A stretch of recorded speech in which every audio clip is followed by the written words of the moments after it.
club and now you know we letting time fly. Can't stop, won't stop, hit the skyline while everybody else flies, cause I'm downright keeping things on lock, I'm about mine. Sipping 100 proof shots, letting time fly. Can't stay in one place, we the outside, going at it all day till it's nighttime. No, I can't see straight, but it's alright, I'm doing things my way.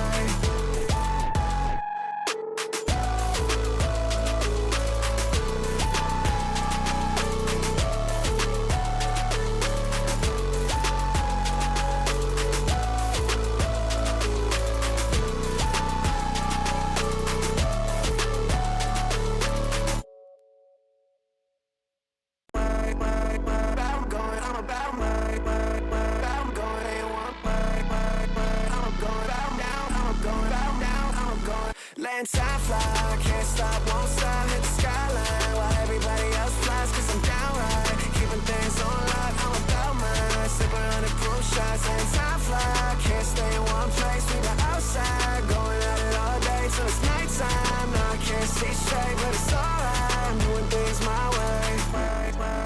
I'm going down, I'm going down, I'm going.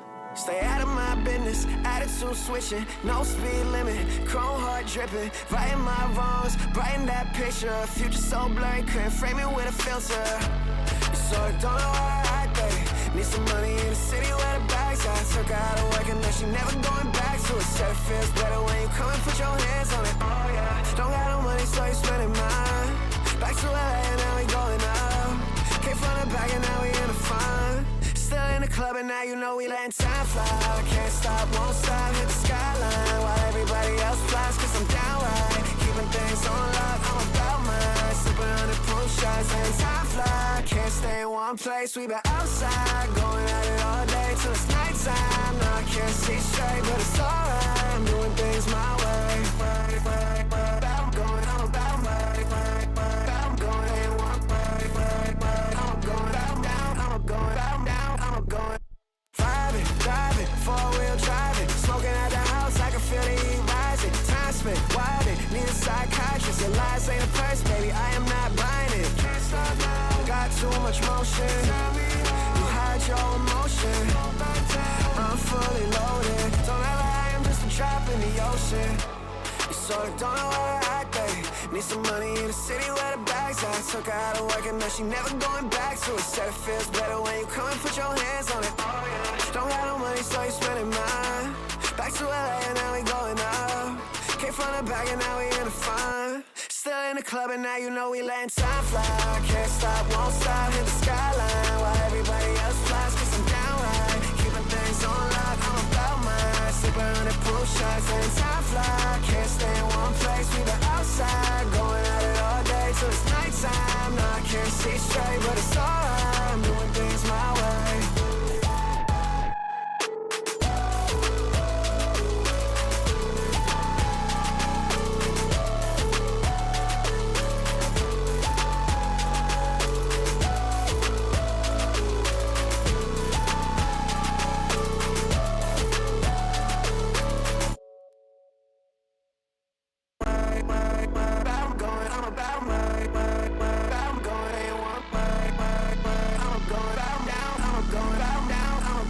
Letting time fly, can't stop, won't stop, hit the skyline while everybody else flies, cause I'm downright keeping things on lock, I'm about mine. Sipping 100 proof shots, letting time fly. Can't stay in one place, we the outside, going at it all day till it's nighttime. No, I can't see straight, but it's alright, I'm doing things my way.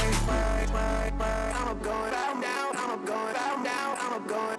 Stay out of my business, attitude switching, no speed limit, chrome heart dripping, righting my wrongs, brighten that picture, future so blurry, couldn't frame it with a filter. So I don't know why I think, need some money in the city where the bags are. Took her out of work and now she never going back to it. Said it feels better when you come and put your hands on it. Oh yeah, don't got no money so you spending mine. Back to LA and now we going up. Came from the back and now we in the fun. Still in the club and now you know we letting time fly.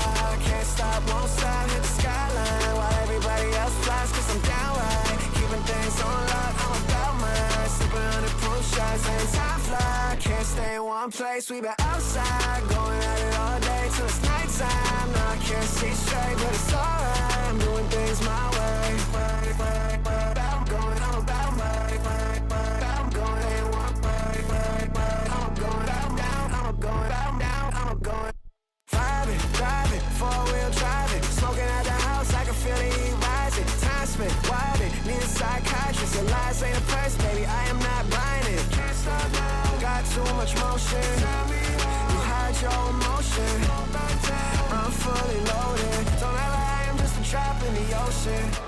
You sort of don't know where to act, babe. Need some money in the city where the bags at. Took her out of work and now she never going back to it. Said it feels better when you come and put your hands on it. Oh yeah. Don't got no money, so you spending mine.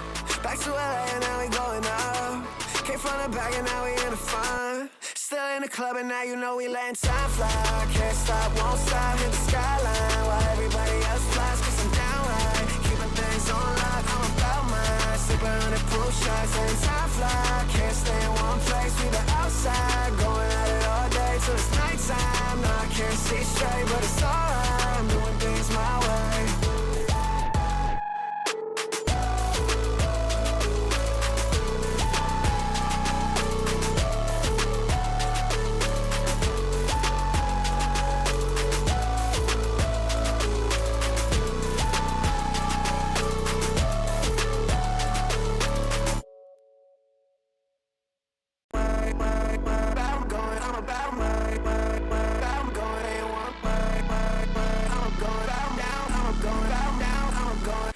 Time fly, can't stop, won't stop, hit the skyline. While everybody else flies, cause I'm down right. Keeping things on lock, I'm about mine. Sipping on the proof shots and time fly. Can't stay in one place, we been outside. Going at it all day till it's nighttime. Now I can't see straight, but it's alright. I'm doing things my way. I'm going down, I'm going down, I'm going. Stay out of my business, attitude switching, no speed limit, chrome heart dripping, righting my wrongs, brighten that picture, future so blurry, couldn't frame it with a filter. You sort of don't know how to act, babe. Need some money in the city where the bags at. Took her out of work and now she never going back to it. Said it feels better when you come and put your hands on it. Oh yeah, don't got no money so you spending mine. Back to LA and now we going up. Came from the back and now we in the front. Still in the club and now you.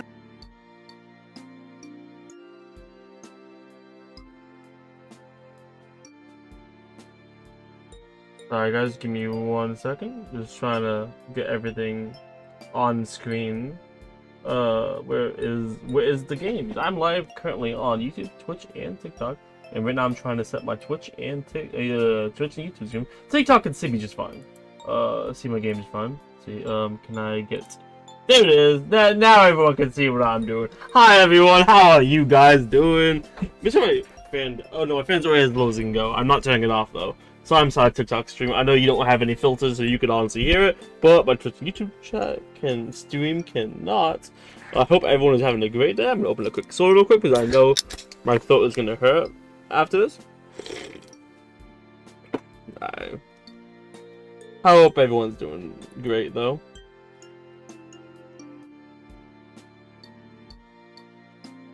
Let's get started though. By the way, I'm excited to continue this. This game was really silly and fun the last time.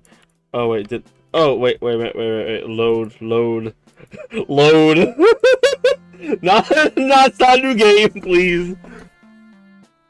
Okay. Where were we? I think the last time we were cooking with Pomni and waiting for our dear beloved Ragatha, our love Ragatha to come back to play. Within a few minutes, the student lounge is filled with multiple with the unpleasant smell of burning tomatoes. I turned to Pomni. Hey, Pomni, is the sauce supposed to smell like that? She picks up the jar and looks at it.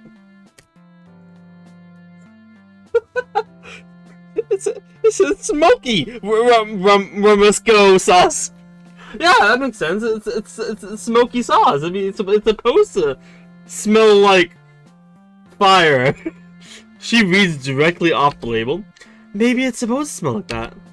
I shrug. That's not a sauce I've heard of. I keep watching the pasta water. Wait, I want to make sure real quick. Everyone can hear me, right? Make sure my mic is capturing. Yes, it is. Okay. Sorry, I had that at the beginning of the last time I played this game where you guys couldn't hear me for the first few minutes I restarted. The smoky Ramasco sauce bubbles ominously next to me. Maybe if I turn up the heat, it will... Wait, turn up the heat? As Pomni twists the knob on the nearly antique stove range, it goes to maximum heat. Pomni, wait! Is all I managed to get out before flame engulfs the pasta sauce. Oh no, she says, trying to turn it back. As she does, the knob comes off in her hand. She gives me a nervous look. The once appetizing looking smoky Ramasco turns a truly unpleasant shade of orange. Bubbling ominously, popping off the growing bubbles sends spurts of sauce bouncing out of the pot. It looks like something out of a cartoon, witch's cauldron. Just as the chaos builds to a crescendo, Ragatha comes back to the lounge. Hey guys, how does it look? She spots the bubbling pot. Get out now, she's gonna blow. Pomni and myself follow Ragatha out, taking cover just outside of the lounge. Moments later, the glass pot, oh my god, the glass pot bursts with an audible noise inside the lounge. Smoky Ramasco coating the window like a blood splatter in a TV crime drama. Sorry guys. What the hell? Is that? I'm sorry, but I actually do kind of want to say that one. Is that gonna affect me with Ragatha? Give me a second. Let me just give a quick save real quick. So, what the hell, Pomni? Yeah, sorry about that. Ragatha gives me a look. Oh shit! Don't be mean. Okay, dinner's ruined. Okay, you know, I feel bad now. Let's go back. I'm sorry. Yeah, I feel bad. No, it's okay. We can just get DoorDash or something. Yeah. We're both supposed to take care of making dinner, so it's really both our responsibility. Hey, my ass didn't turn the fucking heat up. It's a maximum overdrive. What do you mean? Exactly! But I was the one who set the burner so high it made the sauce too. Pomni gestures around the room, walls coating in freshly exploded Ramasco sauce. That... I shrug. We all make mistakes, you know? If you say so, Kieran. She turns to Ragatha. Take out? Hell yeah! That's what I just suggested. Fuck yeah. Ragatha nods. We'll have to find somewhere other than the lounge to eat it, though. So, who's gonna clean this up? Bubbles, I'm assuming? She gives me a meaningful look. Your room is pretty open, right? By open, she means empty. Oh, yeah. Yeah, I have a pretty empty fucking room. Thanks for reminding me, Ragatha. Hey, I want some food on Caine Dash. Caine Dash? Is that what we're calling it now? Ah, that's the totally not DoorDash, totally original, totally copyright free dashing app. Spudsies? Ragatha makes a face. I guess that's fine. Oh yeah, don't get any stupid sauce in your fucking eyes this time, please. I'm down for anything. Pomni nods. The food arrives in a few minutes, and we spread it out on the floor in my room like an impromptu fast food picnic. As Pomni and Ragatha exchanges jokes and memories about the school, my room feels just a little less empty tonight. I can't help but smile and laugh along with them as they tell stories about how Kinger forgot his notes in class once. Or the one time Caine tried to take them on a field trip, but the bus no clipped into the road and ended up in a lower orbit. Time passes quickly as we finish our dinner. Hey, thanks for letting us use your room. Hello, Mrs. Lustrous in my TikTok chat. Gangling, the rent can't be that high. Yo, I've been waiting for this game. Shut up. Oh no, but my rent is very high, but I don't get paid for this. I want to eventually, but that's not the point though. Look. This was like I don't know if you've been on Twitter recently, but this game is everywhere, and I remember when this game was first announced. When this game was first announced, I was like, oh, that sounds pretty cool. And then it was just released, and there is like screenshots everywhere on Twitter, and I'm like, oh shit, let me get this finished. I nod. No problem. Yeah, he's pretty cool. Huh, Pomni? Yeah, I guess so. Pomni checks her wacky watch. Oh, wow. Is it really that late? Ragatha checks her own wacky watch. It's already past curfew. Sorry, we didn't even get any planning done. You can go, Pomni. Ragatha, you can stay here if you want. Are we going to be doing Ragatha and Pomni at the same time? I mean, I wouldn't... No, I'm doing Ragatha's path, though.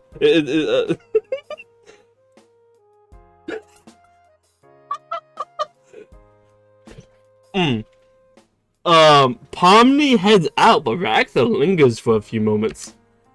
I know it's a lot to ask, but would you mind waking up early tomorrow? We can go over plans for the culture fair. I'll even make you some tea. How does that sound? I consider the proposal for a second, then nod. Sounds good to me, Ragatha. Alright, I'll come get you so we can go. Alright, I'll come get you so we can go to the school bright and early. I nod. I'll be looking forward to it. Me too. See you tomorrow. Ragatha says, quickly gathering the trash from our meal before heading out.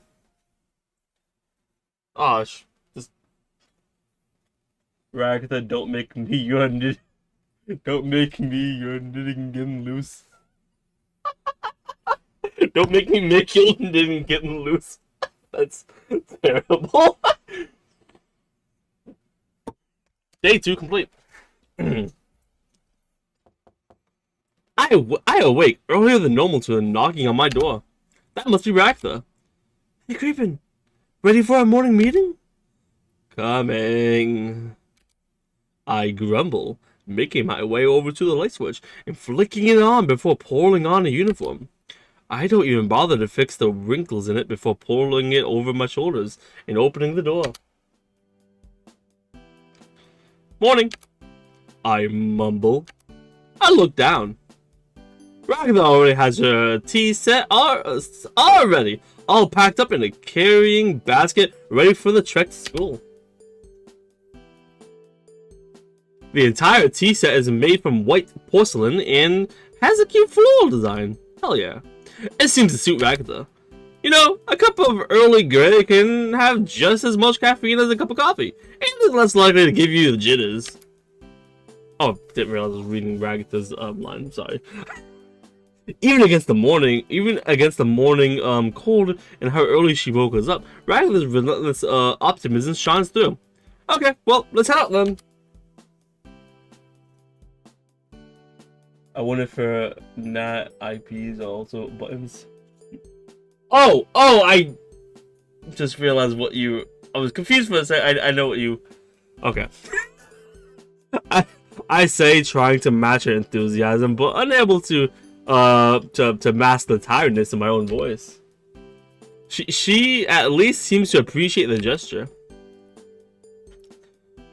We make our way over to the school promptly. I'm surprised it's even open this early, but here we are. Ah, whatever. Anything's possible. It's one of Caine's fucking adventures. I start heading over to the homeroom before bumping into Ragatha walking the opposite direction. Wait, I thought we were walking together. What? Oh, sorry about that. Aren't we heading to the homeroom? Actually, I was hoping we could go somewhere special. Yeah. Oh! Wait, with this special? Special how? You'll see. She's happily leading me down the corridor. We wander for a bit before she leads me down a dusty hallway that I'm pretty sure I haven't seen any students in.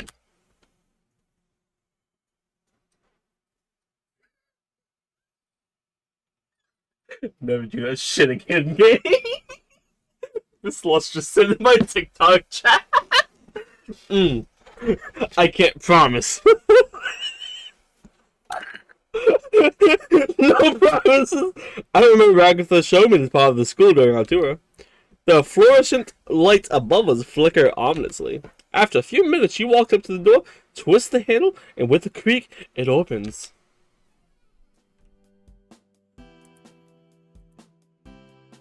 Here it is.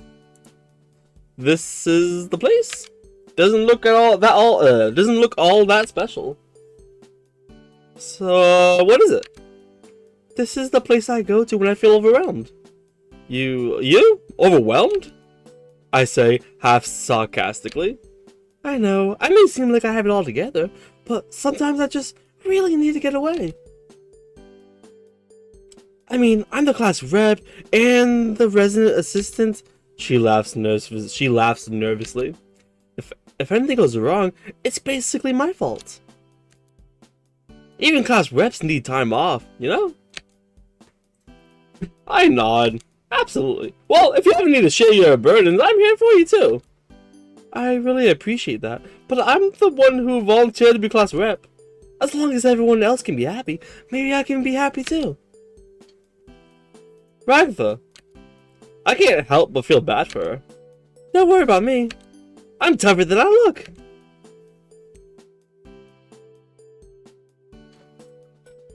I can help you let go of some stress from this monstrous into my TikTok. What the? Now let's get to work. Don't want the tea to get any colder. I nod again. I sit at a spare desk and pull out my school notebook to start writing down my ideas. Ragatha goes over to another desk and begins making tea, pulling a canister of hot water out from her travel basket.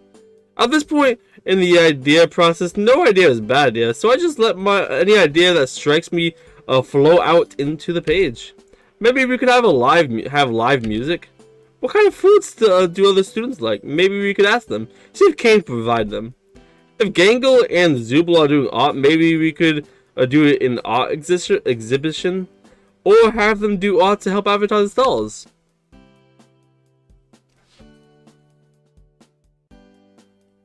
Oh, sick, man. I'll let you be a gooner at peace. Shush. I'm so busy writing down ideas, I almost don't notice as Ragatha comes over with 2 cups of tea. Also, have a good day. See you later. With 2 cups of tea, setting one down in front of me. I inhale the smell of tea. It kind of smells citrusy and floral. With maybe some vanilla in it too. It definitely smells better than the teas I had at home, which either smelled like straight sugar or whatever else it had been sitting in next to in the fridge. I take a moment to enjoy the aroma. I'm not making that sound. Enjoying the tea, Creepin'? I nod. It smells really nice. I take a sip. And almost spit it out. That's nowhere as sweet as the tea I'm used to at home. Still, after a bit, I gulp it down. That's one way to wake up. Is something wrong? She looks concerned. It's nothing. Let's talk about culture affairs ideas. I say, pushing my notebooks toward her. She reviews each idea, nodding. These are all pretty good ideas. Don't know where we'd get live music, though. She reads my ideas about doing different food stalls, pointing out the line on the line about something. Oh, this is a really good one. If you can ask everyone what their favorite food is, we might be able to get Caine to make a stall, including all of them. She's certainly free with compliments, but I appreciate her positivity. I tried the Earl Grey again. Still way too bitter for me. Hey, Ragatha? Yes? Do you have any sugar? Ragatha seems a bit taken aback. Sugar? I nod. Yeah, I'm not used to my tea, taking my tea like... I gestured to the still hot Earl Grey she served me. This? She paused for nodding, bringing a sugar bowl over with some sugar cubes in it. Sorry. I take a sugar cube. Then another. Then about 3 more. Hey, take it easy. We don't want to drown the taste of the tea with sugar, right? I disregard her protest. I have a few more before stirring my tea. When it takes on the consistency of a warm maple syrup, I take a sip. Just like Mom used to make. You really like sugar, huh? I nod as I eagerly take a sip of my tea.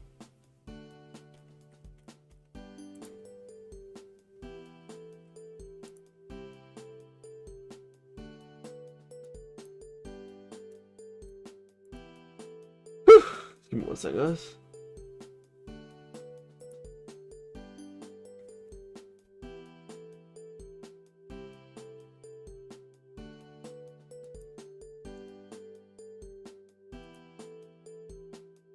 Give me 1 moment. I'm just trying to check something. I'm tabbed out for just a moment. Okay. Wait.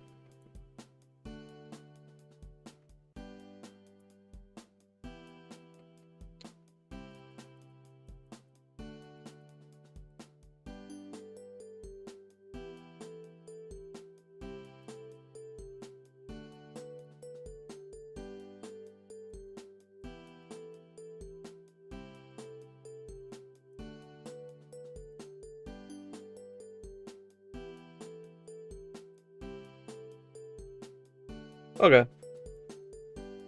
So, do you want to hear my ideas for the culture fair? I nod. Well, I was thinking it might be nice for everyone to pick something to present for the culture festival. Pomni could do a historical presentation on different culture festivals. Gangle and Zubel could maybe present the best art they did for the culture festival.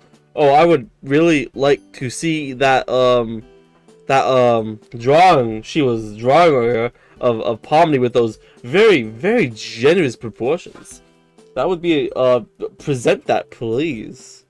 Gangle and Zubel could maybe present the best. Oh, I was doing that. I nod. I furiously nod. What would Jax do? She begins to genuinely think about it.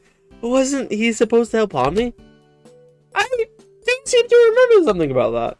The idea of Jax helping anyone seems pretty unlikely based on my experiences with him. Maybe we should just hope he doesn't mess things up for anyone? She giggles nervously. I nod. So, what should we do? If everyone presents something, Ragatha pauses to think about that for a few seconds as well. I don't know. Any ideas? We're planning the festival, so whatever we do, it has to be something that won't interfere with helping everyone plan the culture festival. It eventually hits me.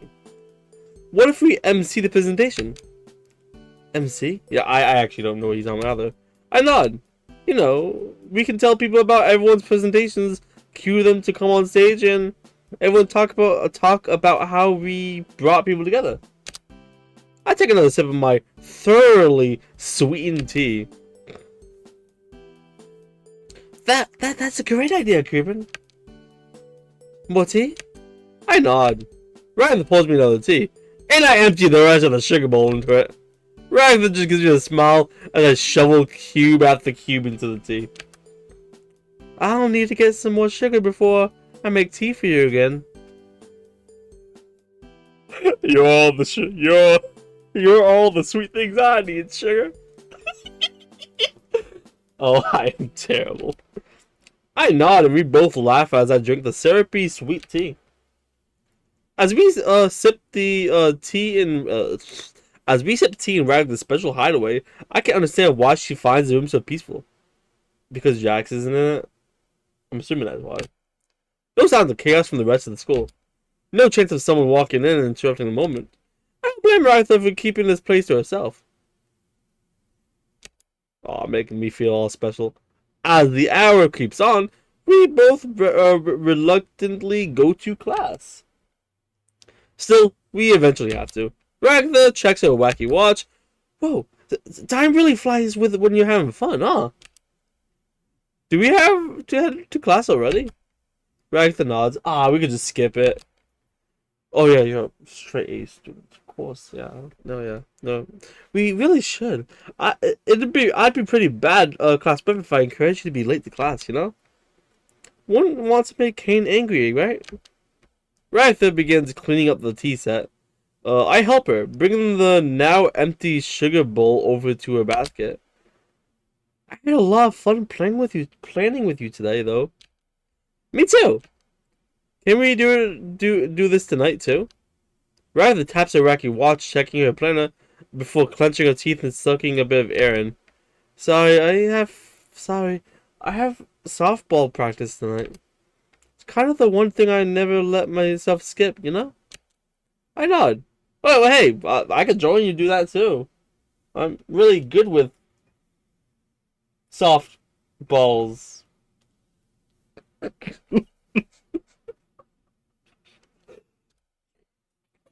That's too bad.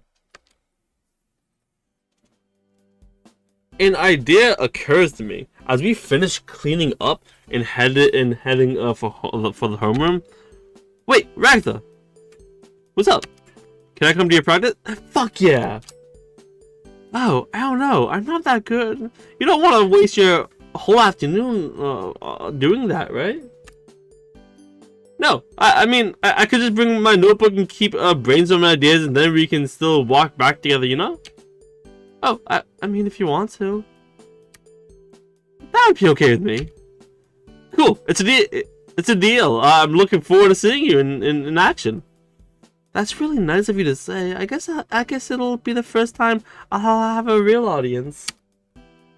But I'm happy you're gonna come out to see me. I'll meet you after school and walk you to the field, okay? I nod.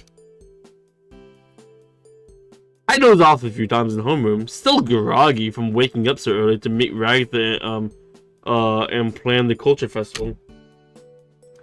I was happy to get to spend some extra time with her, and I'm happy she felt comfortable enough to share her secret place with me. Still, I can't help but feel she seemed a little pensive this morning. Maybe I'm reading too much into it. Yeah, probably. She's probably right. She's tougher than she looks. Very durable too.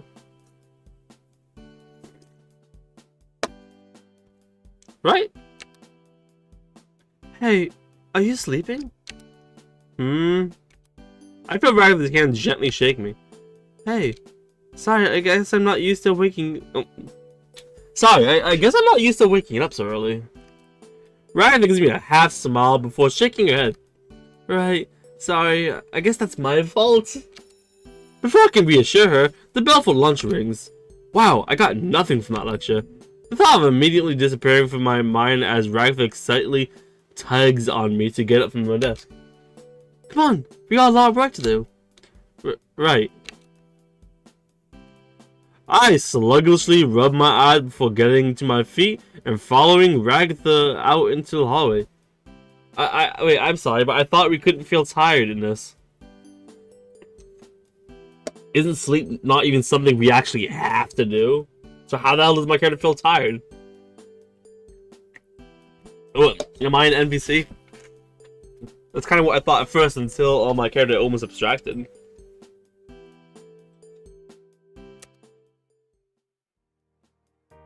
Alright, we have today and tomorrow to make sure this culture affair goes off without a hitch, she says with an exaggerated smile. So, what you say? Let's check up on the progress everyone has made so far.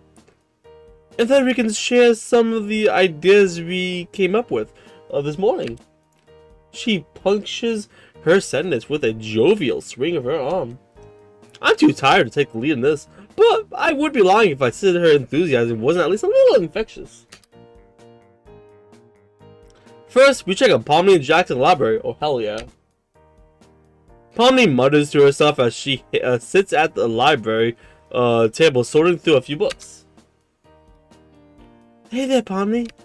Ragatha waves as we approach the jester girl. Oh, hey guys.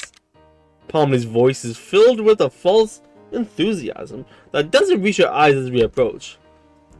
We're just here to check up on the progress you've made so far for the culture festival. I think you and Jax were supposed to find out what a culture festival was, right?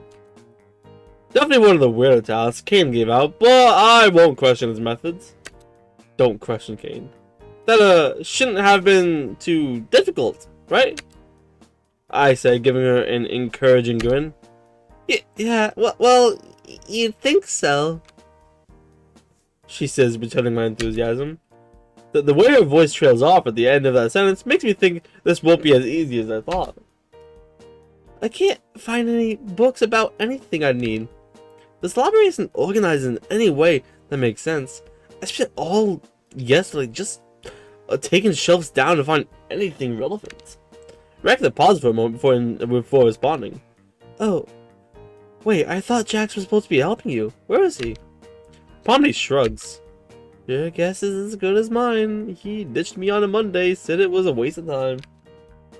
Say Ragatha clutches her hair before cutting herself off, heaving an annoyed sigh that seems to move her entire body. I shouldn't even be surprised. The ragdoll straightens her blazer, trying to compose herself again. Oh, well, I'll teach her my lesson in my next playthrough.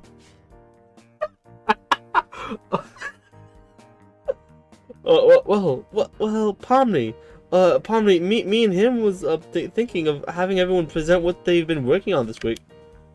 We're hoping you'd be able to present a historical presentation with what you'd find. Which is, She paused for a moment before mumbling out the rest of her sentence. Nothing. Right. Pomni shakes her head, gathering what few notes she has, spread across a mess of notebook paper. Don't get me wrong, it sounds like a fun idea. And if I even had a single book on the subject, I could probably put something together, but right now? No, I understand. You're right, it was silly to even ask. An awkward silence commences. I decide to break the tension. Well, Pomni, we have to check up on Zubul and Gangle's progression. I guess let us know if there's anything we can do to help you further. Pomni offers us an unamused smile. Well, it's clear Pomni's frustrated at the situation and not at us. I can't help but notice Ragatha sag as we leave the library. Her formerly undefeatable enthusiasm now dented. Hey, I can't believe Jax would just leave Pomni to sort through the library on her own. She cuts me off before I can assure her. I personally don't find it so difficult to believe, but I understand why that she's just venting right now. Who? Okay, give me a sec. I need to fix my chair real quick before I have to do like a piss off voice. But this shit's annoying me. Sorry guys. One moment. I have like a blanket on my chair, and it like goes under like the wheels and it sags over my back. It's weird. Okay, back. Who knows what he's even doing right now? Probably trying to mess everything up for the rest of us. She starts riling herself up. Can you just relax? Just seriously. Can you just relax? It's seriously stressing me out, man. No. Jesus Christ. Well, there's a lot of save files. I'm just gonna do this real quick. I'm sorry about this. Ragatha gives me a look like I just poked her with the cattle prod. Oh my gosh. Oh my. Okay, no, actually, I'm going to, no, that's so mean. That was such a dick thing to say, dear. Oh my god, give me a second. Hey, it's okay, let's not get ahead of ourselves. For now, let's focus on checking on Gangle and Zubul. As far as Jax, you don't have to worry, I'm here. I won't let him mess anything up. I'll give her a reassuring smile. Ragatha returns my smile with a tired one of her own before nodding. Yeah, you're right. Thanks. We're not beat yet. A little enthusiasm seeps back into her expression. Let's check on Zubul and Gangle. Entering the art room, Zubul and Gangle are completely engrossed in their own artwork. Hey guys. Ragatha manages to summon her usual cheery tone as she greets the two. Huh? Huh? Oh. Hey Ragatha. I can't do it. Hey Ragatha and Creepin, what's up? We're just checking up on progress for the culture fair so far. Ragatha wanders over, peers over Gangle's shoulders. Gangle seems completely unaware. Well, we've been working on the posters, promotional stuff for the moment. Yeah, it looks like you guys have been busy. Oh yeah, it looks like you guys have been busy. I look over at Ragatha, whose face has gone white at Gangle's drawing. Oh my god! Just tell me what it is, please! Ragatha? Ragatha jumps out of her state, alerting Gangle of her presence. Oh, Ragatha, hey! Gangle covers the drawing with her ribbon arms, though it's much too late as Ragatha's already seen it. That's, an interesting drawing there, Gangle. Are you hanging that up for their culture fair? Ragatha's cheeks are now burning red. Gangle gives her a shy smile before nodding. Yeah, that was the plan. I walk over to see what the hubbub is about. Zubul follows me. We all crowd around Gangle as we eye her drawing.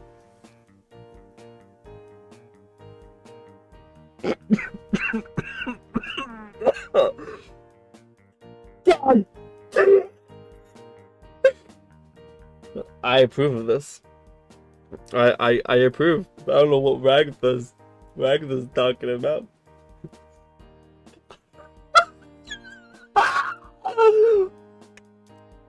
A familiar figure with a curvy figure is in a Rizik pin-up style pose, holding a sign that reads culture fair this way. Oh, let's get past the spot. Any of my streams get taken down. Now that I take a closer look, it definitely looks like... Is that supposed to be Ragatha? Huh? Her expression goes pale.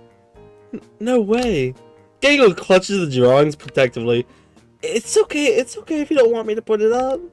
Ragatha blushes even more, realizing the drawing was indeed meant to be her. Well, I mean, I just don't know if that's really appropriate for... She trails off. So you're saying I can't hang up any of my pin-up series? Gangle asks, her lip quivering, tears prickling at the edges of her curves. You made a series? Ragatha manages to mask her apparent dismay with false enthusiasm. I can tell, but based on Gangle's own excited smile, the latter does not pick up on it. Gangle unveils a slew of Rizik pin-up characters. Ragatha's face flushes with humiliation at the images. Oh. Well, maybe if they're toned down a little bit, she says, shifting uncomfortably in place. Zubul scratches at her chin before chiming up. I don't see the problem with them. I don't see the problem with them. It's mostly tasteful, artistic nudity, you know? Artistic nudity? Ragatha, already flushed face turns a deep shade of crimson. I don't know if Caine would be okay with, She stumbles over her words. They might be a bit much. Zuba rolls her eyes. Who cares what Caine wants? Ragatha's lips tighten at Zuba's flippant response. I decided to change this subject, trying to tear my eyes away from the Ragatha pinup. Ah, but I want to look at it some more. Come on. I can't. That's fucking hilarious. I'm sorry, guys. Holy shit. So, Zubul and Gangle, me and Ragatha are thinking about having you guys present some of your art at the culture fair. Maybe talk about the techniques you use and inspirations for your favorite pieces. Yeah, sure, that sounds easy enough. Zubul agrees easily. Present my arts? Like, in front of people? Yeah, just a few pieces, nothing too intense, I promise. Gangle looks unsure. I don't know. Ragatha opens her mouth and tries and further convince Gangle, but it's beaten by Zubul's interjection. How about we get back to you on that? How about we get back to you on that? Ragatha looks at me before offering a wary smile to Zubul. Sure, I'll check back tomorrow. No pressure, guys. It's just supposed to be fun, right? She laughs nervously, but Gangle and Zubul only look on. I follow Ragatha out of the art classroom. She looks utterly defeated by the afternoon's events. I barely have any time to ask her about it, though, when the incarnation of trouble itself comes strolling down the hallway. Hey, Jax! Jax. Why are you saying it like that? It's pretty cool. He's my next playthrough, I'm just saying. The purple bunny makes eye contact with us. His eyes widen for a moment. Then he immediately tries to turn down into the hallway. But Jax is always too late. Ragatha's locked on. Jax! She shouts with a voice loud and angry enough to silence the other students in the hallway. There's other students. Probably just like a bunch of NPCs. The purple bunny stops dead in his tracks before turning his head and batting his eyes at us. Yes. His tone is dripping in sarcasm, but nonetheless, Ragatha marches up to him. You were supposed to research culture festivals with Pomni in the library. Why haven't you been doing that? Jax looks up, pretending to ponder before shrugging coolly. Oh, that's easy. Because this culture... that's easy. Because this culture fair thing is dumb, and they don't want to do it. Ragatha huffs. Oh, so you just leave Pomni to do it all by herself? Hey, I offered Pomni to ditch with me. She didn't take the offer. That's not my fault. I mean, you know, that is fair, actually. He wanted to have her along, it seems. He grins back at Ragatha, intentionally needling her. Do you realize how selfish you sound? I take a step forward, but the argument has already started. Seriously? Selfish? Why do you care so much about this stupid festival? He says, only half joking. Seems like he's getting angry too. Well, obviously because... He cuts her off before she can get another word out, stepping close to her. Because it makes you feel important, like you need to be? He throws up his hands in mock surrender. Go ahead, feel important, but don't pretend I'm the one being selfish here. I step between them before it can escalate anymore, glaring daggers at the rabbit. He looks down at me before scoffing, especially now that we got him fooled too. He looks down at me with a smirk. Don't worry, kid. Your damsel is not in distress. He pauses at Ragatha's huff, searching for the words to defend herself. She came at me, remember? He rolls his eyes before turning away from us, walking down the hall and out of sight. We stand in silence for a moment. Ragatha's anger quickly fades to regret. She buries her face in her hands before pulling them back to the sides of her face. Hey, are you okay? She gives me a tired smile. Yeah, I'm good. Tougher than I look, remember?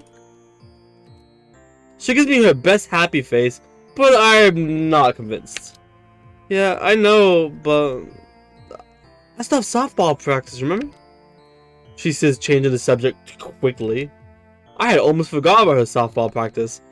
Oh, yeah. You're still coming, right? She says, a hopeful look in her eye. Eyes? What do you mean eyes? She only has one eye! I give her a warm smile back. Of course, I wouldn't miss it. So, are you organizing with your team, or... I trail off. Oh, there's no team or anything. What? I mean, sometimes I can get Pomni or Gangle or Zubul to join. Or Caine, has us play a pickup game, but it's usually just me out there. You're gonna be the first person I've taken to join me, for practice in a long time. I'm sorry to hear that. Don't be. Honestly, I've kind of became used to practicing on my own. It's peaceful. Sometimes I just stand out there in front of the pitching machine and just practice my swinging until my problems feel smaller. As far as ways to deal with stress, this isn't the worst. I can help her with her stress. I'm just saying. It's like a very easy fix for that. I don't think I could say what that easy fix is because I'm streaming, but like it's an easy fix. Especially after everything that happened today, sounds like she might need it. The more I hang out with her, it's hard not to notice how lonely she seems. Well, I want to go out there and watch you today. Come on, don't just say stuff like that. You're gonna make me blush. Well, it's true, I tell her. And who knows, maybe I'll like it so much I'll join you for practice more often. How does that sound? Well, it would be nice to have someone out there. She trails off. As long as you're sure that you're not just doing it to try to make me feel better. I shake my head empathetically. Whatever. I really want to go out there today. Maybe if I get to a good place and take my notes, you can show me the ropes? I'd like that. We start heading out that way before Ragatha stops me. Oh, I forgot. I need to change my uniform. I need to change into my uniform. Do you mind meeting me out on the pitch? You remember where it is, right? I nod. She nods back at me, smiling. Good. I'll see you out there. As I step out and walk towards the softball field, I can't suppress a shiver as a chill runs through the late autumn air. Also, by the way, guys, I just want to do. I don't do this as often as I used to, but because I don't annoy some people, I want to remind everyone I'm live on YouTube, Twitch, and TikTok. If you want to watch me any very particular or any very specific way, or would find it easier watching me on any of them, honestly. Back to the game. The sky is a deep orange. The cloud is a bruised purple. I wait a few moments on the bleachers, then Ragatha shows up in a softball uniform. Oh, hell yeah. Oh, you got your hair up in a ponytail? Fuck yeah. Hey, I hope you weren't waiting too long. I know it's a bit chilly. I shake my head, reassuring her.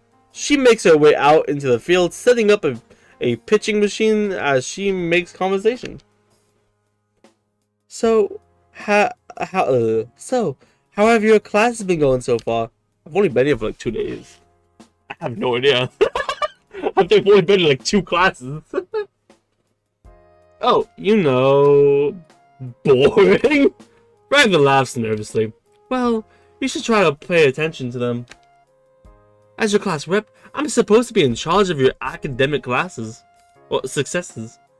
So it would look bad if I didn't encourage you to pay attention in all of your classes. Yeah, but mostly just look forward to hanging out with you. Ragatha goes quiet for a moment. Well, I look forward to that too, but you should still pay attention in class, you know? Oh, I'll try. I tease her. Alright, I'm all set to start. You okay in the bleachers? I nod, pulling out a notebook and starting to go over our plans.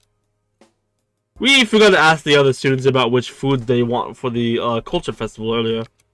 Plus, Ragatha and I need to work on our jokes as we MC the event. That's if people decide they actually want to present. The more I look at all the ideas we agreed on, the more I realize that Ray doesn't need to cram multiple days of working into tomorrow. I glance up. Ragatha is squaring up at a home plate, her body tightly round as she holds the bat at the ready. Oh, that is a really nice... That's actually a really nice shot right there. The art in this game is great. I actually really wish they did more in this adventure in the actual show. A cool wind blows. Ragatha loads each softball into the back of the pitching machine, each one thumping softly against the other. I want to look down at my notes and start trying to make a plan, but I can't help. I can't keep my eyes off Ragatha. The first ball shoots out, and her body uncoils, her gleaming aluminum bat serene forward to meet the ball. With a sharp crack and a metallic ping, the softball goes flying. One hit with a... sorry. I'm reading this for the past 40 minutes. I gotta drink quick. My sip. One hit like that would be impressive, but Ragatha keeps winding back up, her bat meeting each softball and sending it flying. She finishes a set and is already panting. Hey, if you're not taking notes, would you mind helping me collect all the softballs? Sure, yeah. I nod, getting up from the bleachers and collecting the softballs from the outfield. I help her load them up again. The second time around, I managed to make a few notes about the culture festival, but I'm still pretty much mesmerized by Ragatha every time I look up from my notes. She finishes the set by sending a softball sailing over the far fence. Hey, yeah, I'll get the balls, I say preemptively, happy to help. Actually, I noticed you watching me. You wanna take a turn? Yeah. Yeah. Come on, I bet you could do a pretty good job. Besides, then I could check in notes and see if I have any ideas to offer. Well, it's not like I could tell her I didn't get work done because I can't stop looking at her. I'll give her my best shot. Ragatha nods excitedly. After we load up the machine, she leans against me, putting a hand around my waist. Oh, is she now? You gotta kind of stick your ass out and then you just want to wind up your body and square your shoulders. She reaches up to my shoulders, and don't be so stiff. Just let yourself move. How about you show me a few practice swings first? I nod, practicing the motion. Ragatha gives me a few more pointers. Before walking over to the pitching machine and turning it on, she gives me a few slow underhand lobs. After a few swings, I get a good feel for when to hit at the ball and where to aim my bat. Good job. Ready for the machine? I nod, squaring up to the plate. Ready. With the whirring sound, the pitch machine turns on. It's getting close to dark, so I squint my eyes, leaning forward a bit. Oh no. Don't lean so far forward, you might get... the last words I hear about a softball coming rocketing out of the machine slams into my head. Ooh. The world goes black and I fall forward, pain radiating from my eye sockets where the softball hit me. I wake up in an unfamiliar room. A cyan mannequin leans above me. Is he okay? Oh, this is Ming. Well, you know what they say about assuming. Well, they are hurt. Well, they are hurt really bad. A concussed. I don't think they should be going anywhere alone. Nonsense. I try to stand up. and immediately feels woozy. I fall forward, but thankfully Ragatha catches me. Be careful. The mannequin rolls his eyes. You should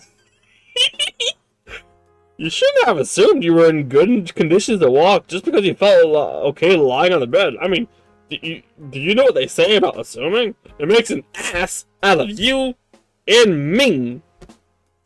It's not cool, man.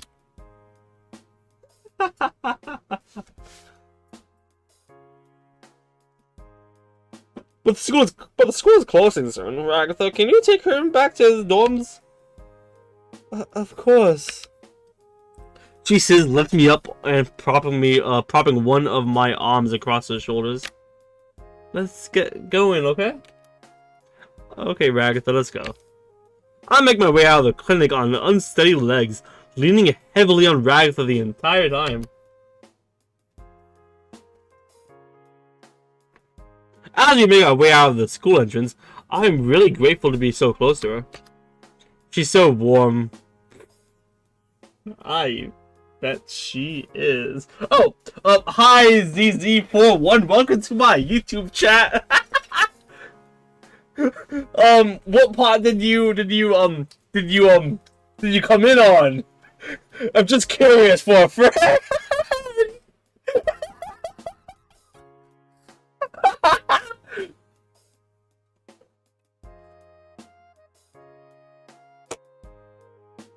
She's so... She's what?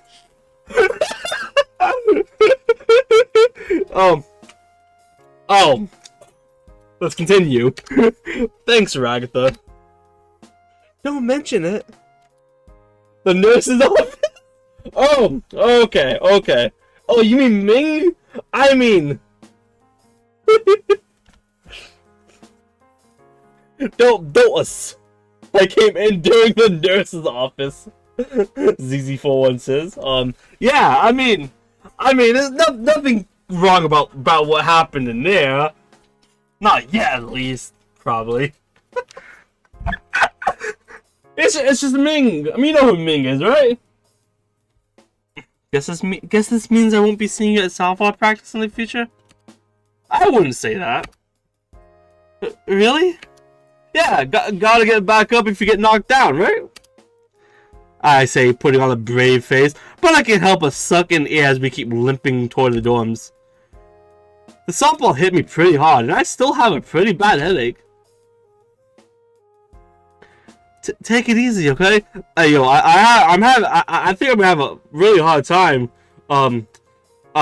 making it to my dorms, getting in my bed. I think I'm gonna need a hand here, Ragatha. I wonder what you guys think.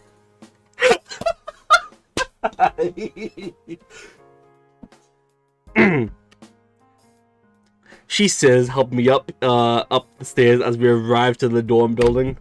She leads me down the hallway and to my dorm. She pushes the door open without a second thought, lowering me on my bed. Are you going to be okay? I'm so confused, he says.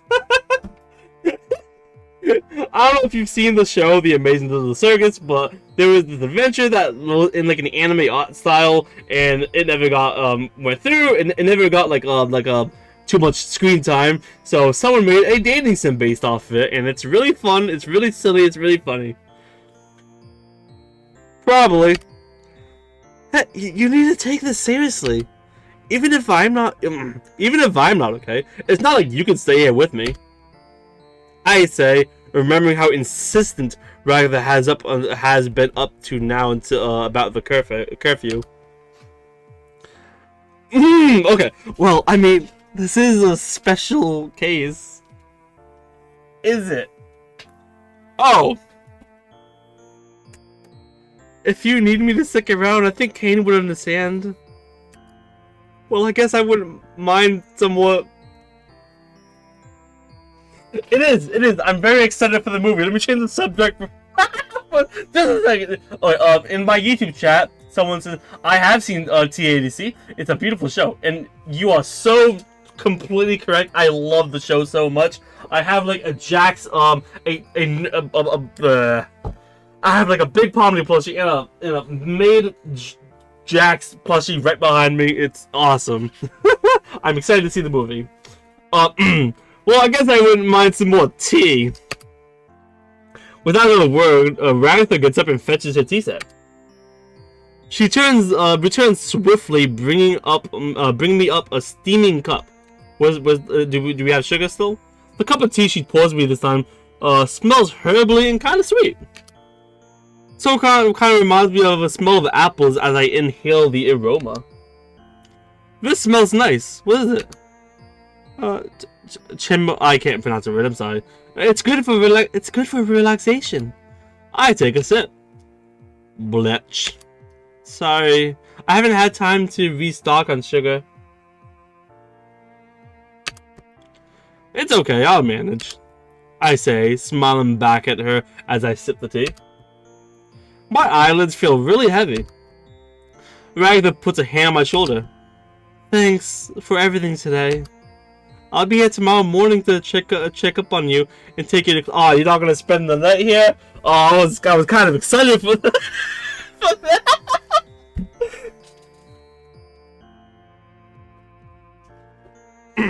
Okay, thanks. Oh, we call Ragatha mommy now.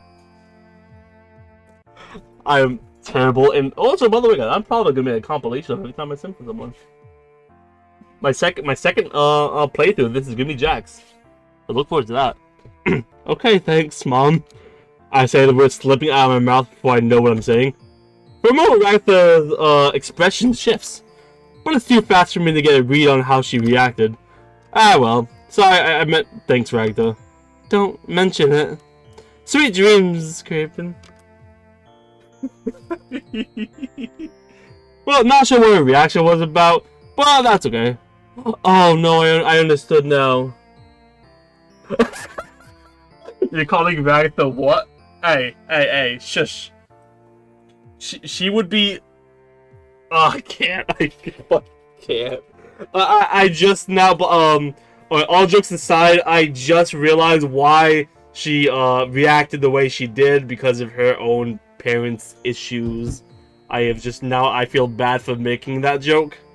I'm gonna be honest with you. I can't fight off sleep any longer as Ragatha flicks off the lights in my room on her way out. Whew. Day 3. Complete. I'm gonna save real quick.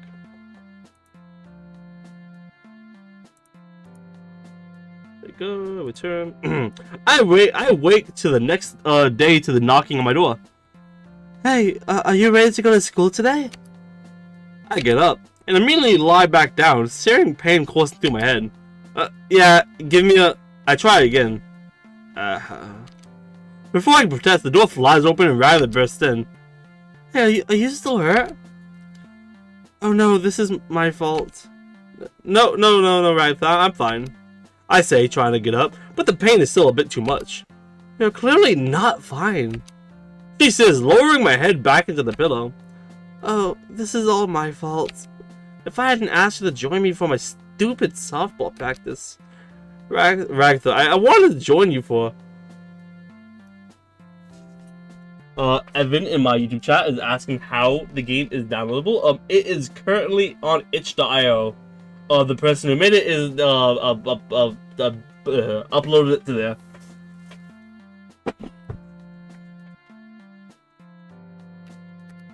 But my words fall on deaf ears as Ragatha paces back and forth. Well, you can't go to school like this.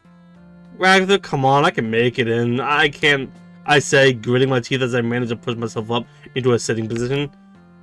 Stop. It's okay, I'll write you a pass for today. You can stay here, and I'll manage to organizing the culture festival. I don't like the sound of that. Can we at least walk to school together? You want to go to school today? I shake my head. Not really, but I should at least follow up with the nurse Ming, right? She paces the room a bit, muttering to herself under her breath and nodding a few times before nodding. Okay, I'm gonna walk you there myself, okay? I nod. Ragatha helps me off the bed and I get to my feet and manage to pull my shoes on. As we head out the door, I lean against her. I can't deny it's nice to have someone warm to lean against during the cold autumn morning. Very much so. I agree. I agree with that. Between the cold and the dull throb in my head, I decide to give in and just lean into Ragatha, nuzzling into her. She gasps.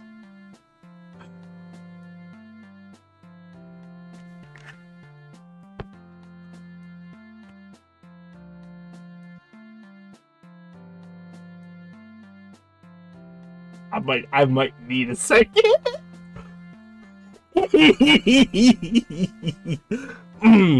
You're pretty bold, huh?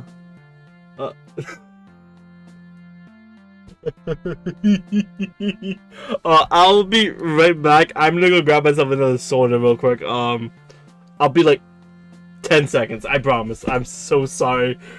And yeah, ZZ. Oh my god, what? I'll be right back. I'm gonna go grab a soda.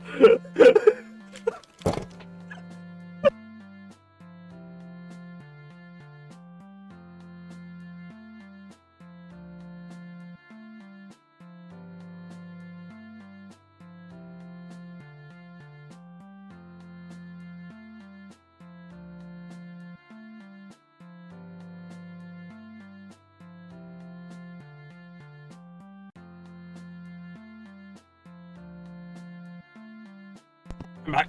Yeah. Ragatha, what the heck?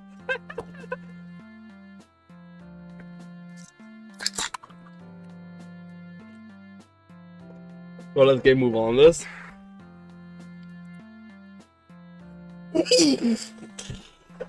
Oh my god, I'm going to choke on this.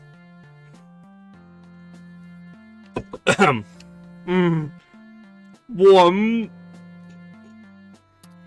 I say, unable to put a filter between the thoughts in my head and the words tumbling out of my mouth.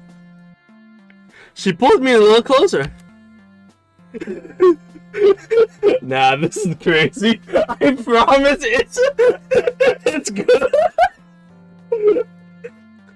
Well, I wouldn't want you to freeze. She chuckles nervously. Come on, let's get you to the Nurse Ming's office. We make our way through the entrance to the nurse's office. Oh, hey, what was the voice I did for you again? I forgot. Oh shit, I'm sorry, my mind went blank. Okay, hey, Creeper, doing any better today? Head? Hurts. Nurse Ming shakes his head. It may be time to get Caine involved. Well, until we can oh, that's my Kinga voice. Well, almost to it. But until we can locate him, I'm going to need you to keep creeping under observation and do some brain scans. Brain scans? I don't know why Caine complains about the school funding so much. It seems like we're loaded. Will they be okay to go to class? Well, will they be okay to go to classes? Nurse Ming shrugs. I don't know. I don't want to assume anything until the brain scans come back. Because you know what they say about assuming. It makes an ass out of you and Ming. Hey, I'll go ask everyone about their favorite foods and organize the culture festival today, okay? Wait, even in my concussed state, I don't feel like that's a good idea. Weren't we supposed to work together on that? Wait, Ragatha. But before I can protest, Nurse Ming eases me into a bed. I'll be back for lunch, okay, Creepin? Maybe if you're feeling better, we can eat together. Wait. Before I can stop her, she's off. Ugh. My thoughts start becoming more clear. She must blame herself for my injury. But still, I don't want her running off on her own. We have a lot to do for the culture festival. And based on what she told me yesterday, I really need to make sure she doesn't try to shoulder the whole burden of organizing the culture festival alone. I felt like we were getting somewhere yesterday and she was letting me in. But everything about this morning feels like she's shutting me out all over again. Really? That didn't really... I didn't feel like that. What do you mean she's shutting you out? Bro! Did you not remember the bold, scandalous thing you just did? Like, not even 2 minutes ago?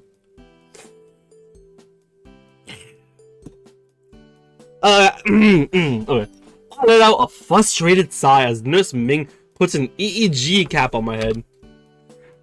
Until we know exactly what the damage is, we can't rule anything out. But I can't focus on myself. I can only remember how guilty Ragatha looked this morning. I can't let her take this all alone. The heck? She did not shut you out? That's what I'm saying! That was not shutting you out! That's like a meet me in my bedroom tonight look she gave me.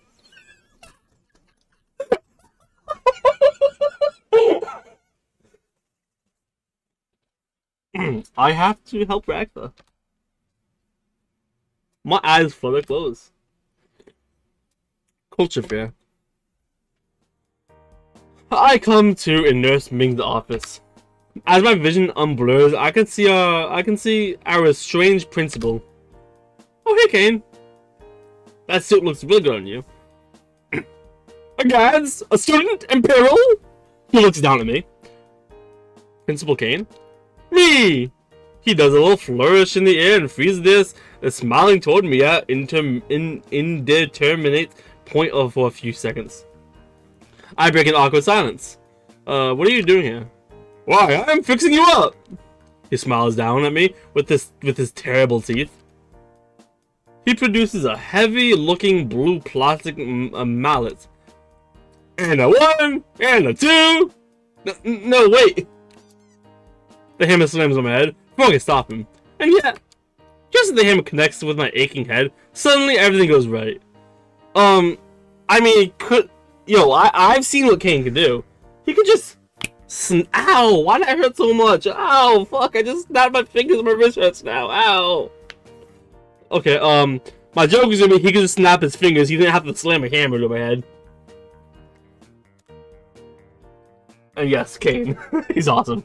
Although from what I read, by the way, Caine and Kinger are the only characters that don't have of the main cast that don't have a path where you can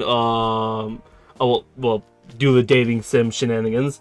But they did say that there will be updates that those two will get them though.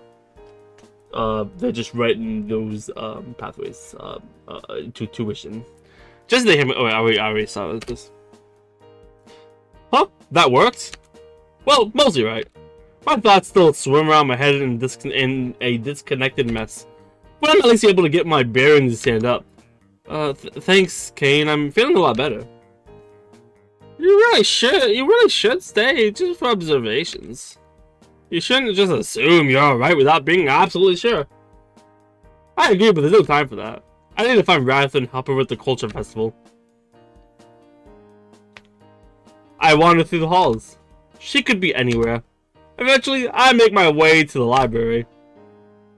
Ragatha isn't here. Pomni is. Me and Pomni will know where she is. Oh, hey, Creepin. She rinses as she looks at me. Do I really look that bad? Hey, Pomni, I was just wondering if you knew where Ragatha was. Are you sure? That bump on your head looks like no joke. If I don't help her, I can't think of anyone else who will. Pomni considers my words for a moment. I guess so.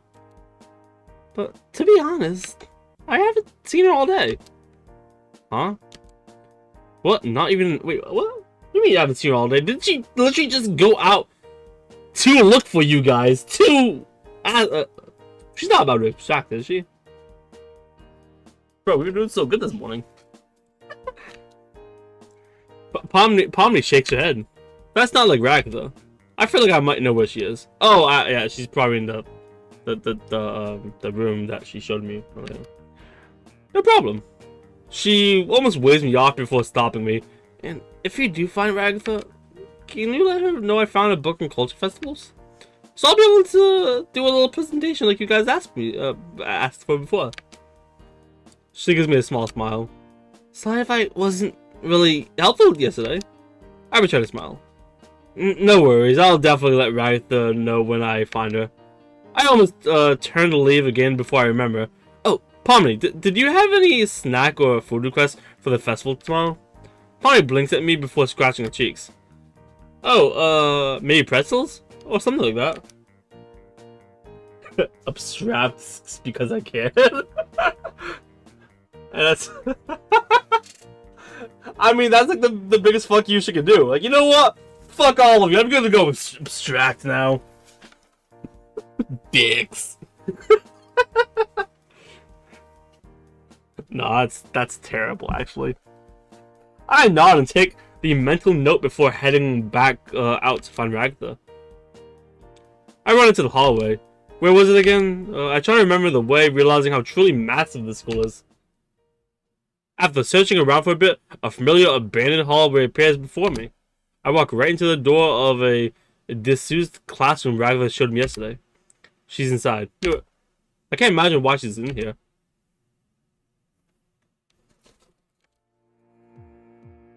Hey Ragatha. She looks up. Oh, it's you. That didn't sound too enthusiastic. Still, I take a seat next to her. We sit in silence for a little while. Eventually, I decide to make the first move. Are you, doing okay? She didn't answer, but she tightens her grip on her own forearm in sort of a self-hug. I'm fine. Really? You should go, hang out with everyone else. I'm sure they'd like to spend time with you right now. Bro, what do you mean? I don't know them much. I've only interacted with you. And the only times I've interacted with anyone else was when you were there. I'm pretty sure Jax doesn't like me. Fucking, Pomni's awkward. And, I'm pretty sure I pissed off Zubul on the first day. Because of Gangle. Exactly, she's so sad. We gotta stay here to comfort her, right? Yeah. Well, I want to spend time with you right now. Why? She cuts me off. Shouldn't you be more upset with me? Why the fuck would I be upset? I hurt you pretty bad and could barely do anything to help. I push back. Is that what's bothering you? I'm not upset at you at all. She pauses for a moment. Yeah, I know. I'm sorry. There's something else wrong, isn't there? It's not like you to avoid anyone. I move a little closer. You could talk to me, Ragatha. She huffs a resigned sigh. It's probably because I actually called her mom the other night. If you guys remember that at all. The previous night, and you know her mom parents issues. If you guys have seen the show. I'm Ragatha's parent now. I don't want to make anyone uncomfortable. Especially not you. I let those words sit in the air between us for a bit before continuing. Well, I do want to talk about it. She looks at me, and pain in her eye. Please? Well, me and the other students, we don't get along. That seems surprising, but I hear her out. Well, not as much as I'd like to. She looks away from me. I want to put a hand on her shoulder, but resist the urge. Bro, what do you mean you resist the urge for... I didn't see you resisting anything when you leaned into her. Literally like 10 minutes ago. Me and Jax used to be on better terms, but things changed and got complicated. Gangle and Zubul, Gangle has Zubul to hang out with, so they are never available either. Even when I try to get closer to them, they just pulled away. You know, I don't think Gangle has any issue with you. Do you remember the drawing that they drew? For anyone who's new in chat, earlier we saw a drawing of Gangle of very censored artwork. Of some very generous Ragatha proportions. I don't think Gangle has any issue with you. I promise. It wasn't censored, but it was censored. It definitely was censored. It had like, it was like festival this way over like the chest, and it was so funny. Even when I try to get closer to them, they just pull away. What about Pomni? Just what? I mean, on our first day together, we all made pasta. Ragatha gives me a weak smile. Pomni, for a while I thought we were just gonna be super close, you know? But these days, she just seems so busy. And Jax got to be her partner for the culture festival. It's like I'm constantly fighting for her attention. Ragatha withdraws into herself even more, almost curling into a ball. It's just gets old, getting left behind by other people, you know? She pauses for a moment. It's like everything she said about me was true. She? Oh. Yeah, okay, yep, this is going exactly where I thought it was going. Okay. I need to read this part without saying any jokes if this is going where I think it's going. As if Ragatha read my thoughts, she continues. My mom, she was a lot. I mean, nothing was ever good enough for her. And she would constantly pick me apart. She'd tell me I wasn't going to amount to anything. Tears begin to well up in her eyes. Never mind that friendship, I want pasta. Hey, Ragatha probably makes some pretty good pasta. Not Pomni though. Pomni, yeah, no. That no one would put up with me.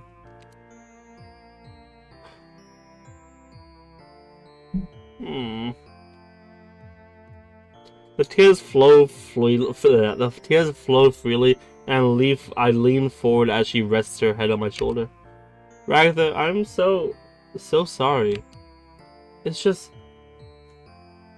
so hard, you know? She manages between sobs. Never feeling like you're enough. No matter how hard you try, you just push people further away. It's hard to feel like you're enough. You're enough when you're enough when every time you try to get close to someone, you just find someone else. It's okay, Ragatha. Let it all out. Ragatha does let it all out, and all I can do is helplessly hold her as she cries. Her tears soak through my uniform, and I just hold her as we sit there in one another's embrace. After a while, she pulls away from me.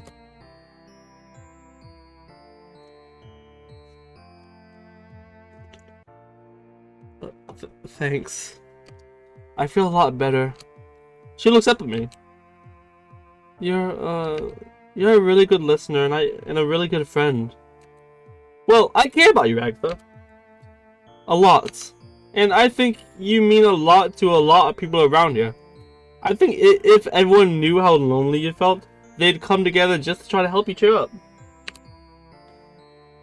You think so? Jesus Christ. Well, maybe not Jax. Yeah, probably not Jax. I don't even know why I told you all this. I just feel like I'm getting really close to you. Is that okay? She looks up at me. You're my really good friend, Bro, imagine friend zoning Ragatha. I'd feel like such an asshole. I feel the same way. Ever since the tour, I just can't stop thinking about you. Yeah? Yeah, I don't know how to explain it, but I shrug helplessly. Really, maybe we don't have to decide what it is. Not right now, at least. Maybe the best thing we can do right now is just focus on being there for each other. At least until we finish planning the culture festival. I'm adopting Ragatha. DT in my YouTube chat. I mean, I feel the same way saying that.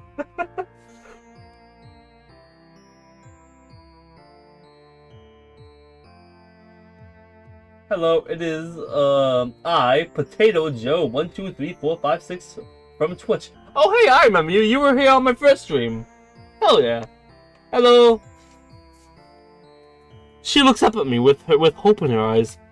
I can agree with that. Sure, we can avoid putting a label on things until we get the culture festival stuff sorted out. No, it would be great to get just a little label on whatever this is. Good, you're really sweet. I'm really lucky to have someone like you around. Well, I'm not going anywhere, so get used to it. I really hope I'm not an NPC in this adventure. I would crash out. Like, imagine that! You get to the end of this, dating Ragatha now. Oh, looks like another one of these came through. Snap, fucking gone. Bro, that would be heartbreaking.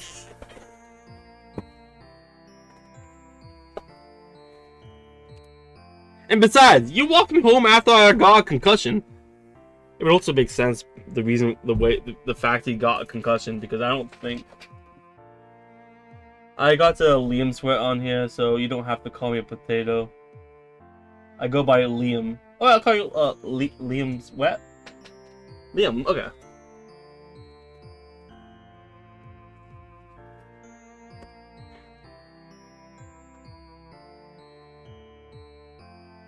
Only after I put you in front of the pitching machine without a batting helmet.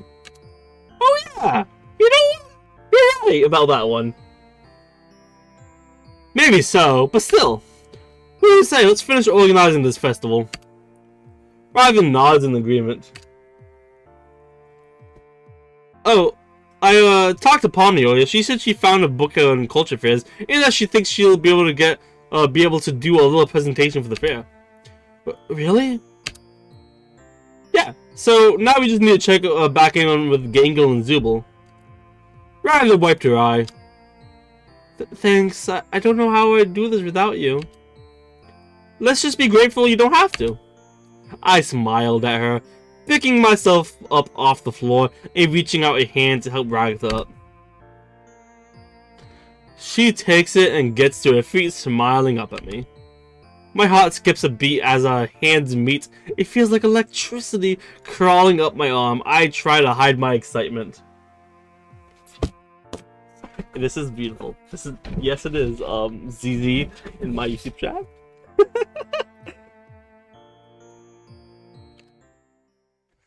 Jeez. I might need a second after that scene. Holy fuck!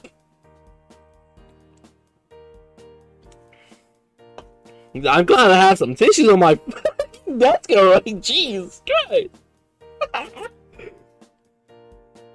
Okay, we enter the art class, and once again, we can see there's already twice as much art here as there was the day prior. Zubul and Gangle look like they are gathering it all up to start hanging. Oh, can I see some more of your art, Gangle, please? Hey guys, we're back! Ragatha smiles awkwardly. This is amazing. Look at all this art. Zubul turns to us, arms full with a hefty stack of papers. Thanks, Creepin. We step deeper in the room, looking at all the pieces they worked on. I'm noticing we haven't seen King. We've seen Kinga like twice. Ragatha takes a notice of a familiar piece from the day earlier, but it looks a little different this time. You put clothes on her! How dare you! Okay, so I said this earlier, but what this art piece was before, it was this, uncolored, without clothes, the same oppose.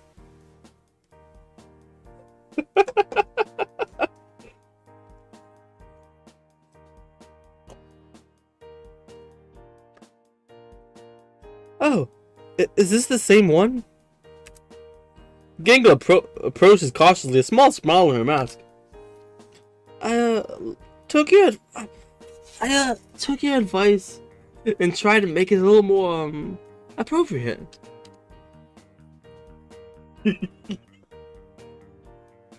Is it okay? Ragatha has a relieved expression as she nods.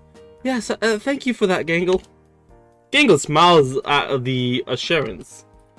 Decided I will present my heart with Zubul at the Culture Festival. Ragatha and I share a surprised look.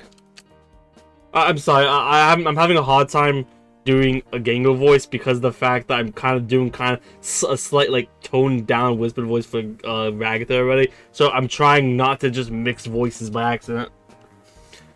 Are you sure? I don't want you to do anything that would make you uncomfortable, Gangle.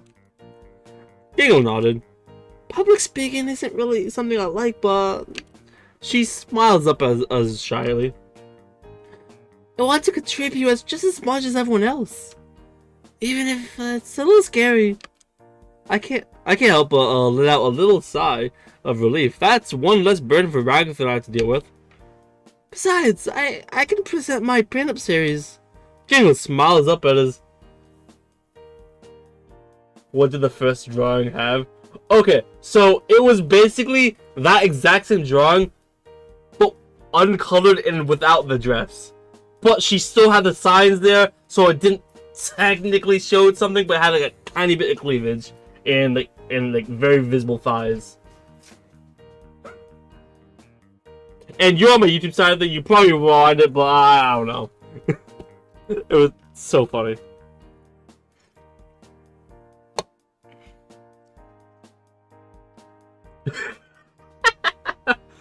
Yeah, just rewind after the stream's done, and you'll see exactly what we'll see.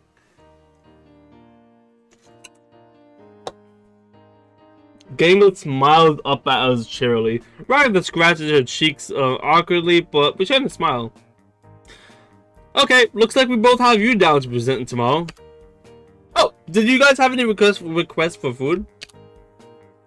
Zubul and Gangle look at each other for a moment, pondering my question. You know what?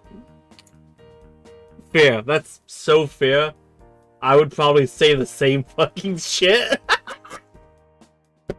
Ramen.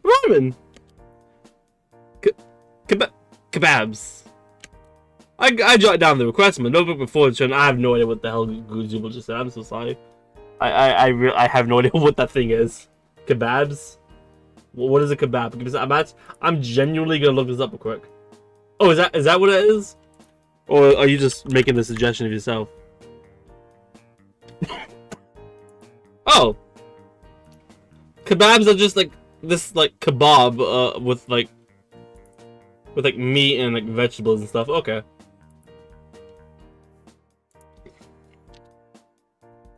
Thanks, guys. You really did a great job.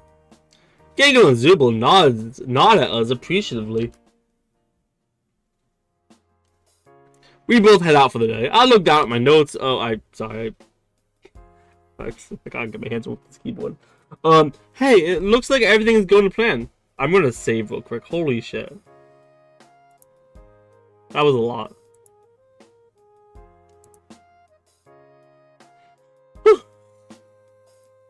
I've got the food picks. Everyone is on board to present. All that's left is for us to MC. Hello, Gimbal. Welcome to my YouTube chat. I am very sorry. I have no idea what that says. Give me a second. I will actually translate that real quick so I can answer you. Whatever you said.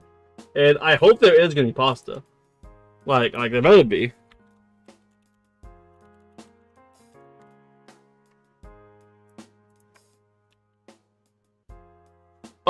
Okay, hello, I don't, what this person said is there anyone here that speaks Japanese? I sadly don't. I am apologetic. I do want to learn Japanese somewhere in the future, because I think it would be really cool and, interesting to learn, though. Either that or like Spanish or something, but, I think Japanese is somewhere I really do want to learn that. I apologize for that. So, I've got the food picks. Everyone is on board to present. All that's left is for us to MC. Oh. And what I was saying is because I translated their message in chat I just asked if anyone speaks Japanese.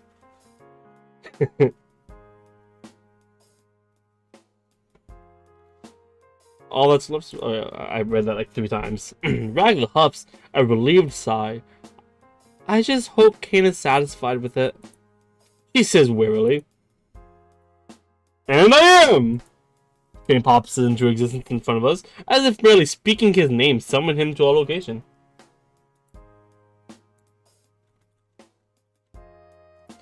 We both jump at the sudden appearance of our kooky principal.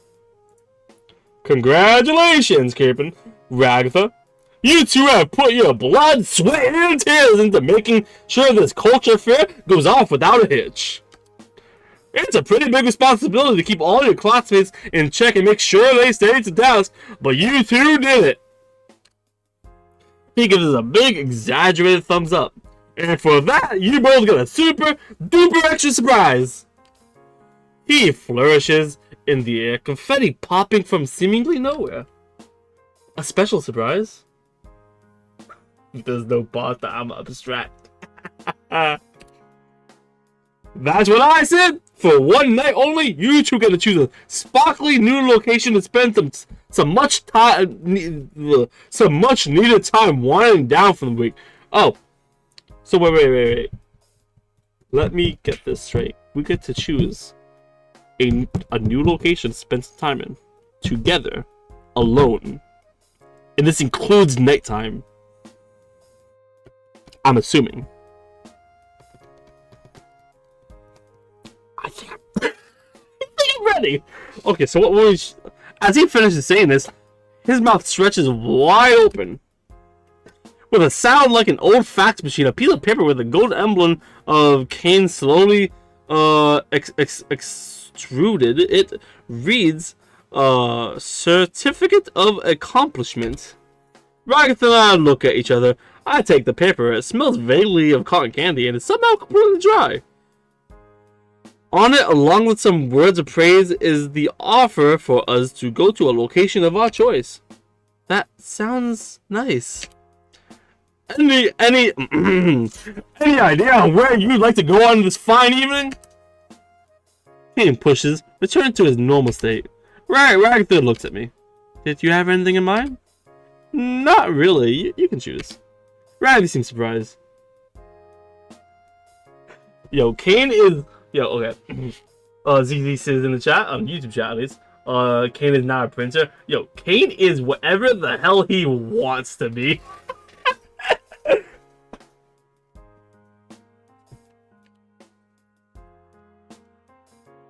Are you sure? I nod. Well, okay, how about a fancy restaurant? Are we about to go on a date? Oh, it doesn't include nighttime. That's fine. A fucking date would be great. I blush at the idea of going to a fancy dinner with Ragatha. Can do. Get ready to be transported to a fancy, scamancy restaurant. Caine starts to wave his cane before Ragatha stops him. Oh, but... Well, can I get ready first? She gives a pleading look at Principal Caine. Ragatha gives me a nervous smile, a blush on the cheeks as she tucks a strand of hair behind her ear. I'd just like to look nice, you know? I nod, backing her up. Yeah, me too! Alright, you two. I'll give you some time to look presentable for your night out. Just give me a holler when you're ready. Without another word, Caine disappears. Ragatha turns to me excitedly. Wow, we're actually gonna go out and get dressed and feel, well, kind of normal. She walks ahead of me a bit, excitement quickening her steps. It's been so long since I've been on a date like this. Her assertion stops me in my tracks.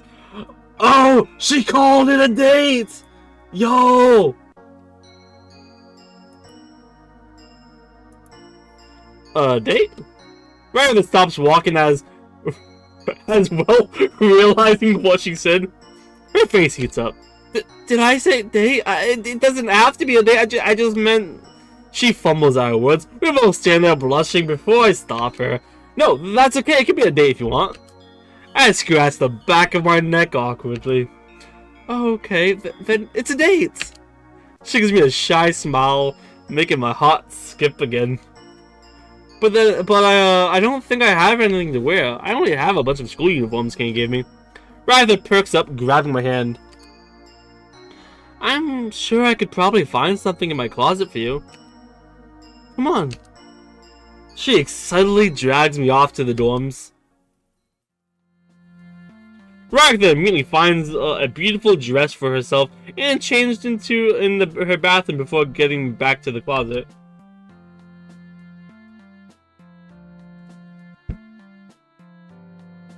She's beautiful. She's fucking good. Holy. What size are you? Why? I'm trying to see if I have anything you could wear tonight. What are your measurements? I genuinely don't know. Who knows their measurements off the top of their heads? She shakes her head.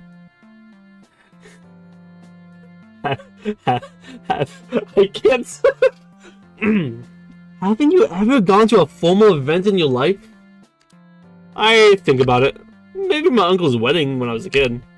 Ragatha huffs as she begins searching her room, eventually finding some measuring tape. She lifts my arm up, measuring my shoulders, my chest, and my waist. She keeps marking points on the tape and muttering numbers to herself.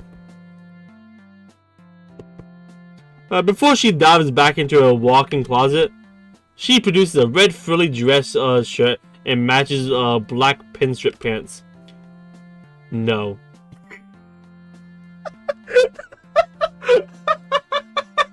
Just not beating around the bush. No. Just, I'm not wearing that shit. Bro.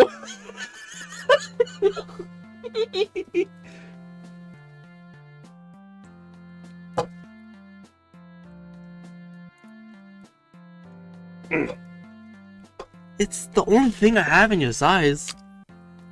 I'll go naked before I wear that. Ragatha huffs again. You are not going to this restaurant in your school uniform. I don't want to look like I walked out of an 1800s fashion magazine either. I mean, yo, ZZ, I would wear it if I was given a choice. My character does not like it. Just as Ragatha is about to retort, Principal Caine pops into existence from nowhere. Are we ready? Craven doesn't want to wear the outfit I picked out for them. Caine's jaw drops, and he has to spend a moment picking his eyes up off the floor as he fixes it. Yikes! I don't think anyone would want to wear that kind of outfit. Bro! Bro! Even AI don't like it. Yo, that's fucking terrible. And it's probably not even Ragatha's fault. It's like, yo, this is the only thing I have in your size here. Basically, is what she said. But she's right. Your school uniform is a little lacking. He taps Caine against my school uniform, and the fabric transforms around me, turning into a perfectly fitting formal wear. Even my wacky watch is now a black leather affair with a gold-plated screen. Chop chop now, young lovers! We have a studio audience to keep engaged! I'm sorry. The fucking pop. Oh, shit, I wish I was recording an instrument now to get the best quality, because I feel like I really want to fucking upload this as a video later on too. Whew. With another tap of his cane, we're teleported to a bustling French restaurant. Ragatha and I are already seated. In front of us, two menus with gilded lettering. In front of us, 2 menus with gilded lettering announced the restaurant's name. Lee Cochon Rex. I probably did not pronounce it correctly. I'm so sorry. As I flip open the menu, I realize every entry is in French. A waiter comes by and places a basket with assorted breads in front of us, as well as a fancy glass of bottle containing water. Oh, okay. No wine. He turns to Ragatha. Oh shit, Gummy Goo! Whoa! Yo! I can't do an I can't do an evening, Mr. Man. Welcome to I can't do a fucking Australian accent. Give me a second. I'm just gonna give me how to do a Australian accent. I need some.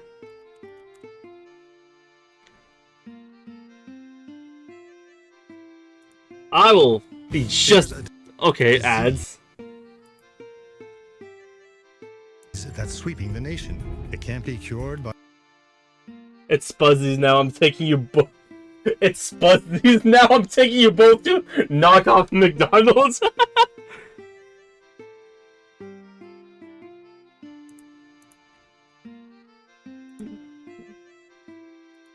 Oh, oh my god, these ads. No, I understood what you said. I read the name correctly. Everyone, today we're going to be talking about this one right here, the I sound, I. Can you just like motion played? You have the inflections. We're working with doing.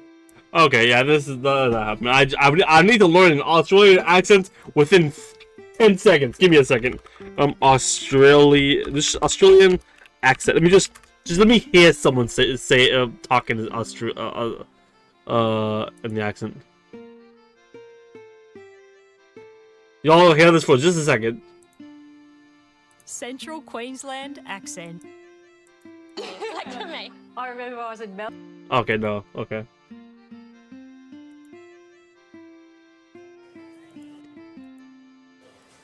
Hey man, I like your hat. Bloody oath, tigers all the way, man. So is that? Alright, no, can't do it. Evening, Miss Amazing. Welcome to our fine dining establishment. He speaks in accent that's definitely not French. Anything to get you started off today. Another waiter bumps our waiter harshly. Oh, I mean, he produces a card from his suit pocket.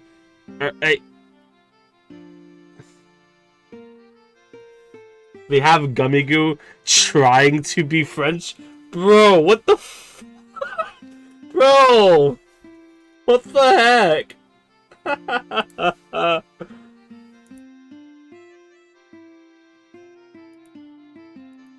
1 second. A Teslas, Pretz, Commandeer? He stutters and trips over every word. It's like a drunk man from Australia ran over the French language in his Volvo. Not that I would understand it any better, even if it were perfect French. In fact, the only 2 French words I know are oui and baguette. Oh my god.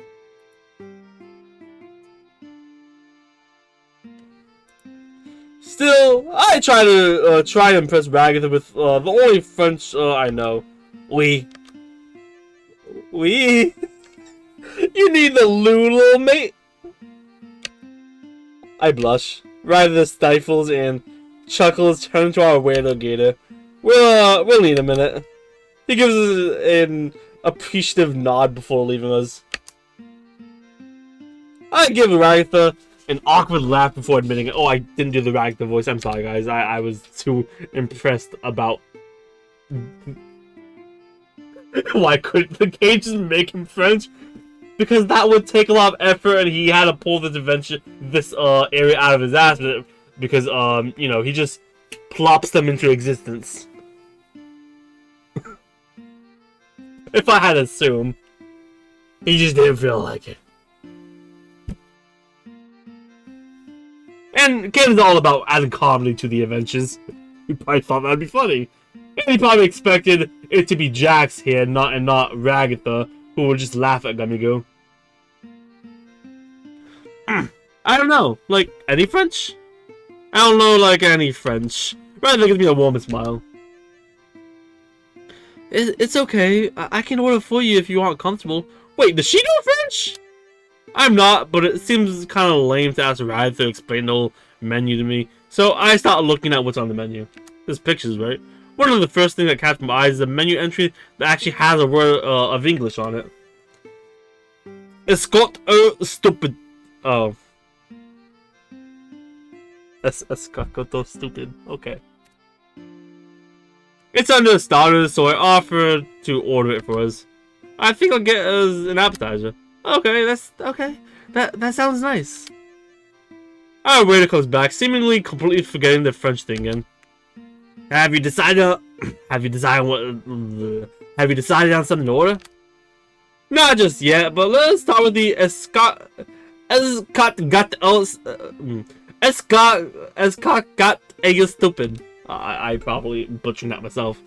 Ragatha's pupils dilate and her face takes on thousands yards. Ragatha's pupils dilate as her face takes on a 1,000-yard stare. Our waiter takes no notice of her, writing my order down. Sounds good. I'll put it in for you, mate. He promptly leaves before Ragatha can object. I'm assuming it's not something that tastes good. Because it seems like she knows a little French. So she's like, bro, that's disgusting. Why? Ragatha, you okay? Ragatha shakes her head. Oh, yeah, I'm fine. I just had a bad experience. What stupid Oh!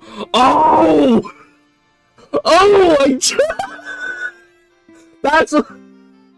I just understood why the word stupid is in it.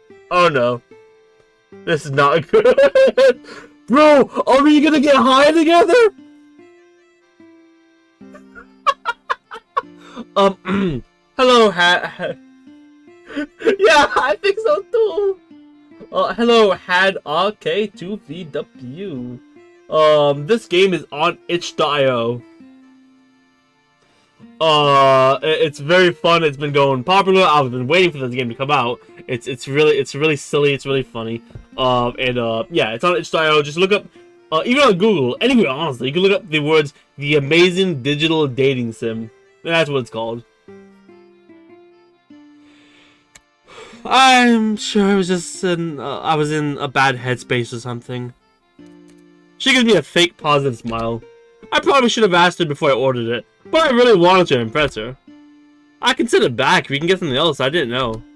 I say, hands flying up defensively. Ragatha shushes me with a gentle smile. It's okay, I think I might just skip on the appetizer. She scans the menu. Oh, this sounds good. The filet... The filet grill banos. I have almost all the endings in this game. Oh, hell yeah! This is Jesse in my YouTube... Jessica in my YouTube chat. This is still my first playthrough. I would have beat my first playthrough on the first night, but I ended the stream a little early because it was getting to like midnight. And I started my stream really late because I only just then realized that the game was out, and yeah.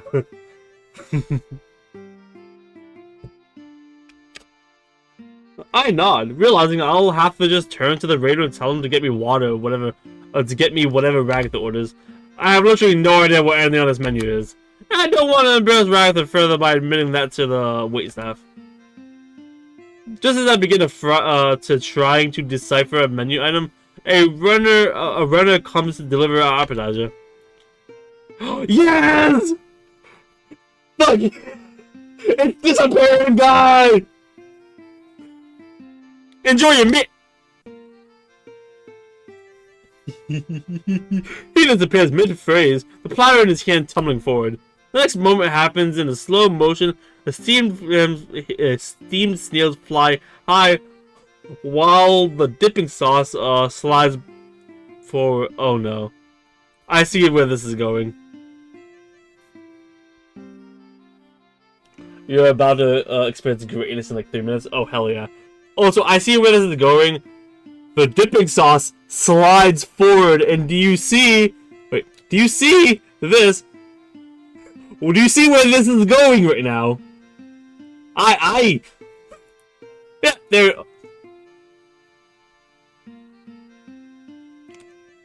You know what, that's actually even better than what I imagine happening, actually. I love seeing Ragatha covered in gooey liquids.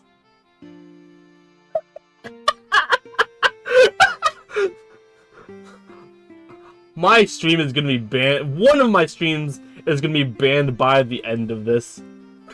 This game. I'm promising. Give me one second. I need to fix my chair real quick. One moment, guys.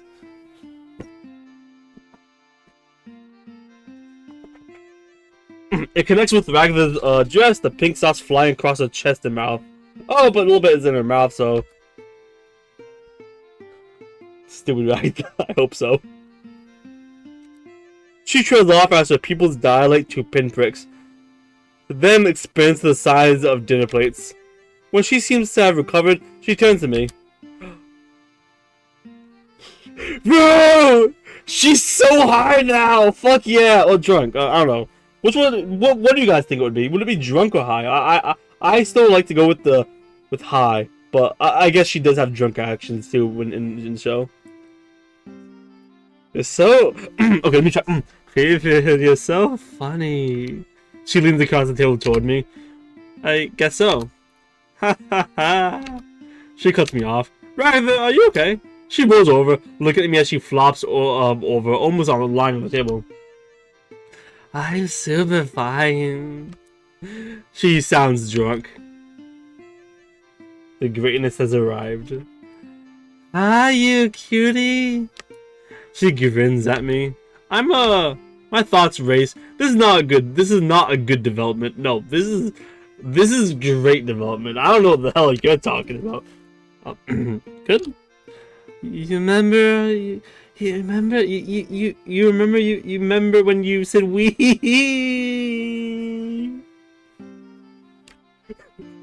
I believe in stupid sauce ragdoll supremacy.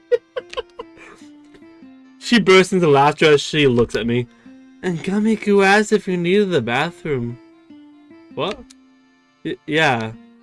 That was so funny. She's slurring her words. I desperately try looking around. Our waiter catches my panicked glance. You alright, miss? He eyes Ragatha, who is now trying to make a snow angel using the tablecloth. The runner disappeared in the middle of handing us our food, and spilled the entire order of stupid sauce on Ragatha. Our waiter gives me a surprised look. That's not good. Another member of the waiter staff notices us. Mon Dieu! He claps his hand and Caine appears. Hello, I've been summoned. This is taking enough stupid sauce to tranquilize how your English says the elephant. I think it would be best if the students were sent back to their dorms. Loki, you would be a great voice actor. Thank you! I try so hard. I have a couple of voice clips I do for like animatronics and shit. Like I've done like a Shadow Foxy voice, Glamrock Freddy, and I love voice acting so much. I'm even gonna be in like this one fan game of a FNAF. It's really cool. I love doing this stuff so much. That's why I'm actually very excited doing this on stream, because I get to show off a little bit of the voice that I don't usually I'm not usually able to show off to people. We were just starting to have fun. Oh, that's awesome. I'm one in a show. I'm actually I make a cameo in a movie, but it doesn't really have my voice in it though. I've cameoed in a movie called Jitters, for like 5 seconds, but it's not like a voice clip or anything. It's just visuals. Whew. She trails off. Ragatha pouts. Caine scratches his chinny chin chin. Very well. Guess the adventure is a bust. Caine claps his hand and the restaurant disappears around us, leaving us back in Ragatha's dorm. My formal wear has been turned into a fine pair of pajamas. Wait, Caine, are you gonna give me permission?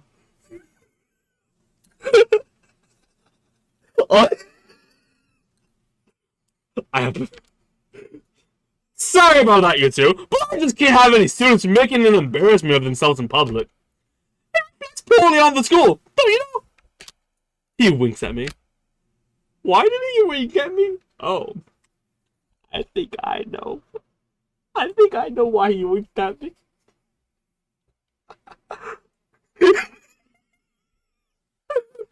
I think in like 2 minutes max, she's about to have a... Okay, I'm not sure if I could say this. Never mind. I'm not going to say that on stream.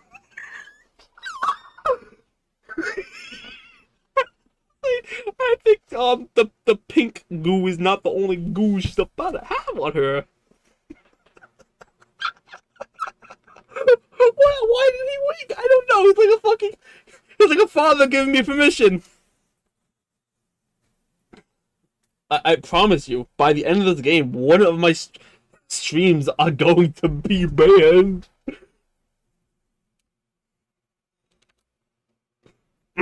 Anyways, you two sleep off your decisions, and I hope you learn a valuable lesson from the substance abuse. Caine, a waiter spilt the sauce on... Before I can finish my thoughts, Caine disappears. Where's the restaurant? For a second, I think she's going to burst into tears, but she surprised me by bursting into laughter and said, Silly dorm room, you're not a restaurant. She turns to me. Creepin', you're so cute.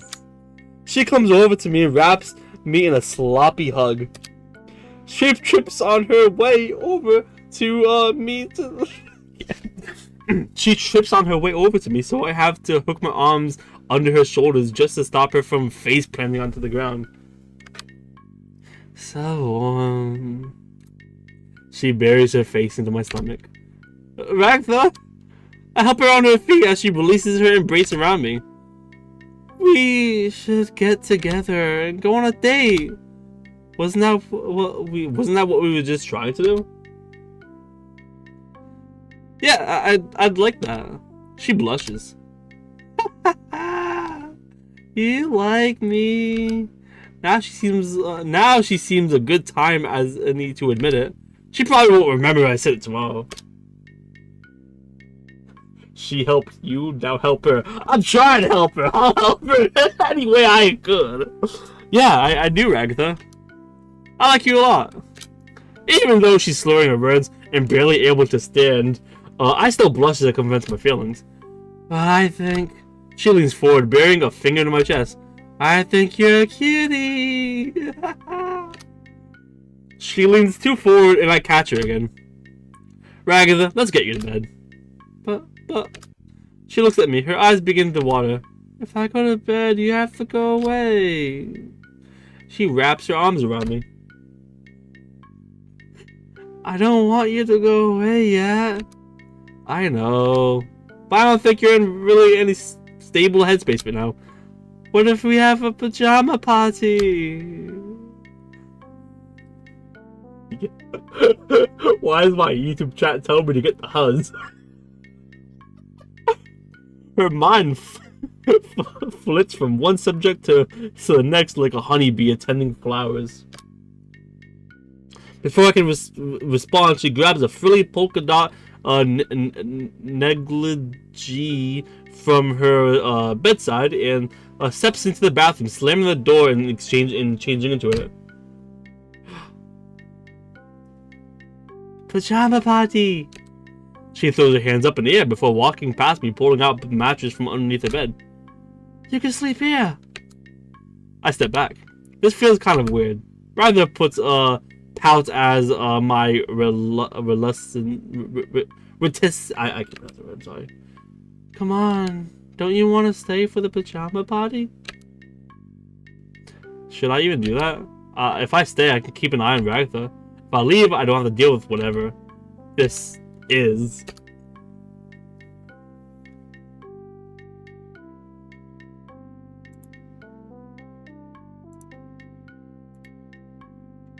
I'll keep the I'll keep just some really good company tonight.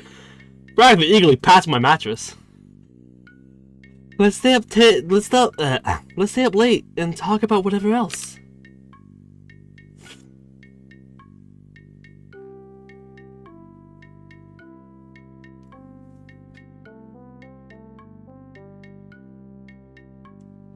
Oh my god. Oh my god.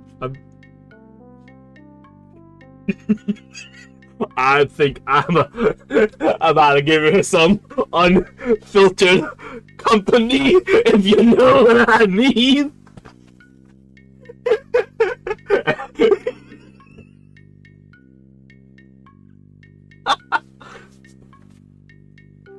She kicks her feet in the air. Do you think Zubul and Gangle like each other?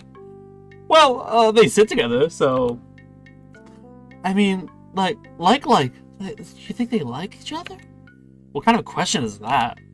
Maybe? Ragatha giggles, rolling on her bed until... Thump. She falls right off her bed. Thankfully, my mattress catches it instead of hitting the floor of the dorm. I heard you like somebody. She giggles again.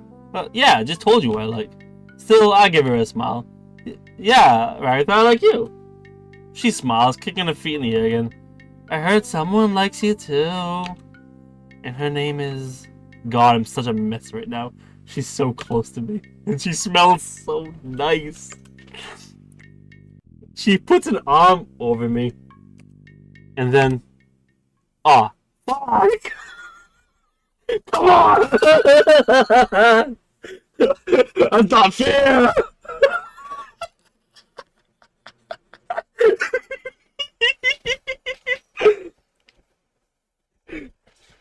Oh my god. Holy fuck. Okay. What? Ragatha? She holds her other hand up to her mouth.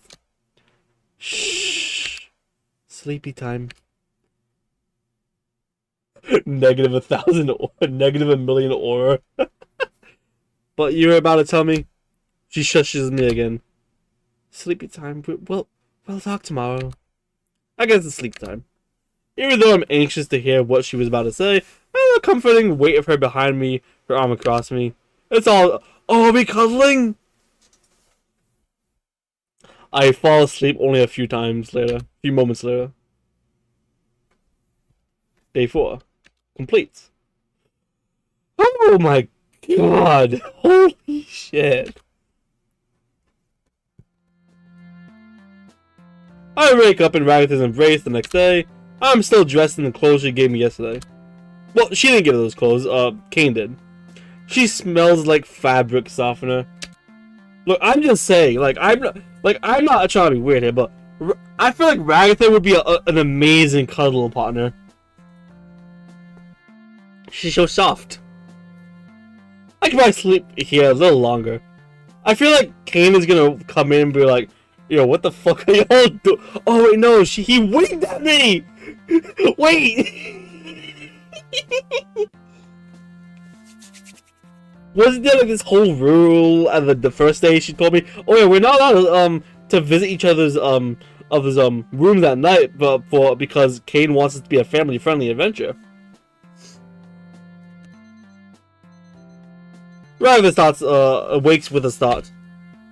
Oh, Creeven, we have to go to the culture festival. Oh, she remembers that I'm here. Okay, I thought she was gonna be surprised that I was still in her room. She says before doing a double take. What? Wait. What are you doing here? Oh, there it is. Did we? She says her people. Oh shit. Wait.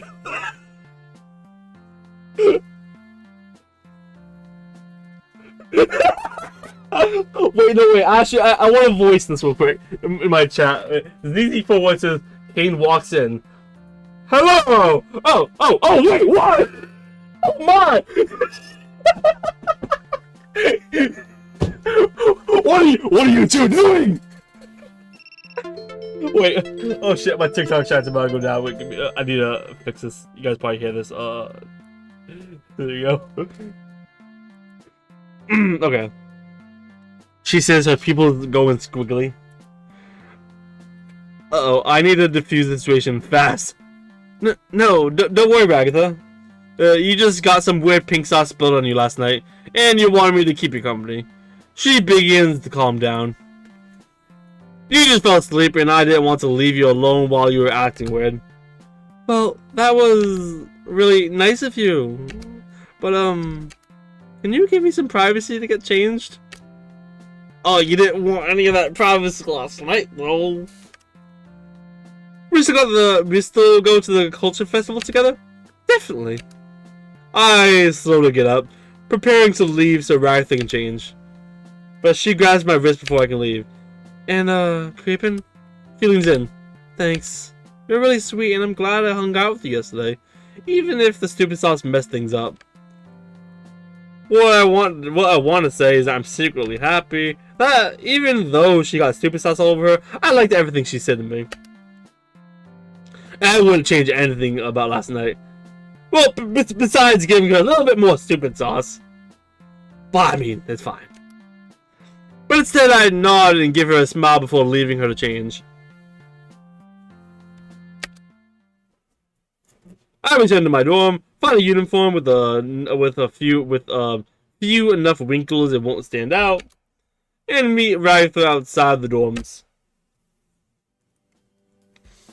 Ready? She offers a hand. I take it as I walk to school. We walk to the culture festival. Principal Caine is already here to greet us. Ragatha, Creepin'!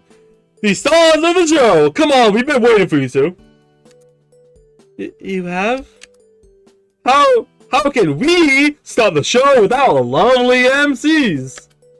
Come on, take the stage, start it off. No time like the present.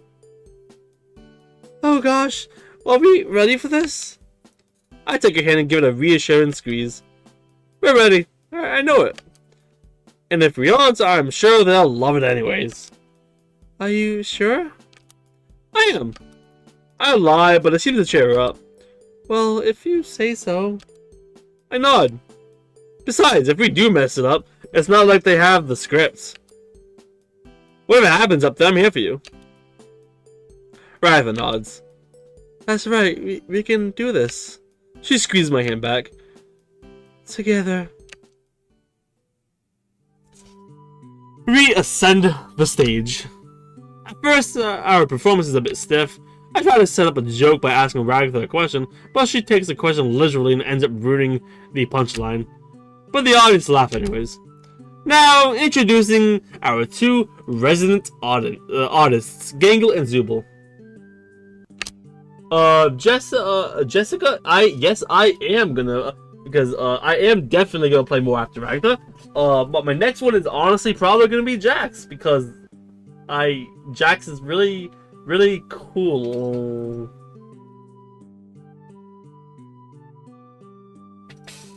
Either Jax or Pomni. Either or. I'd probably pick Jax for my second playthrough. Without them, we wouldn't have any poses for the culture festival. Ragatha nods. Yeah, Gangle and Zubul really came through for us. Without further ado, the art club's presentation. We step off. Oh, we don't get to see all the art? Damn. I was really hoping to see that Pomni drawing that she's so kindly walked in on her drawing on the first day. We step off the stage and take a breather as Gaynor and Zubul show off their art. The audience applauds. Zubul has drawn a series of interesting geomographic patterns and a few impressionist-style pieces of our classmates. Gaynor has done a series of anime-style art, including a few of our classmates. And different pin-up style shots. When she presents the busty picture of Ragatha, my co-host blushes. Gangle, do I really look like that? I hear her mutter under her breath. I can't help but stifle a laugh as the audience applauds the art. Well, it seems like they enjoy it. Not you too. I chuckle again. After the art club's presentation concludes, it's time for us to take the stage again. That was the art club. Give him a hand, folks.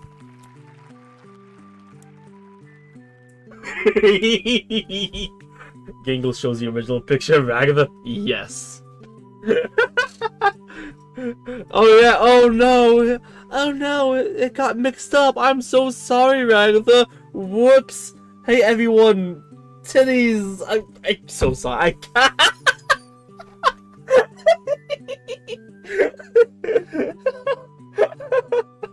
I fucking can't. Yep, Gango and Zubul sure are talented. Who's up next, Ragatha?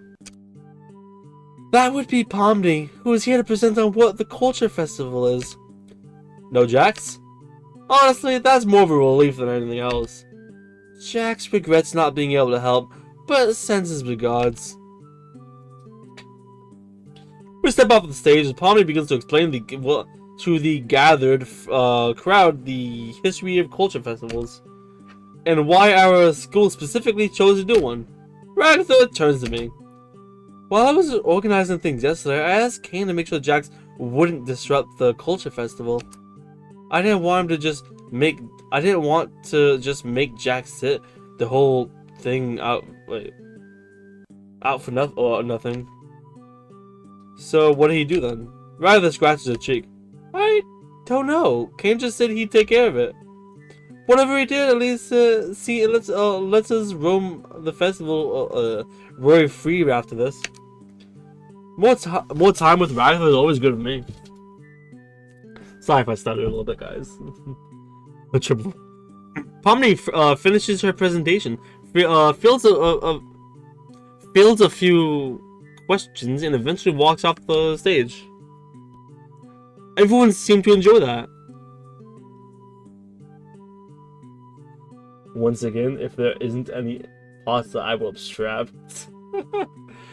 We're gonna set the stage again. Thanks for everyone for coming and start our tour for the festival. Oh hell yeah! Yo, look at that! Caine brought all the foods we asked for and then some. Colorful rice dumplings filled with red bean paste, fish-shaped pastries, and even some ramen stand have been set up. Oh, I guess there's no pasta. But I mean, hey, technically speaking, ramen has pasta in it. Or noodles, at least. Ragatha and I make the rounds to talking with our classmates. We congratulate Pomni on her presentation. Thanks, guys. It seems like everyone else enjoyed it.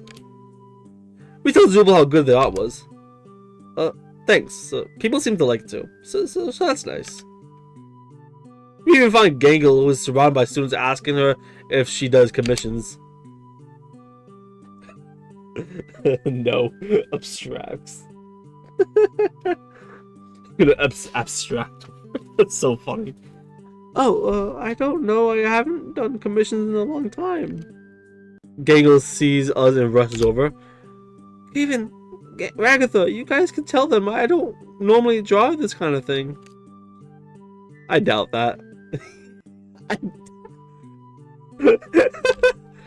That was really interesting art, Ragatha, you showed off, huh, Gangle? Creepin, you don't have to bring that up again. I chuckle. Come on, guys, give Gangle some space. She should get to enjoy the festival, too. The crowd disperses. Thanks, Craven. Ragatha and I keep touring the festival. Looking around at all the stalls, we see a familiar face. Caine has made a sort of, oh no, Duncan booth for Jax. Jax looks bored as he sits atop the seat over the water. I guess that's the solution Caine came up with for keeping him out of trouble. I have half a mind to go over and give it a shot, but Ragatha puts her hand on my shoulder. I wouldn't do that. I paused. Jax has a really long memory about these kind of things. You really don't want to get a prank war with him. Don't you dare.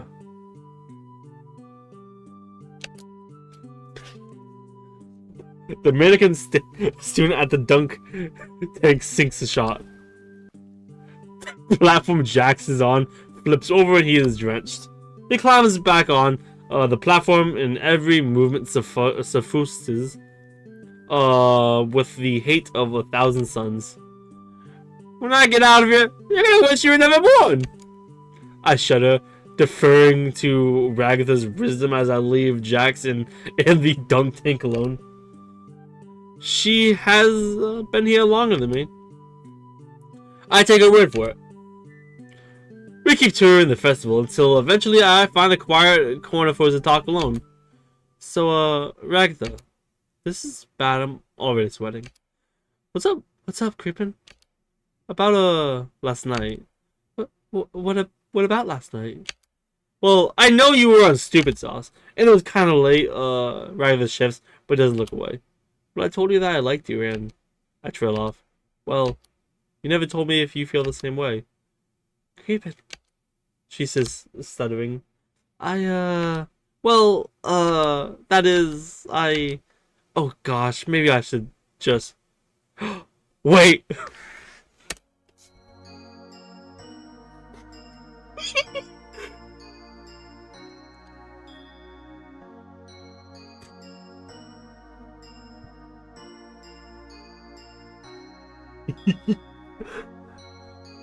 We got it, man. We got it.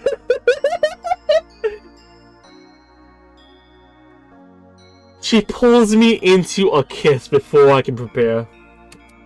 We linger together for a few seconds before she can slowly pull back. Does that answer your question? My heart is beating a mile a minute, and I can hear it in my ears. I barely manage to stammer out.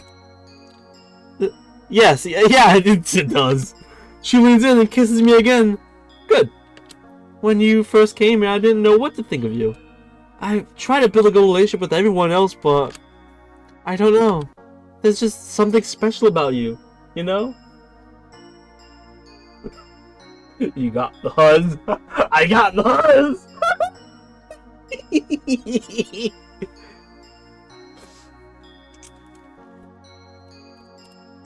I think I do. My heart is still racing. You're special to me too, Ragatha. You reached out to me and gave me a tour. You invited me into your softball practice and let me help you plan the Culture Fair Festival together. Well, talent show, I mean. You even showed me your favorite spot in school so we could just share it. Well, yeah, you mean a lot to me. You mean a lot to me too. Can I have another kiss? I nod, leaning in and giving her one more kiss. Oh! I almost forgot. Me and everyone else are meeting after the Culture Festival to set off some fireworks. You know, to celebrate surviving another one of Caine's adventures. Would you like to go? As my partner? I nod, taking her hand in mine. Yes, Ragatha, I can't wait to go with you. We hold hands as we tour the rest of the Culture Fair. When I first came here, I had no idea things would work out this way. But seeing Ragatha smile, feeling the soft warmth of her hand in mine. Can I make sloppy animation of this gameplay? Go for it, man! Tag me in it, please! I beg of you, you can tag me in whatever you make of this VOD. I don't care. I wouldn't change a thing about how this week went. Ragatha and I returned to the dorms, parting ways to get changed for the afterparty.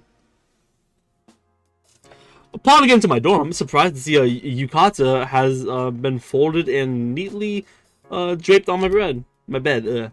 It has a note. I can only guess who this might be from. Oh. Dear Creepin', congratulations on you're successful with our resident rat. Bro, it's like a father saying the congratulations. Congratulations on your success with our resident ragdoll Ragatha. Try saying that 5 times fast. You've made quite the impact on all the school. So to commemorate that, I want to gift you with this.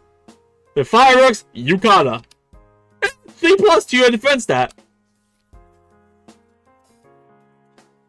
Seems like Caine's as weird as ever. But I don't want to be the one out of fashion. So I don the yukata and meet with Ragatha at her door down the hall. When we meet back up, Ragatha is wearing a pink kimono with white flowers in it. Oh my gosh, she's so pretty! So, how do I look? I'm speechless for a second, but I find my voice quickly enough. You're perfect, Ragatha. I can't. I couldn't even say it. I could barely say it one time fast. Her blush deepens as she takes my hand. Flurries of cherry blossoms blow past us. Even the light autumn breeze gives way to the sun's warmth, making the walk pleasant. When we get to the rooftop, everyone else is waiting for us. Glad you guys showed up. You look great. Oh my god, they all look so cool. But I'm sorry, but bro, she looks like she would have a fucking katana. Bro, katana out of the way her wrist is. Yeah, glad you guys could make it. You two look pretty good too. You two look pretty good too. Pretty cool together. Subo? Just saying. Ragatha and I spend time with our classmates talking about the culture festival. Yo, where's Jax? I need to see Jax now. Wait, no, where's Kinger? Let's see Kinger. Pomni and Zubul, yes, they actually they had some pretty good outfits. I like theirs so much. Joking with friends. I almost forget about the fireworks until Mr. King joins us. Oh my god, he's a fucking sensei! Hey everyone! Hey everybody, I brought the fireworks! Remember, you should always have trust in adults to light these. And never buy any fireworks that are illegal in your state. He winks at us. Now, let's light these puppies. The fireworks go off. But I only have eyes for Ragatha. Her eyes go wide as the fireworks explode into various colors. I almost forget how pretty these are. She says, almost breathless. We stayed there for a while, watching the fireworks. Yo! Jax! Look at his outfit though, holy shit. No, this is beautiful though. I fucking... I'm gonna be so for real with you guys. I might... Shit, can I just save real quick? I might have to go back here at some point and make this my fucking wallpaper. My wallpaper is currently one of my own drawings. Whew! Craven. She turns to me. It's been a long time since I was this close to someone, but if I could share this moment with anyone at all, well, I'm really glad it's you. We kiss one last time as the fireworks explode in a brilliant finale. They light the firework without anyone looking. It's chasing me, help! DZ. This is my YouTube chat. Ragatha and I spent a lot more time together in this school. With time, more and more of my memories returned. We still haven't found a way out of the school yet, or back to our lives before. But we promise to stay together no matter what happens. Finn. No! I need more! Was that action? Is there anything else after that? Wait. Story by Volkstar Big Gabanga.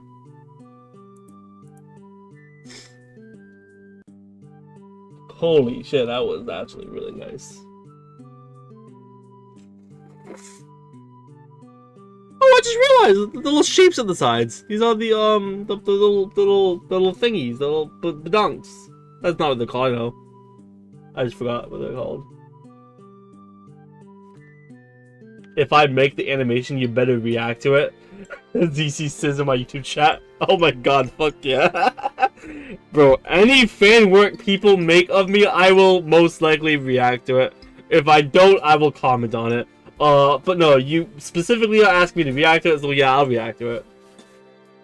I'll either react to it on a stream, or at the beginning of one of my streams, or I'll react to it in an actual video. I haven't done a reaction video for so long. Gloinks! That's what they're called. Thank you, thank you, thank you. Holy shit, album. Oh my god! I can actually make it my freaking wallpaper!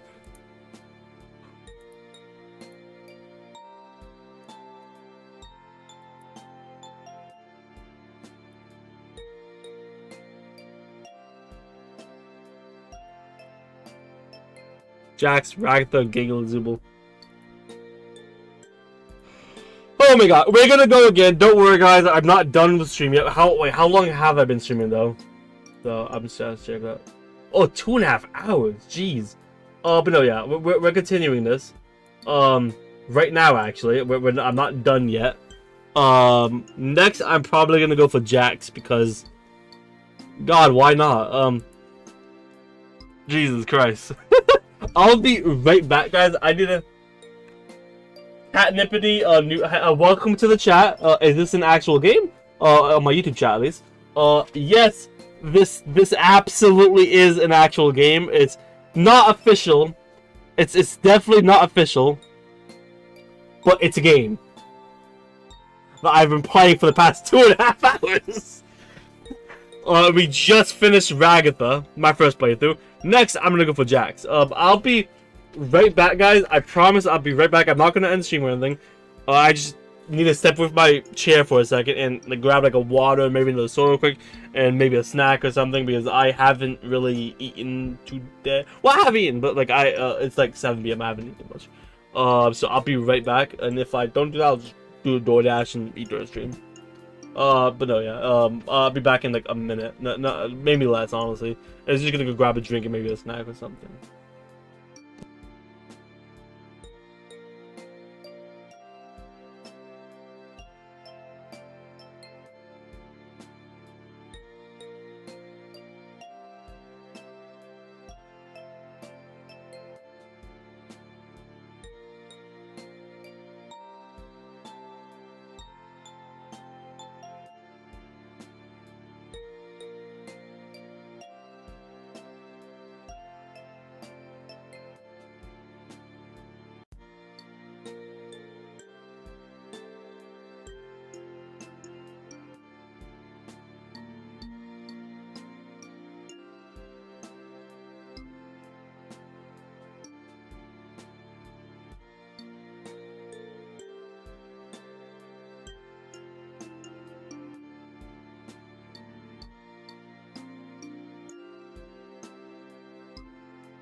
Alright, I'm back. I'm so sorry. It took a minute. Is everyone still here? Okay. Let's try to fix my chair real quick.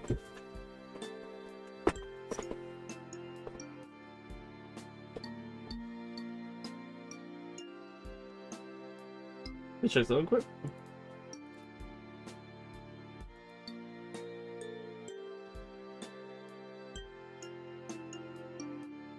I'm so excited to animate this. Oh shit! Normally when I go AFK for a minute, people usually leave on the screen. But although, yeah, I wasn't gonna. I was actually trying not to take too long though. Let's start up again. Whew.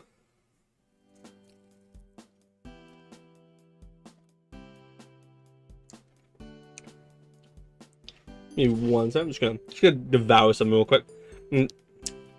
The other day, I made these like the sausages. I cut them out in the middle and like put pizza sauce in it, some cheese, and like pepperonis. It tastes really good. And I had some leftovers, so I just want to devour one real quick, and then we'll continue with the dialogue so I'm not choking.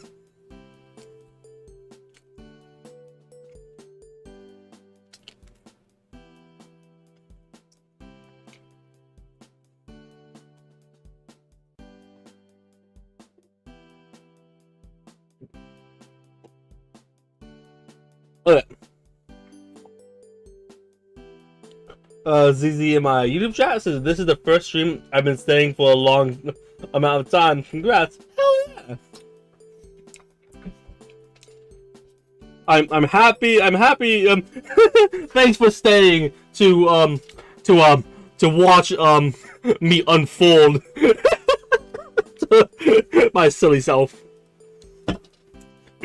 Welcome to the amazing digital dating simulator, a slice of life style school setting where anything and everything is possible. I'm Caine, and I'll be your principal for the duration of your stay here at the amazing Digital Academy. Help your classmates pull pranks on the teacher, become a straight A student or rule-breaking delinquent. All this while possibly finding love along the way. But enough about my wonderful creation. Let's get you enrolled. First things first, what uniform will you be donning? Oh, I'll still go with guy. Sounds good. How about your name? What should we call you? I'll go same thing. Because I'm not creative at all. Creepin', huh? Are you sure you like that name? Okay, once again, Caine. Go fuck yourself. And 6'7". Why did you have to make me say that? I'm calling you Q. Q. Dude, TDC is Loki so peak. I agree. Yep, that's my name. Be glowing. I'm not gonna do that. Say your name is Gloink. I would, but I don't know if I want them calling me Gloink while I'm trying to seduce them.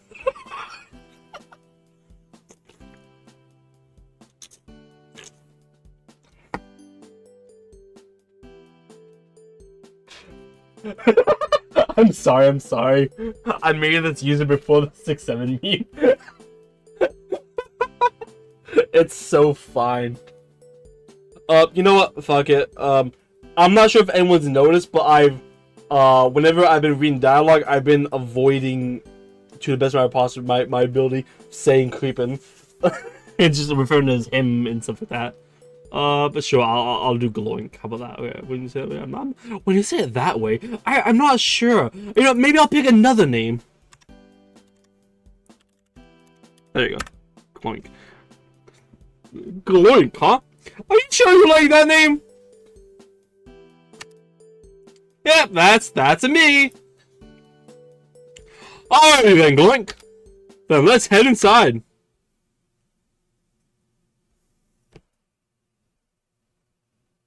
Oh shit.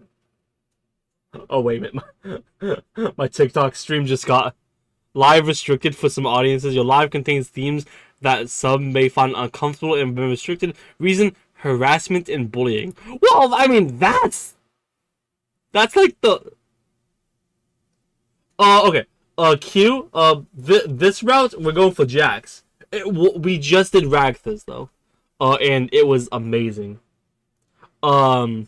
And my TikTok just got just got restricted for harassment and bullying. What do you mean? Bro, we haven't even done Jackson's route yet.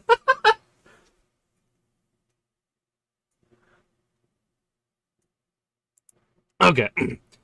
Hi, my name is Glug. I'm a transfer student to the amazing Digital Academy. My parents moved to the countryside.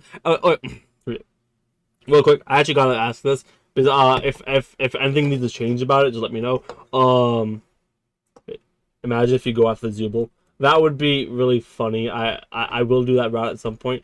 Right now it's the way I'm doing it right now is it's Ragatha, Jax, Pomni, and then like Gangle, and then Zubul. Zubul's like last for me. Like nothing wrong with her. I like Zubul. But I'm going for my mains real quick. Jax is awesome. He's cool.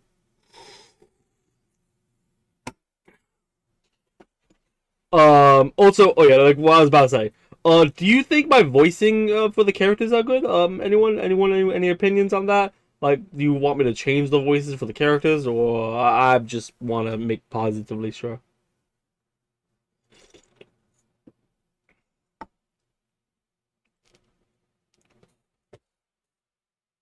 Honestly, I'm a very big Jax fan, but I personally think Zubul's was the best route. Oh, well, that's fair. I haven't done Zubul's route yet. And thank you, ZZ. Okay. Also reminder to everyone, I haven't said this reminder for a while. I am currently live on YouTube, Twitch, and TikTok if you want to view me any way you'd like. Although on my VODs for YouTube and Twitch, the only Twitch and YouTube will show up on stream. I like in the actual like VOD, because I couldn't really figure out how to get TikTok's chat to show up. Although YouTube is really my most active at the moment. That's fine. My parents moved to countryside after a vague, tragic event that changed the course of our lives. Wait a minute.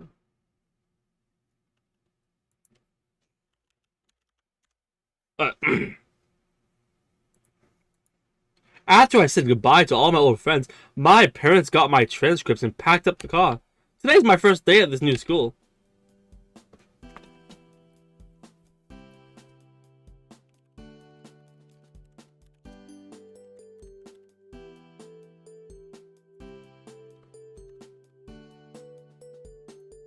Give me 1 second. My friend just messaged me, so I'm gonna go just forward him my my live stream real quick. There you go. I glanced down at my class schedule. This should be English 101 when with Mr. Kinger. So where's the teacher? I hadn't stepped into the class to let in any other students that might be late to class. Someone else hops into the room. The figure looks like a tall white piece with a gaming set. Specifically, it was like the king in chess. It takes me a moment to put two and two together, but when I do, I almost groan at the pun. Surely his name can't really be... Hello, my name is Kinger. You must be pleased to meet me. Mr. King extends a gloved hand, which I shake, more out of instinct than out of genuine sense of excitement. Good morning, class. Good morning, students. On the docket today, we have a new student named what's your name again? Hey everyone, I'm Glorg. I look forward to learning with you all. I hope we all be friends. I'm Glorg. Don't mess with me, and we'll be good. Oh, if I'm doing a Jax route, I feel like I should like, don't mess with me. I'm such a emo motherfucker. I don't even know if I don't got this. I'm not doing that one this time. The second one? Okay, yeah, let's do the second one, guys. Radio! Go on and take an any open seat, Gloink. Most of our students don't bite. Most of them. One of the other students, a purple rabbit, seemed to grin at this. I take a moment to think about who's sitting by. Where is he? There it is. Sit down with the mischievous-looking purple rabbit. Emo Gloink. I have to draw that. Yes. I sit down next to the purple rabbit. He looks bored by Mr. Kinger's lecture. As I take a closer look, I see his name is written on the nameplate on his desk. Apparently his name is Jax. As I get a closer look at Jax, I see he's working his jaw. Is he chewing gum? He catches me looking at him, and I almost apologize for staring, but I can see he isn't offended. Instead, he grins quietly before putting a finger up to his lips. He takes the chewed gum between his gloved fingers, reaching out towards the girl in front of us. No! No! No! The girl in front of us has ribbons for a body and a comedy mask for her face. She's paying close attention. Zizi? Oh, he can open his mouth. He's opened his mouth multiple times. He's opened his mouth when he's gotten choked, and he's opened his mouth when he chews on things, like when he chewed on Gangle's ribbons, or the food, I think the pilot.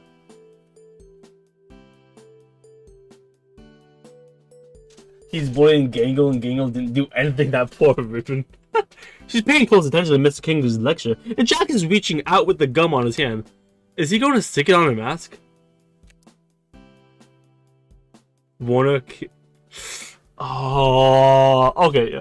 I might have a little bit of a hard time actually doing this path, because I was being the little nice person on the other pathway. Okay. I gotta do it though. Ugh. Keep quiet and see what happens. Jackson opens his mouth and does it multiple times throughout the show. Yeah, he does, I know. Jax reaches forward with practiced stealth, sticking the wet wad of already chewed gum by the ribbon girl's mask. I'm sorry. The ribbon girl lets out a quiet shriek of discomfort, flailing her arms as she desperately pulls away from Jax. Oh. Ew! Jax! What is this? What is that? Why did you do that? Ew! Her whining and desperate flailing is a little funny, even as she feels around blindly behind her mask. Her movements attract the attention of Mr. Kinger. What's going on here? He seems aware something is going on, but he doesn't seem to know what. How is this guy teaching us? Jax is just picking on Gangle again. The mismatched figure pipes up from... oh my god, why am I stuttering so much right now? Holy shit. I'm sorry, guys.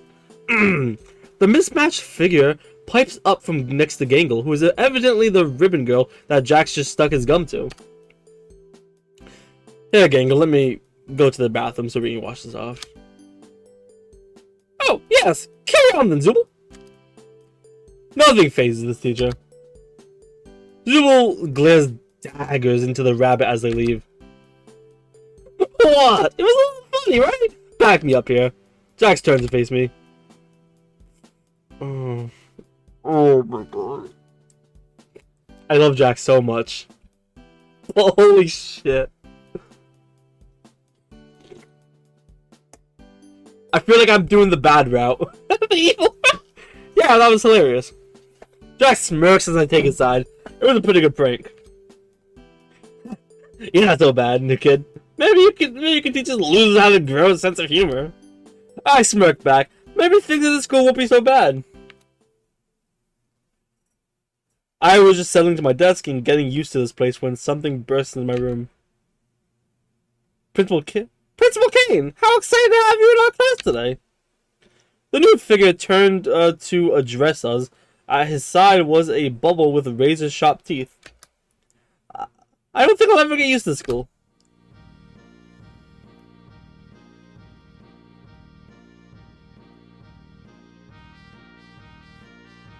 I would not say this crap. That was mean as frick. It was cute. Look, I love Jax, but no, that show's mean. Holy shit. Kinger, class, how do you do? Principal Caine extends a hand, gesturing to all of us before freezing in place. Ragatha from earlier skips into this universe. What? That was the same guy? Oh, I feel so... Oh my god. I don't want to see Ragatha in this playthrough. I feel so bad that I know something is going to happen to her. With a sound like porcelain grinding against porcelain, his teeth slam shut. His eyes slowly extrude from his teeth like they're not solid objects. Blink! Wasn't expecting you here! Manic enthusiasm suffuses his voice as he points his cane at me. Maybe you'll be the secret ingredient to make this school interesting. He pauses for a moment, rubbing the base of his chin in a contemplation for a moment. Is there something is there a reason you're here, Caine? Zubin speaks up. Zubin speaks to him like they're addressing an annoying insect instead of the principal of the school. Caine perks up. That's right! The reason I'm here! To make sure we all find an enticing academy experience! One filled with fun, danger, adventure! He begins to list more and more descriptors, increasing his breakneck speed until I can't even tell what he's saying. And most of all, interesting to our studio audience. He turns toward the window and stares out of it for a moment. Is he addressing somebody? It doesn't appear to be anyone inside. However, the numbers are in, students, and it turns out school dramas are just white noise. Normally, this is the time I tell you that that means the end of school life as we know it. Caine bites his hand in mock horror. The class and King will play along, gasping at this revelation. Gaga looks ready to burst into tears. However, my sweet tooth friends, our benevolent principal has found a way to bring public interest back to the school as a major way. Plot twist to an NPC in the adventure that the cast goes to become close to you. Bro, that would suck. I already had like the theory I was an NPC for a little bit, but I don't know anymore if Ragatha got so close to me. At this point, Sharp Tooth Bubble next to him pipes up. How are you bringing interest back to the school, Mr. President? I can't do a Bubble's voice, I'm sorry. How? Caine shoots a Bubble a confused look, but hits his stride a moment later. You see, my little Tomer Emeralds? What's one thing no academy has ever done? Cast of colorful characters. A competent principal. Adequate funding? Caine shakes his head. Wrong, and surprisingly right, but not relevant to what I'm talking about. No school around here has ever had a culture festival celebrating the unique talents of its students.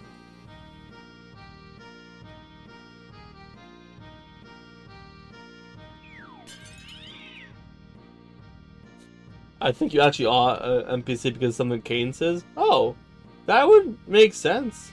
I mean, I thought I was an NPC for the beginning portion of Ragatha's thing until like it gave me the description that I was seeing like those colorful things like I was abstracting. So I just assumed that I was just a new player. After that, at least. So I, being a benevolent principal, have decided to put your class in charge of throwing the best culture festival this side of the Pacific Ocean. Make it flashy. We gotta keep the interest of our investors after all. Egads! I'm almost late to my deep tissue massage. Alright, Kinger, I'll leave you the list of everyone's responsibilities. You all have 5 days to break a leg or 2, or 3, or 5, maybe an arm as well. As abruptly as he prepared, Caine darts out of the room, disappearing from view as he heads to his appointment. Alright, class, let's see what roles Caine assigns to us. Alright, class, let's see what role Caine assigned to each of you for the Culture Festival. Caine lifts a paper from his desk and begins to read aloud. Ragatha, as the class representative, I trust you to organize the other students and make sure the festival proceeds with no issue. You can count on me. Zerbo and Gangle, you two will work on art to promote the festival. We have a pretty big school here, so we'll need plenty of posters and some art to display during the festival. I don't know. I still don't have anything I'm comfortable showing everyone. Pomni and Jax, look up what a culture festival is. Shouldn't we do that before we start making posters?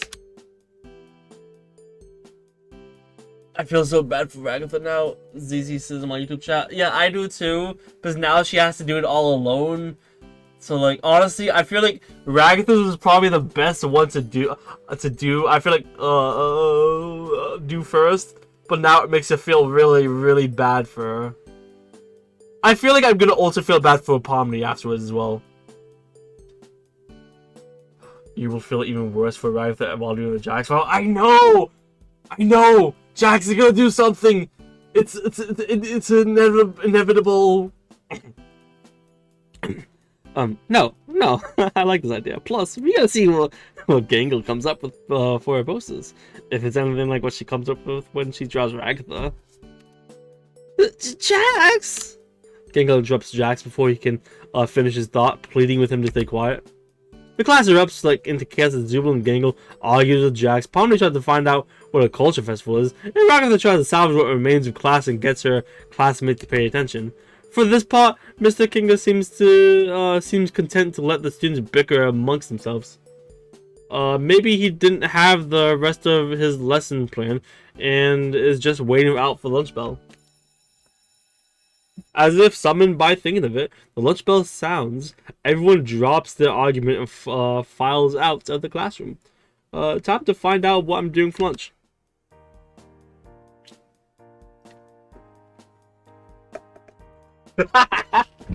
W impressions, by the way. You need to voice all the characters in the actual show. You know, is that something that people would like to see me do? Like grab a clip from the show and just try my best to voice them all? That would be funny.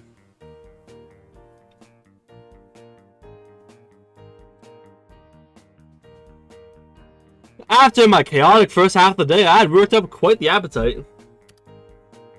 The cafeteria was bustling with unfamiliar faces around me. There was a I'm sorry. You guys would actually like to see that. Oh my god.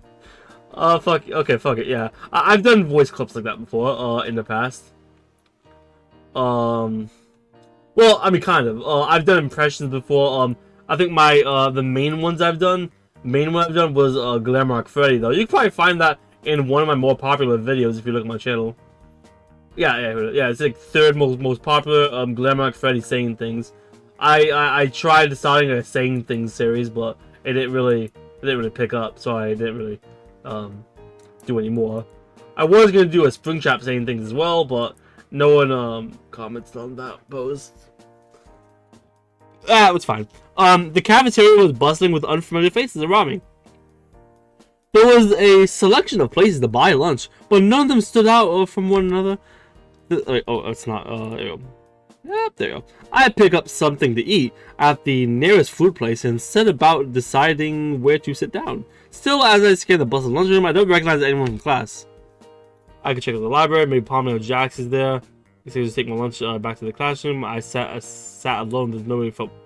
Okay, no, yep. I guess we're going for Jax. Jax is probably not even going to be here though. I walk into the library with my tray in hand.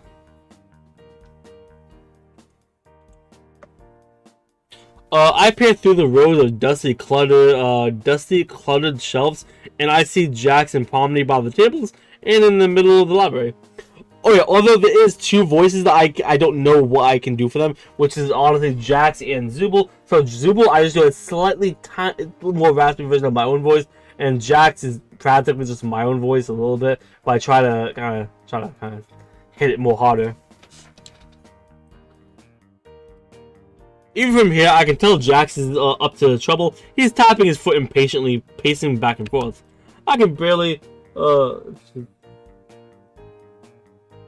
By the way, if you choose the sat alone thing, I think you get a game over 100%. Really? Would I actually? Did I save it all? I did not. Damn.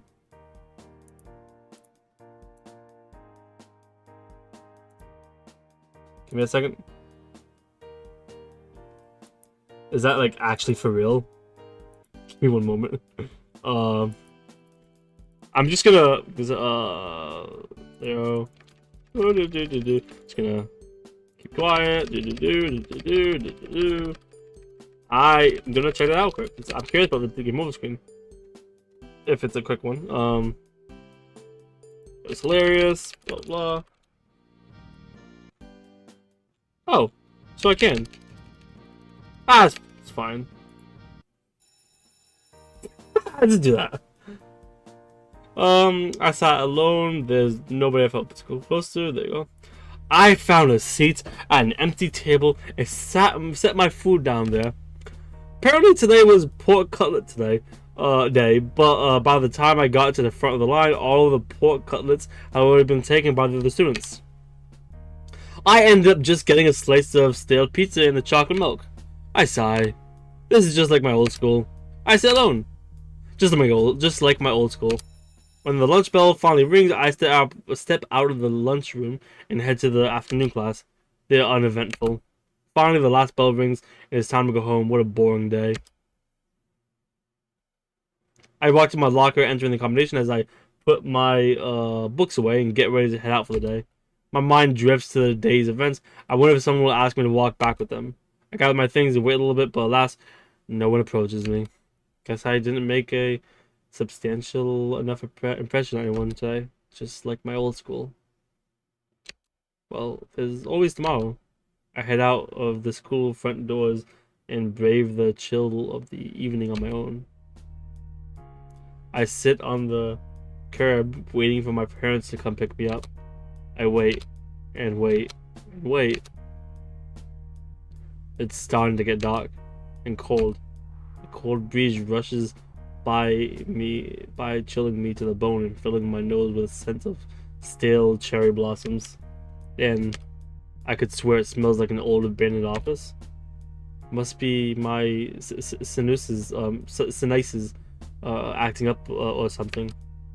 The moon is high in the sky and I get up from my perch and begin to walk. As I make my way further from the school entrance, I see a silhouette of someone in the trees. It looks like someone was waiting for me. They're too short to be Ragatha, Gangle, Zubul, or Jax, and I don't remember Pomni wearing a suit like that. Oh, it's ahoy there, Gloink! As I reach the tree line, their appearance becomes more clear. Principal Caine? Hey there, old sport! He extends a hand. I hesitantly take it. Hey, Principal Caine. I can't suppress a shiver. Pretty cold out here, huh? Is it? I hadn't noticed.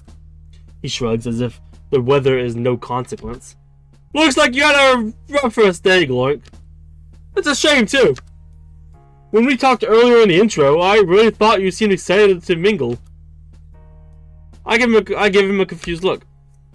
Talked earlier? Intro? What is he talking about? He looks away from me, taps his chin. Well, no matter. I guess we'll just need to be stopped from square one, eh? He whips back around to face me, his expression bright. Square one? What? Principal Caine reaches out and taps me with his cane. I feel my memories begin to unravel. It's a weirdly uncomfortable feeling. First, my memory becomes fuzzy, like I'm watching them on TV, but the TV was really bad reception. Then my entire body starts tingling, like when you sleep on your arm, weird, and when you wake up. feels fuzzy and you can't move it no matter how hard you try. All shades of color fade to dull gray. Even my sense of smell fades. I feel myself pulled into the principal Caine's cane. Maybe next time, flex those socializing muscles a bit. Hey, Gloink! Gloink. I'm barely able to hear him. It feels like I'm underwater. Here's a hint. Focus on spending time with at least one person. And maybe say things that they'd like to hear. Just some advice. Best of luck next go around. With a shake of his cane, the last of my consciousness dissolves. Game over. Jesus. Okay, let me read chat. Okay, so someone asked I read that for a second. Someone asked to catch him up, and someone already did that. We're currently doing the Jax route. He finished Ragatha's route. Where did the message go? Oh yeah, they deleted the message. I don't know why. It's fine though. It is 100% a game over. Oh yeah, that's yeah. Let's get back on track now.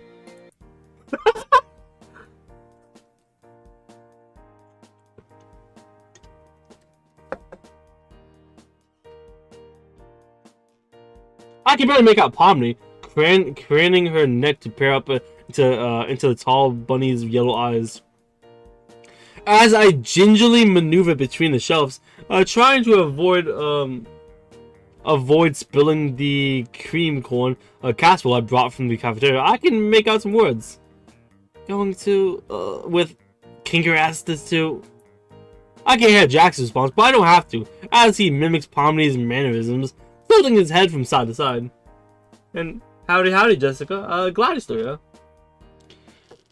As I get closer, I can hear her trying to reason with the stubborn rabbit. We should at least try to do what he said. I don't want to be the one who didn't do anything to help. Against my better judgment, I creep closer, nearly tripping over a step stool. I managed to creep into earshot.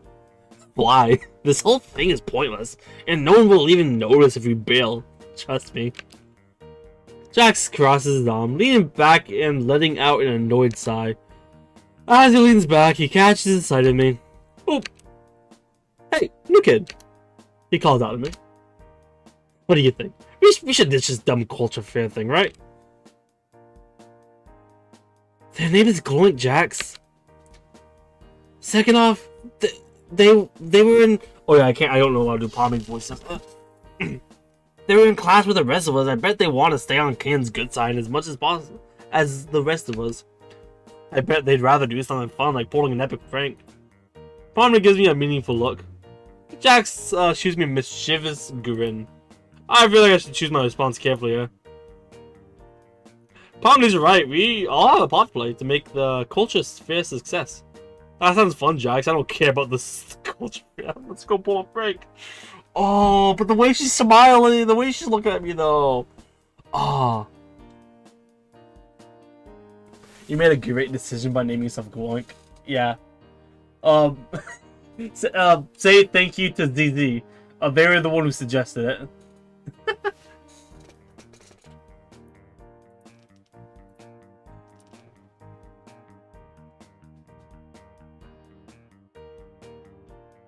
Give me 1 second.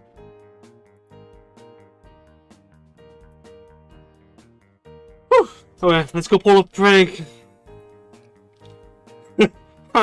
See, Pomni? New kid's cool. Alright, you two have fun then. She turns back to the shelves while Jax ushers me out of the library. Later, Pom Pom. This is why the Jax route hurts, but it pays off in the end. Oh, it fucking better pay off. Like, I can't simp over someone if they're being a dick every... Like... Well, you could ask anyone in the ride around. I was simping the whole fucking time. Oh, hello, Mag. Welcome to the stream. And uranium is delish. I don't quite understand that.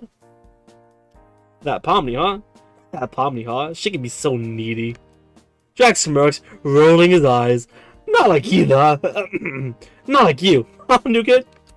I'm not trying to proceed for a moment, but I have a feeling I know exactly what Jax wants me to say. Yeah, I'm down for anything. I give Jax fin guns, which she scoffs at before grinning at me. You're so cringe.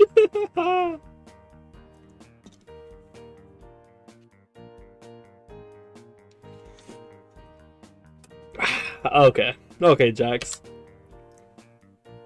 But since you're so eager to get on my good side, I guess I came up with something fun for us to do.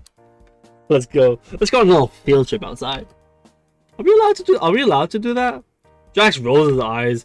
Jeez, you sound like a broken toy. Is that the only thing you say? I shook my head. I don't want to disappoint Jax. It doesn't matter what we're allowed to do. It matters if we get caught. So keep up, new kid. He finds a door leading to a field, slyly pushing it open before bounding through. I have to sprint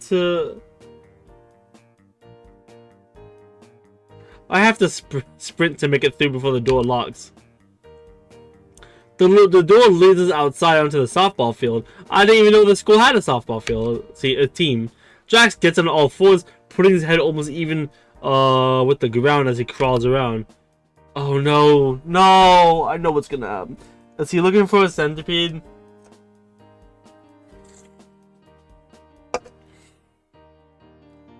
Save real quick. Oh. Jax, did you lose something out there? Shut up, I'm looking for something. In the few hours I've known him, I've never seen Jax take something so seriously. I get down on my hands and knees too, checking each blade of grass for anything remarkable. I'm so focused, I forget my surroundings, bumping face first into the seat of Jax's pants. He wheels on me. Oh. What you got? Jax, are you excited? I can't make the joke while you're being a dick. I'm sorry. I can't. I'm so sorry. I was gonna make a "Are you excited to see me, Jax?" And I felt something exciting or some shit like that. But like, fuck. Don't try to get fresh with me, new kid. I blush as I crawl back a few paces. Sorry. Jax shakes his head. Do you know what we're looking for? I shake my head. I don't want to make him angry by asking. Then how do you think we're gonna find what we're looking for?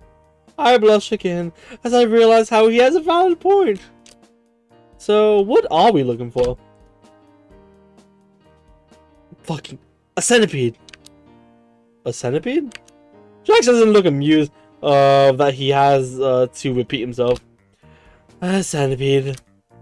We spent the rest of lunch searching, but just as the bell rings, I found a centipede crawling near a rock pile. Jax, I found one. I hoist the insect up at its rear end. It flails around as it tries to escape my grasp. Its dark legs wiggling in discomfort. Jackpot. Nice job, Gloink. You used my name. No, I didn't, new kid. I squeaked at him. Jax, Q said in my YouTube chat, Jax, I hate you. Don't scare Ragatha with a centipede. I know. I don't want this either. You're imagining things. I just changed Jax's voice a little bit of how I'm saying it. Do you guys think it's good that way, or do you want me to go back to slightly more like my normal voice? What do you guys think? That one, like that one, or like this? You're imagining things. Do you guys think that's a good voice to voice for him for this?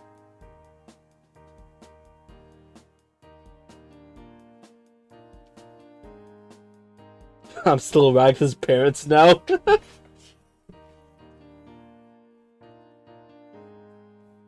He puts on an unreadable smirk. Guess I'm not getting him to admit anything. But this is one. This is one fine specimen. Okay. Okay, what are we doing with this? Are you an insect collector? Ew. No. He shakes his head before he drops the centipede into my backpack. Hey! Calm down. We're going to put this in Ragatha's locker and then hide out and watch her open it. Why? Because Ragatha hates centipedes. I paused for a moment, not fully understand why we would do that. So, why are we putting one in her locker? Because it's funny. New kid, try to keep up. I don't know if I agree, but this is the happiest I've seen Jax since we started hanging out. Come on. Come on. I have a key to let us back in. He pulls a ring of keys out of his back pocket. How did he get those? It looks like a set of master keys to every door in the school. Cool. Jax lets us back in. We sneak our way up to the main stairwell and are almost at Ragatha's lockers. Then, when our class rep shows up strolling down the hallway. I love your Jax impression. Oh, thank you! Thank you so much! Ragatha! Boink! What are you doing in the hallway? Oh. She tilts her head, offering me a weary smile. I've been looking for you since you didn't show up to the afternoon class. She notices Jax and her impression sours. Jax, you better not be leaving Gloink alone. You better be leaving Gloink alone. Come on, Ragatha. He offers a cartoonishly wide grin. The new kid actually looked for me. We even got lunch together. Ragatha looks utterly confused. Gloink, is that true? Oh, I'm sorry. I'm so sorry. I feel like I should choose my response carefully. Hello, Murdo. Welcome to the chat. And what up? We're just doing the Jax route of this dating simulator because we are all degenerate fucks.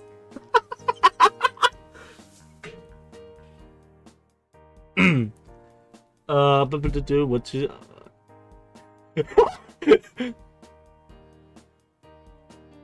Jax, I'm going to speak to your parents if you. Come on. That's right. We had lunch together and we're just trying to get back to class. No, Jax asked me to look for a centipede to put in your locker. Oh my god. Wait, give me a second. I need to see that quick option. Jax, you know that's my one thing I'm scared of. She sounds thoroughly exasperated. This isn't the first time. Rather turns to me, interposing, casting a glance at me over the shoulder. I'm sorry he roped you into one of his plans. Jax looked unbothered by my response. Well, if you want to be boring, I won't stand in your way. He doesn't seem disappointed by or surprised as he walks away. Okay. Let's just go back. The bottom one is peak. The one she knows I love it. The one she knows. Oh my god! Am I about to throw the centipede at her? Wait a minute. My hand flies to my backpack, seizing the terrible black insect before hurling it directly at our. Oh my god. Q, I actually hate you that you had me check this option. No part of this is voluntarily. Every movement feels like a scene out of a horror movie.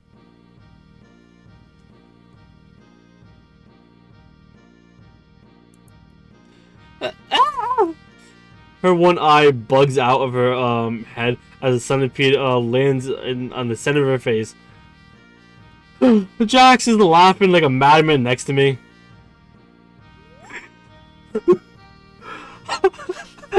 Holy shit! New kid, that was amazing! Holy shit! Ragatha flares wildly of running back to class with the centipede on her face. He didn't care! She runs out of earshot. She disappears into our homeroom. Jack's still laughing, taking a seat on the floor to catch his breath. I'm assuming this is probably a really good option, actually. I might keep this one up. Actually. This will probably still lead to the dating Jax thing because of the fact that I made him laugh so fucking hard. Wait, I wanna, what's that?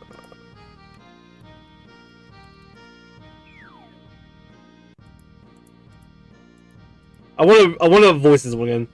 Holy shit! New kid! That was amazing! Okay. Yeah. She was out of earshot. She disappears into the homeroom classroom. Jack's still laughing, taking a seat on the floor to catch his breath.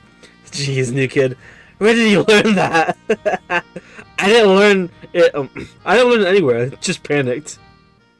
Jax finally gets control over his fit of laughter after a few more moments. Well, if that's what you do when you panic, I guess I need to keep you on edge. Jax stands up, putting a hand on my shoulder as he looks me directly in the eye, grinning ear to ear. She hates you for sure now. I bury my face in my hands. Now what? Well, school's almost over. Even Glory doesn't like this.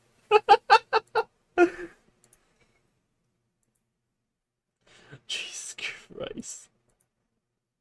Give me 1 second, guys.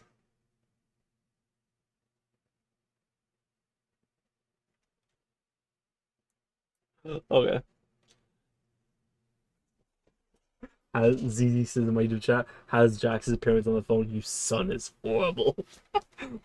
Well, school's almost over. Guess we should go grab our lunch. Oh, no. Grab our things. I walk to my locker, entering the combination as I put my books away and gets ready to head out for the day. My mind drifts to the day's events. I wonder if someone will ask me to walk back with them. As I gather my things, a familiar figure swaggers up to me. Hey, new kid. You still hanging around? Yep, just getting ready to head out. What do you say? How about I walk you after school today? Surprised that Jax is asking to walk me home. I went out of words and just nod. Cool, let's go. The front door opens for us, and I stand outside waiting at the curb. My parents dropped me off this morning, and I'm sure they'll be here any moment to pick me up. Jax stands next to me for a few moments. He gives me a confused look. What are you waiting for, kid? My parents. Are you waiting to get picked up too? I'm 22 years old. I haven't been picked up by my parents for like 6 years. Go to the dorms. What? What? The dorms. He looked at me like I'm an idiot. The on-campus house Caine designed for our class where we stay when classes end. Oh, that sounds nice. I wish I was staying on campus. His annoying oh shit!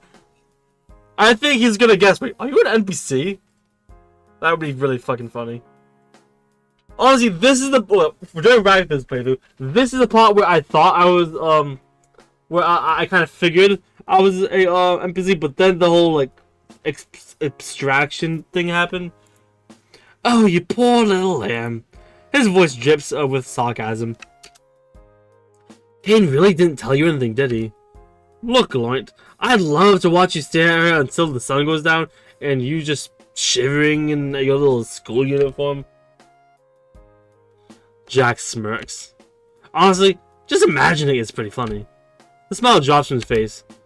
Your parents aren't coming for you. He says to me in a deadpan before continuing. Come on, we need to get to the dorms before it gets too cold out. Caine only gives us summer uniforms. A chill travels through the air and I shiver in place. Jack shivers too. I'm losing my patience. Oh. I'm losing my patience. He glares at me. Jax, I'm telling you, I don't have any housing on campus. My parents are picking me up. Jax just sighs. You just don't know when to give up. He glows before walking away from me. Suit yourself, new kid. He walks off to the dorms. I'll show him. My parents will be here soon. An hour passes, the sun begins to sink below the horizon. Another hour passes, the moon is... Please don't tell me I'm about to get a bad ending again. I swear to actual fucking... The moon is visible from the sky, darkly. It's getting really cold out here. Like, really, really cold. I looked the way Jax walked when he left me standing here. A nice warm room sounds really good right now. Where are they? I stick it out another half hour before sighing frustrated. Did they forget about me? I walked towards the dorm seeking shelter in the plain building. As I do, I run into Jax. Why was he heading out? Finally come to your senses, new kid? He asks, sounds tired. No, I just stepped aside because my parents forgot to pick me up. I bet they'll be here any moment. Jax's eyes are narrow in annoyance and he drags a yellow glove across his face, exasperated. Listen, new kid, get it through your head. There is no outside world. There's the school. He points to the large brick building across where we were. The dorms. He points to the building we're standing in. And that's it. He mutters something under his breath. Okay then. But if that's the only two places, why were you going outside? That is... His face flushes, and then he turns away from me. I just wanted some fresh air.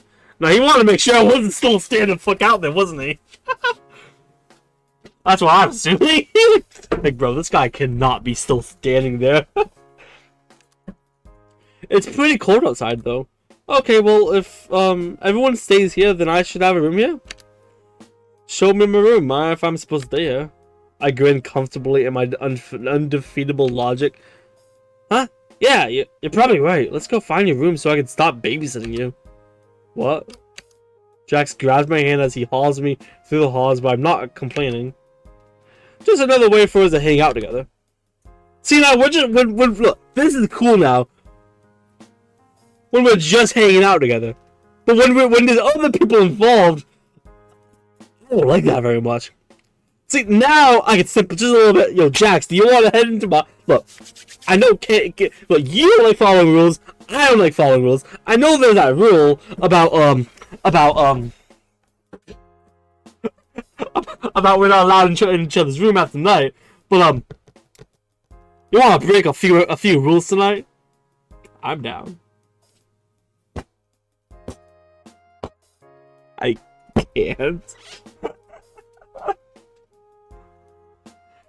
Oh shit, okay. As you walk through the hallways, 1,000 questions rush through my head. We pass a traditional Japanese style door. Dingle. You pass through a door that's half blue and half red. Pomni. You pass through a dark color with a black and yellow caution tape crisscrossing it. Me. You pass a door that looks like it belongs to a ranch style home. You pass a sleek door with bright geometric shapes all over it. Zooble. We come to the end of the hallway, finding a plain wooden door with a brass nameplate listing my name. And this must be you. I stand there in stunned disappointment. Are you going in, or... He looks sort of annoyed I haven't even opened the door yet. I twist the handle and open the bland door. An equally bland room. A gray mattress at the top, a wooden bed framed with plain white pillows, a dark green comforter with the school emblem on it has been neatly folded. Q says in my YouTube chat, this is great use of my time while I'm 2:17 in the morning. But this is actually entertaining. Hell yeah. I'm glad I could be your 3 a.m. watch. What was I saying? Green mattress and okay. In the back right corner, a beaten up metal desk sits with a computer that looks almost as old as the desk. A neat stack of papers and a set of black pens and pencils have also been provided. Wow, pretty boring. I try to look around the room for anything to dispute these words, but come up empty. He walks to the center of the room and looks around at the plain interior. Not beating the end. not beating the NPC allegations with this one. Huh? NPC? You think Caine would have put a movie poster up or something? Guess he thinks you're boring. Ah, Glorink. No, don't know. I'm sure my parents are just. Jack stopped listening at this point, and it's striding out of my room. What a waste of time. Oh, wait, Jax, aren't you gonna say good? Okay. Jack slams the door in the middle of my sentence. Good night. Oh, he wanted Jax to say good night to him. Oh my god, is this gonna be one of those things where? Oh my god, I'm gonna actually start feeling bad for my own character if this is where I think it's going. Just my character wants constant reassurance from Jax. Oh no. I give up on any expectation to have a Jax being polite. Even if he skipped out on saying goodbye for the day, I feel like I might be making a connection with Jax. Maybe. ZZ is desperate in YouTube. Yeah. I lay down on my bed, defeated by the day. It doesn't take long for me to drift to sleep.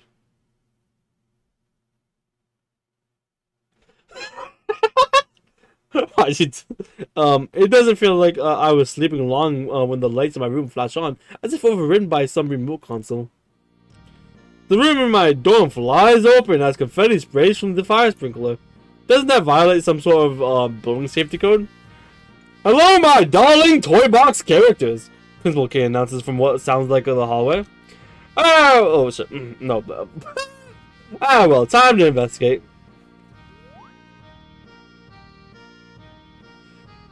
Caine, what the fuck are you trying to pull this late at night?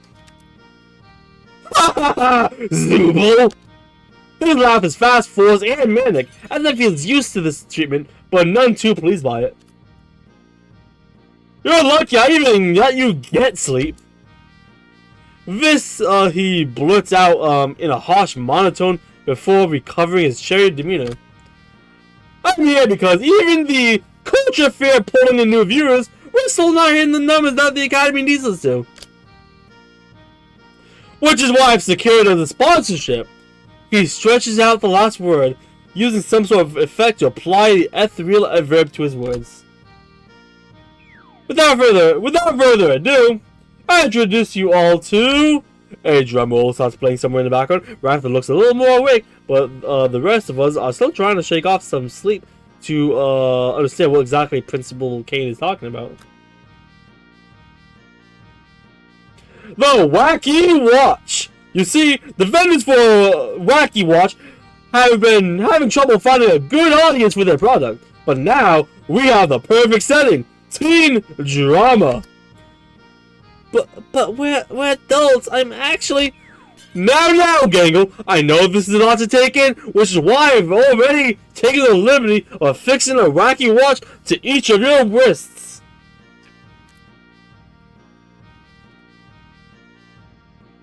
Hello, Rocket Bumbo. Welcome to my YouTube chat. Yes, Caine is weird. It's so funny, though. Each of us glanced down. To my shock, the watch is already on my wrist. How did it get there? What the? And don't try removing them either.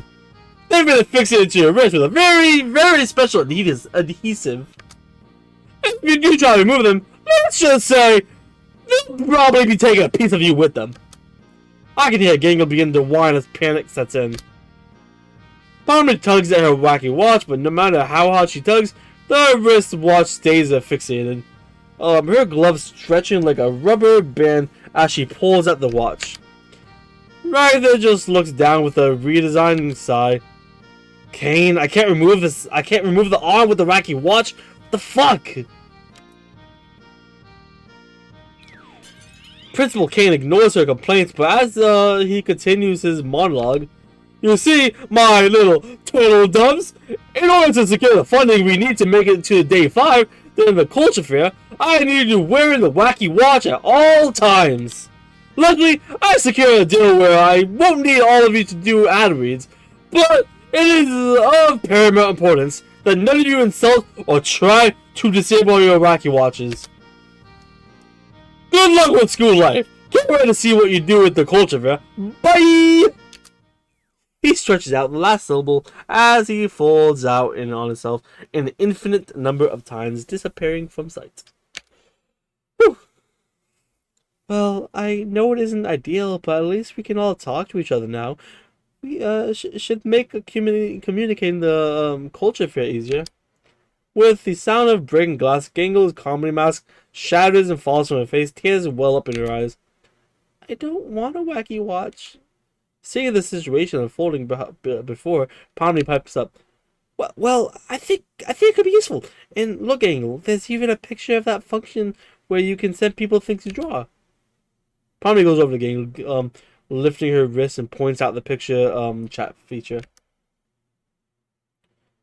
That's kind of nice. Gangle sniffles. Yeah, that's the spirit. That's the spirit, Pomni. Now, let's get some sleep before we start classes again tomorrow. Everyone's door closes. I hear a muffled shout from Jax's door. What the heck is this? Why is there a watch stuck to my arm?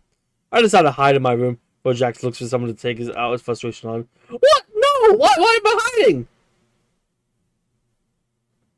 I'm convinced you're an NPC at this point. It would make sense. It would definitely make sense. I flick my dorm lights off as I close the door. I check my wacky watch. I got a text from Jax. He has set his avatar to a picture of himself flipping off the camera. That is hilarious. What the heck is this stupid watch thing? Why can't I take it off? I did not consent to this. Yeah, the plain ad room has to confirm you're an NPC. Wait, what is in April? April Martinez, welcome to my chat. Welcome to the stream, my YouTube chat. This is the amazing digital dating simulator. Oh, laugh. That sounds like Jax I know. You didn't miss much. Apparently, Principal Caine took a sponsorship from Wacky Watch to keep the school open or something, and now they're physically stuck on us. They really are. This sucks. Yeah, but at least we can text from each other for whenever, right? I guess. Hope you sleep well tonight. Even though Caine stuck these wacky watches on us, I wait several minutes for a response, but nothing. I begin to pull the sheets over my head with the wacky watch buzzes with another text from Jax. Whatever. Nighty night, new kid. Don't let the centipedes bite. As I go to sleep, I cherish the bond that Jax and I have built today. I can't wait to find out what sort of trouble we can get into tomorrow. Oh no. Oh no. Oh no. Can we just keep it between me and Jax and just hang out together by ourselves? That's fun.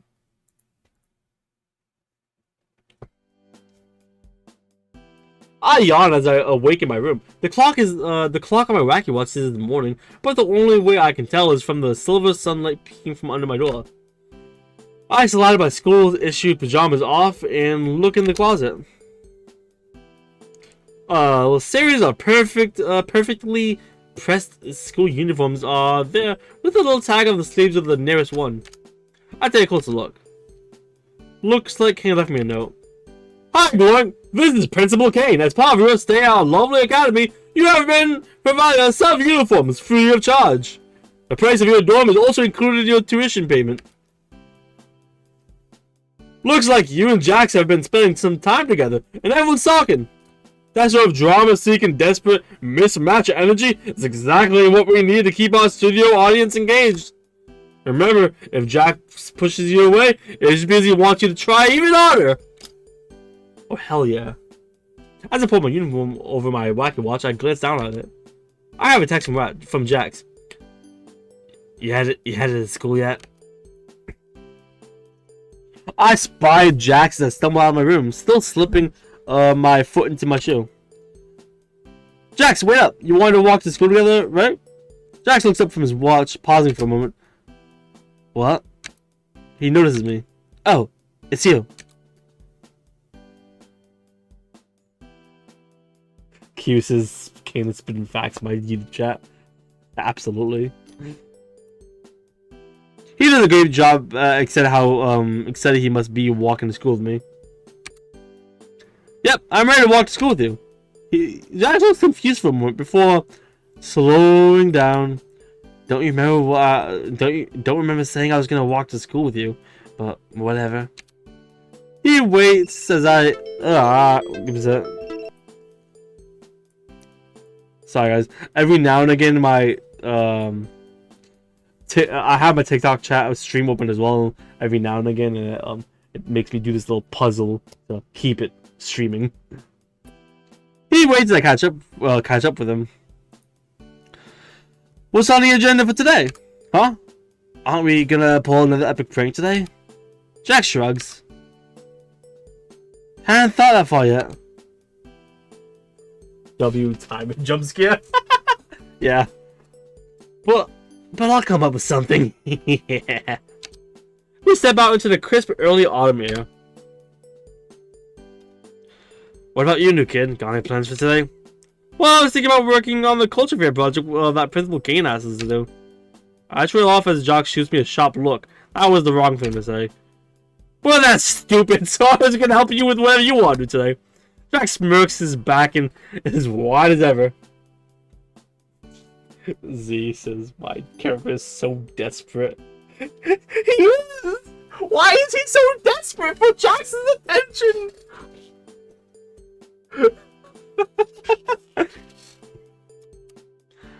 Careful, new kid. Keep hanging out with me and the rest of the class really will hate you. Gulp.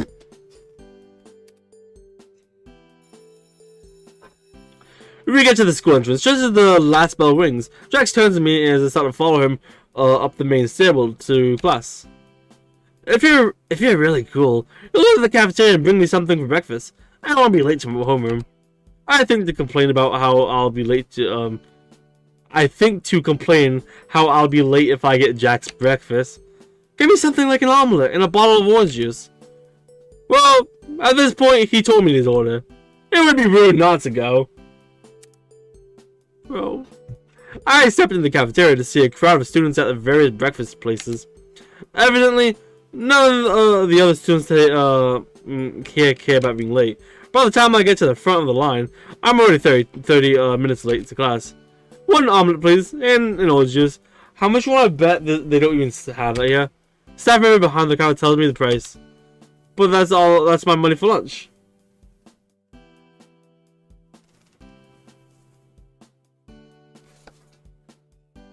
Excuses. Okay, I think I may have said that wrong. I am desperate. Oh yeah, I am very desperate as well. Apparently so. Sorry, kid. Sorry, kid. No money, no omelet. I don't want to get this stupid omelet, but I'd just be going to class late empty-handed if I don't say yes. Okay, get me the omelet. It takes me a bit longer for them to make an omelet, but I eventually collect my oranges and omelet before heading to homeroom. And that's why we get... oh my god. Doing Jackson's voice is kind of... Get my water quick. Okay, nope, that was the wrong water, but oh fuck. Ah.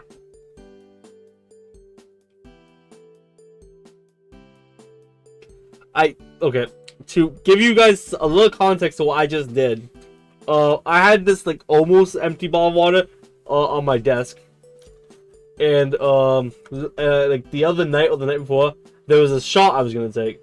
I decided not to take it, but I couldn't put it back into the vodka bottle, so I poured it into this nearly empty bottle of water. And just now, I took a sip of this bottle of water that tastes like vodka. I would commit a crime for Jax or something like that. Something.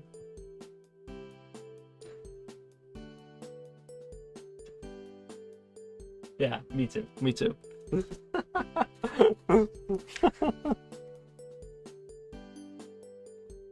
Wait 1 second, guys. Okay, guys, I'll be right back. I'm gonna go get an actually non-alcoholic bottle of water real quick. Be right back.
I am back, and hello, Caine, to the stream. And oh, what did you just say about me, Mag?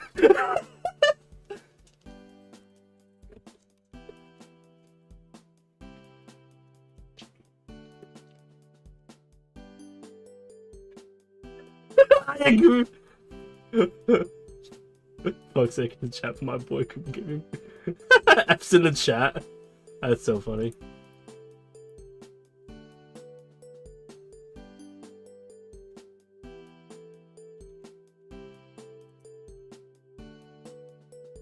Yeah, I know.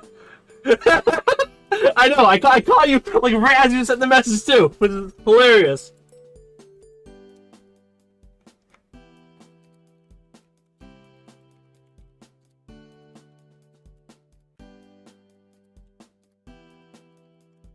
Okay. Let me just take a good old sip of whatever I'm drinking. Not alcohol bombers. Okay.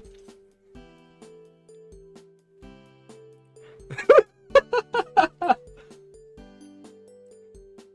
me just.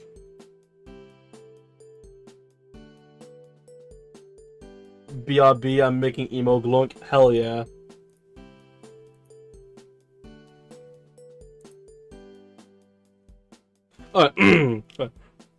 And that's where we get the English phrase, raining cats in.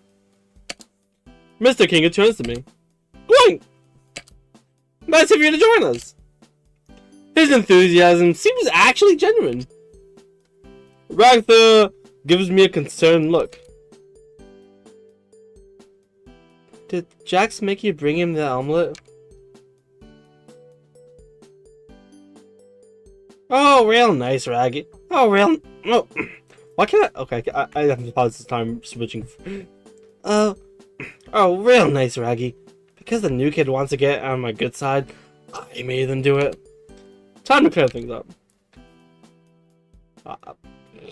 Jax, he told me to bring you the omelet. I did this on my own. See, dollface, new kid wants to bring me breakfast. I don't. That isn't. I mean. Oh. Ragatha turns to me. Try not to be late to class, please. Whatever. Don't make me be mean to Ragatha, please. I was just dating her. She looks hurt by my response, but Jax is smiling. Oh. Jax passes it next to him, discreetly taking my breakfast from me. After a few minutes, Ragatha spots Jax eating the omelet and wheels on us. See? She raises a hand. Kinger, Gloink said they brought lunch for themselves, but Jax is eating it. Who's eating Jax? He seems genuinely panicked by the prospect. Jax is eating. I mean, Gloink brought the breakfast in. Now Jax is. Mr. King turns around. Gloink isn't eating Jax? Ragatha, I think it's fine. He gave us a reassuring smile. But he doesn't have a mouth. Ragatha splutters for a few moments before sulking.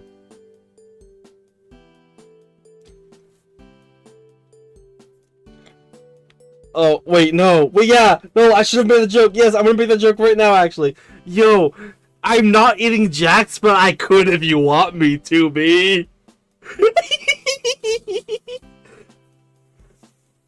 Oh, hell yeah. Yeah, ZZ, if you could tag me in that, I will, like, retweet it. Or wherever you post it. I'm not sure where you're posting it. I'm on, like, every social, though. So, promise. Ragatha sputters for a few moments before sulking. Burying her face in her arms as she leans forward on her desk. Never mind, I give up.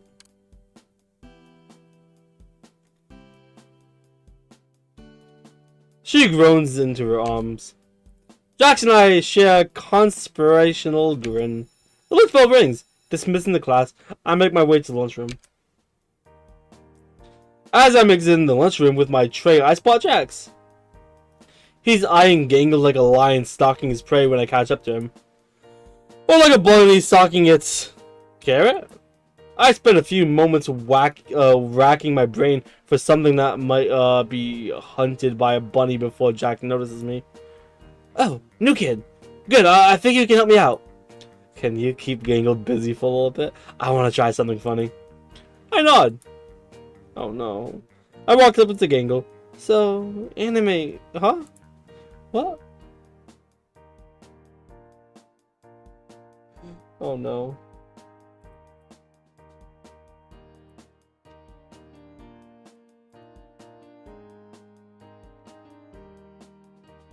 Oh, you posted a YouTube channel? Shit.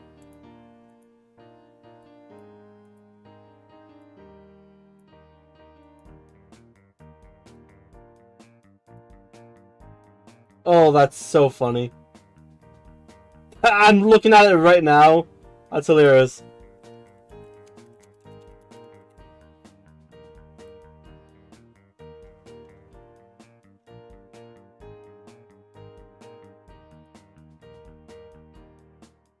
Give me a second, actually, real quick. Because I'm a silly fella, I'm gonna real quick, let me get rid of this real quick.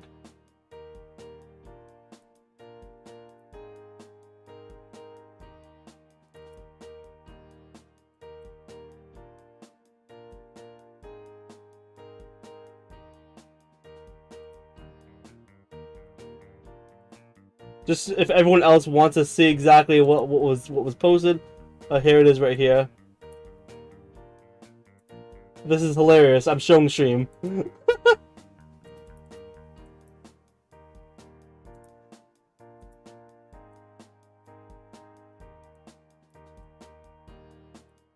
That's so funny. Okay, back to the game though.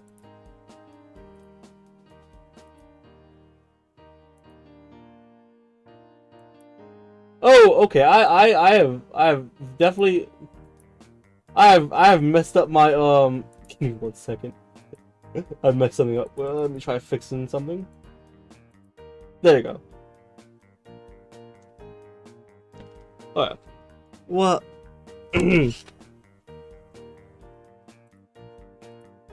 She looks genuinely confused, which makes sense. This is one of the first times I've ever talked to her. Luckily, I'm a master of subversion. You know, anime. It's the happening thing. It's not to be this cool. I guess? She must be intimidated by my charisma and looks. Time to dial it back a little. Yeah, if you say so. I mean, I think it's cool. Huh? Honestly, I didn't expect that from you, Gloink. Well, if you want to talk about anime, I guess I have a moment. She smiles at me and attempts to disarm me. That won't work. Which anime do you like? Okay, Zizi, I don't know about... how about this? Give me a second. I won't make it my YouTube profile picture. I don't know about that one. But, I could, if you join my Discord server, I can, make it into my server profile, picture on my server if you want. Cause that suffice. I'll turn it into that temporarily, if you want me to.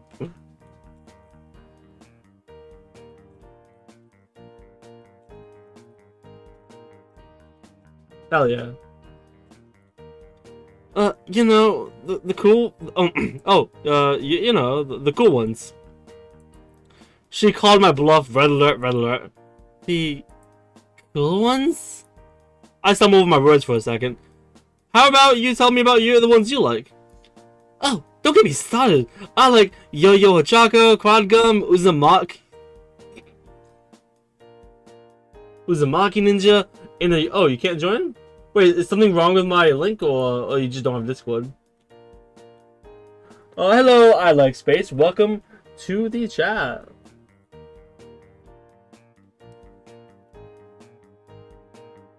Try not to spam though. So. Oh, something's always wrong with my links.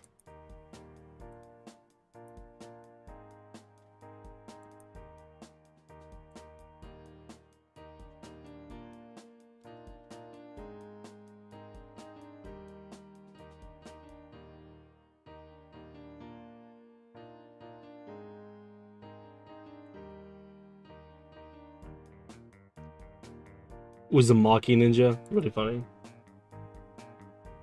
Oh, don't get me started. I like. Oh, I read this. I keep nodding and smiling. I asked the question, ZZ. Is my link not working, or you just don't have Discord?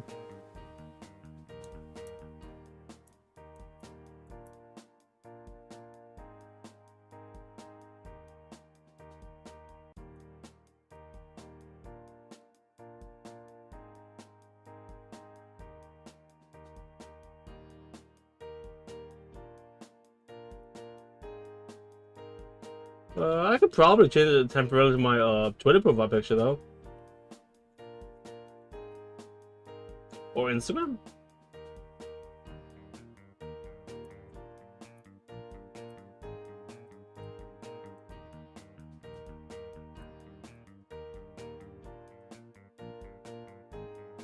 Oh, okay. Oh, okay.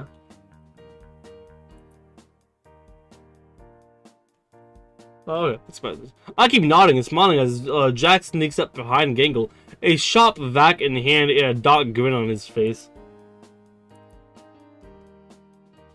Oh, what's my Twitter? Oh, it's honestly the same thing as here. You can I'm pretty sure I have a link tree hanging around somewhere in one of my descriptions, or you can honestly just look me up on Google and then you can see all my socials in general, like my Instagram, Twitter, TikTok, Twitch, and Game Jolt, all my little things. He's just about to press the power button when... Is that Zubul? And they're holding a corn cob? Jax's eyes fly forward as he notices them, stepping back slowly but tripping over the shop vac. The lid goes flying as my poor companion trips over it, dust caking his entire body. Zubul! Gangle turns around to see what the commotion is. I rush to Jax's side. Leave Gangle alone, or this won't be the last time you see a corn cob in an unwelcome location. Jax is still sputtering, covered in dust. Caine himself has come out of his office to see what the chaos is about. What's going on here? You! Tell me what happened!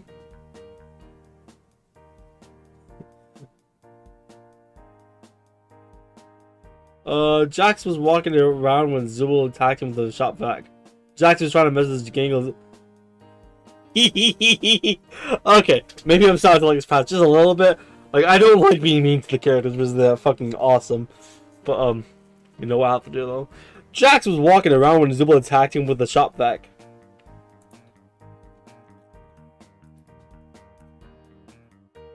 Jax looks confused for a moment, but then grins as he realizes, I'm getting us both out of this.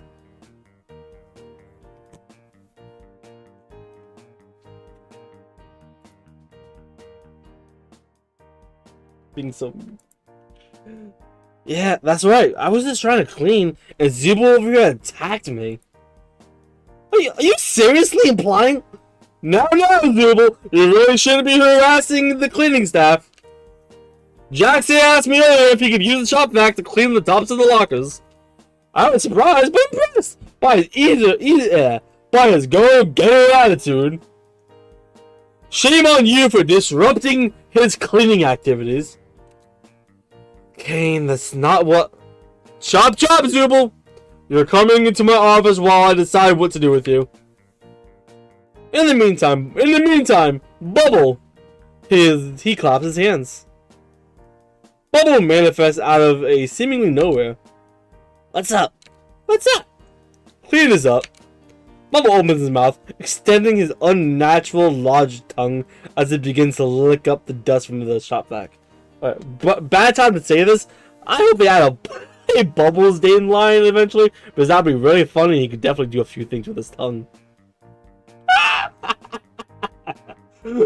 I'm just saying. I don't know where the fuck that tongue came from. Alright, yeah, we're with this. Right. Caine stands there, his jaw agape. Why are you like this? By this point, Gangle has made herself scarce and Zubul is stomping off to the principal's office. As you were, Jackson Gloink. We made ourselves We made ourselves scarce as well. Heading to the school entrance as the bell rings. Hey, Chad, Worker, wait. Just think about it, please. I'm just saying. Hear me out on that one.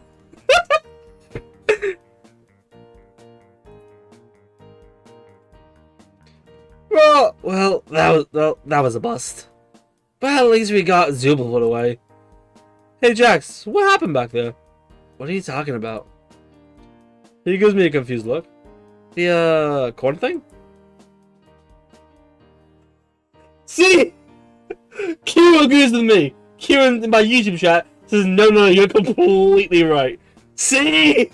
I'm just saying. It's still a game. Why are you like...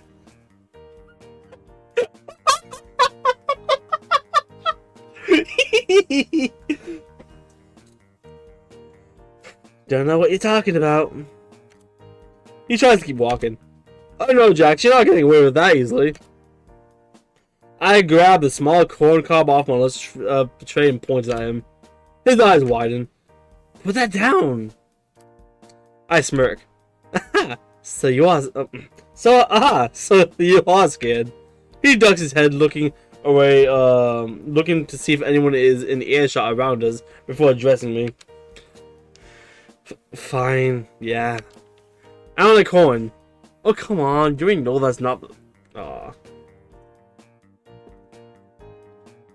For anyone who doesn't know, it's because he has that phobia of like holes and stuff, and corn makes him feel weird.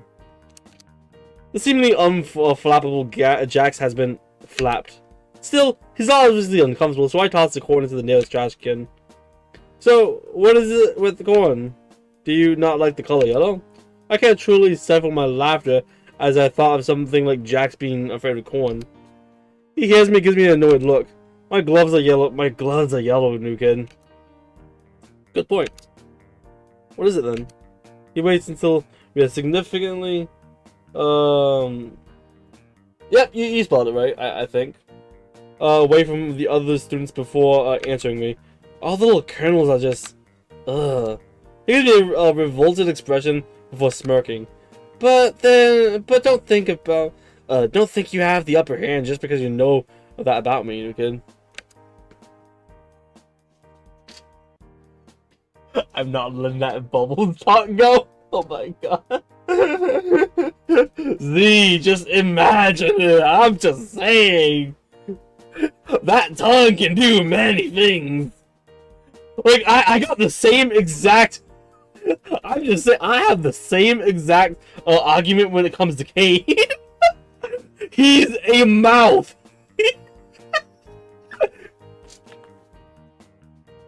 And also they share the same tongue, so I'm assuming Caine could taste whatever Bubbles is tasting, so ew. But I don't know. Nah, I've explained enough. I'll find out what bugs you. I've explained as much as I could. I shrug, trying to play it cool like him. Nothing scares me. Jax grins at me. I don't buy that for a second. Don't worry, I'll find out. I gulped. Anyways, new kid, you heading back to the dorms? Yeah, I don't have anything else to do today. Cool, me too. I stand awkwardly for a moment before going for it. Do you want to walk back together? He raised an eyebrow at me before returning to his normal demeanor. Yeah, why not, Glark? You said my name! Huh? Oh, I guess I did. New kid is so, I don't know, cumbersome anyway. I was screwing with you. I know, I just like hearing you say my name.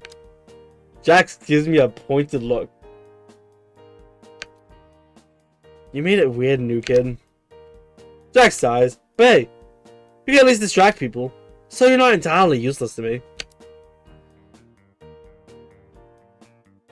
Don't do kid dirt like that, bro.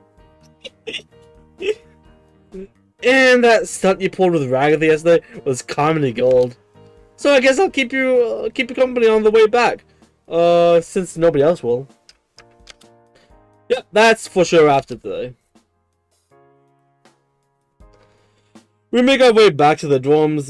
The chill air causes us to shiver and run for the entrance. As we reach the building, we're both out of breath. Caine and these dumb uniforms. He mutters between breaths. I shiver.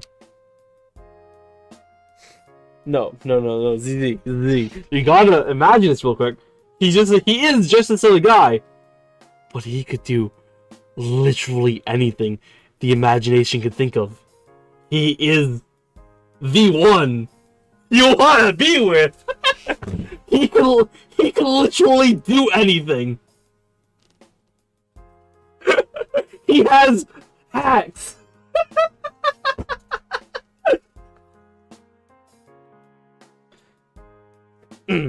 I can go for hot tea or hot chocolate right now. I rub my hands together as I make my way up the stairs to my dorm. It's too bad I don't have a kettle or anything. I can't, bro. Stop it. I think aloud. Jax looks at me. You know there's a kitchen in the lounge, right? It has like everything you just mentioned. Oh, Q. I'm not sure if you saw this, but they actually did. The person did say they are working on a Caine and Kinga route.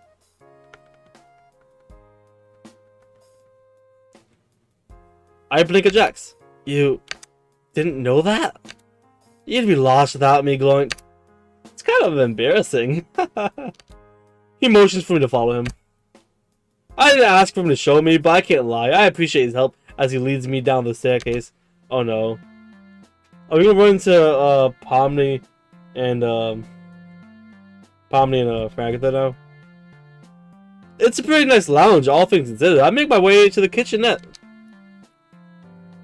The cupboard down there has the tea and whatever else. He points out a lower cabinet before throwing himself on one of the couches.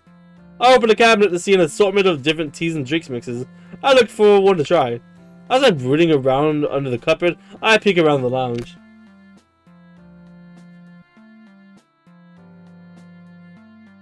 Yeah, I'm just saying, like Caine even blushed in the actual show when he got praised. To my surprise, Jax is still hanging out there and hasn't left for his room yet. I decided not to question it and enjoy the shared moment. Should I make you tea or something? Jax looks over me at the couch. I expect a quip or some smart remark, but instead he simply shrugs. Sure, I'll take a coffee. Black. I nod. I make myself some tea, and once I'm done, I make a coffee for Jax. I can't help but feel a little happy to be spending time with Jax in a more casual environment. We love you, Caine! Shut up! For his part, Jax seems more relaxed too. Or maybe he's just tired, too tired to pick on anybody. It's a nice moment. I finished up and started bringing the drinks over. As I carry the drinks over, I notice Jax has been weirdly quiet. I go over to the couch to check up on him. Sure enough, he's fallen asleep.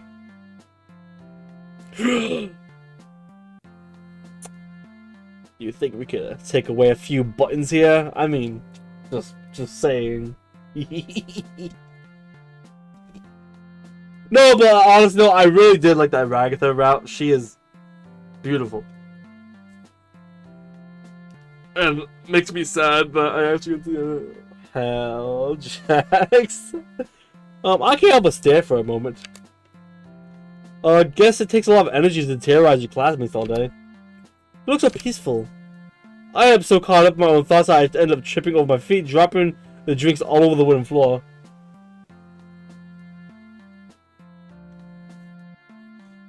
Just stick with the emo rabbit boy. You don't need the silly dentures. Oh shit. I'm sorry, I tripped and spilled everything. I tried to explain myself. Tea and coffee running down the front of my shirt. Jax has a hand on his head, still groggy from his cat nap, or would that be a bunny nap? Bunny nap? Huh? He looks down at me as I start picking up the broken pieces of the mug. Wow, Glunk, you can't even make tea or coffee without messing up. He chuckles, slowly clapping. Wow.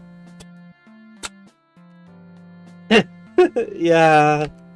I rub the back of my neck, embarrassed. Is there a mop or anything like that here? I feel bad for leaving a mess. Why feel bad for it? Just don't bother cleaning it up. But what if someone slips and falls? Then that would be pretty funny, right? I pick myself up on the floor, determined to find a mop or a rag or something to clean up the mess I made. I see what looks like a closet. The door is slightly ajar on the opposite side of the lounge. No, Q, I love, in my chat right now, Q, I love how you can immediately go, oh, hello, Jax, after seeing him sleep like that, to, I hate him. It's like you can't decide whether to love the dude or not.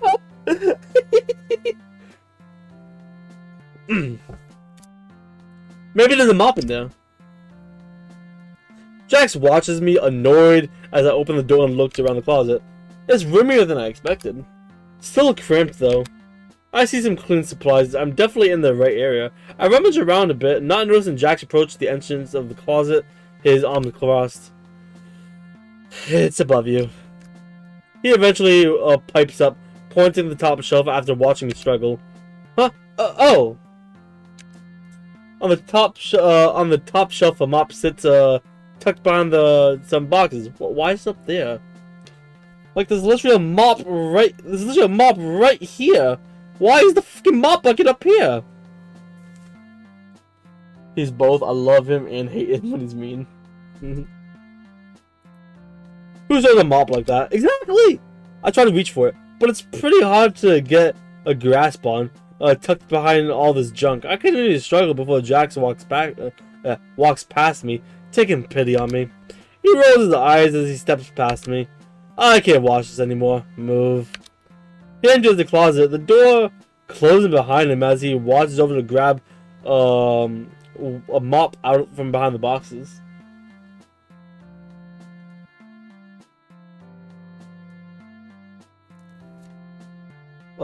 Z? Oh, you want me to talk about Zool? Oh, I got some things to say about Zool. I'm just, okay. No, you brought this on yourself, though.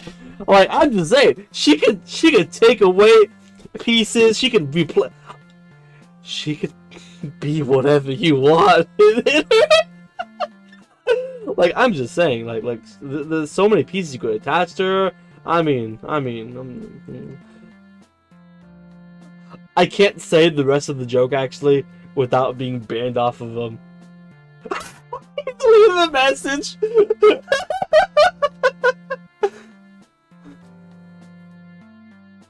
I can't say the rest of what I was gonna say without being like limited off YouTube, Twitch, and TikTok. Oh, you regret it. Alright, let me take a sip of my water real quick. I don't know why the Jax voice is really exactly cute. So many different possibilities and different pieces. I'm just saying, like, she could really rock your world.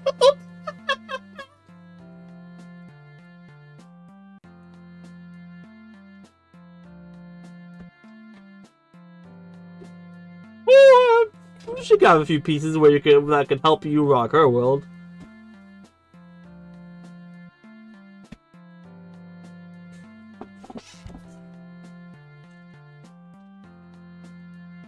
Why is everyone like this? Oh god, this Jax voice is really hurting my throat. Oh my god.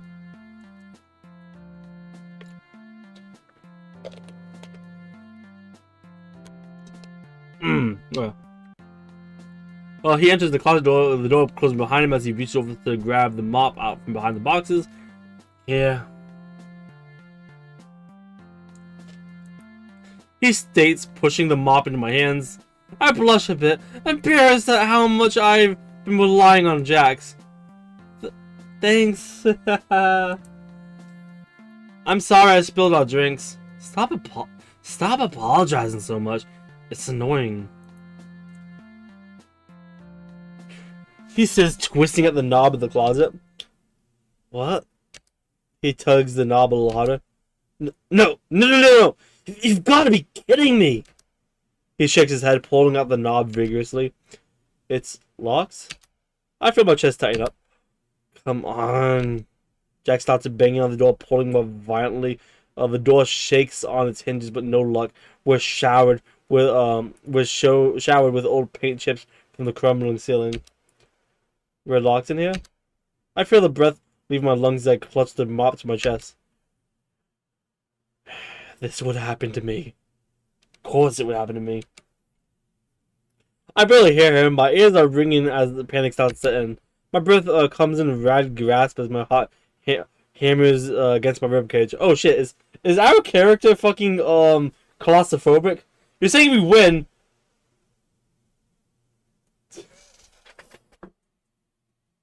But Caine the bestie? Oh my god. Yo, someone else. Welcome to the chat, welcome to the stream. Yo, you should have been here for our Caine conversation. Zizi, you wanna tell them about it?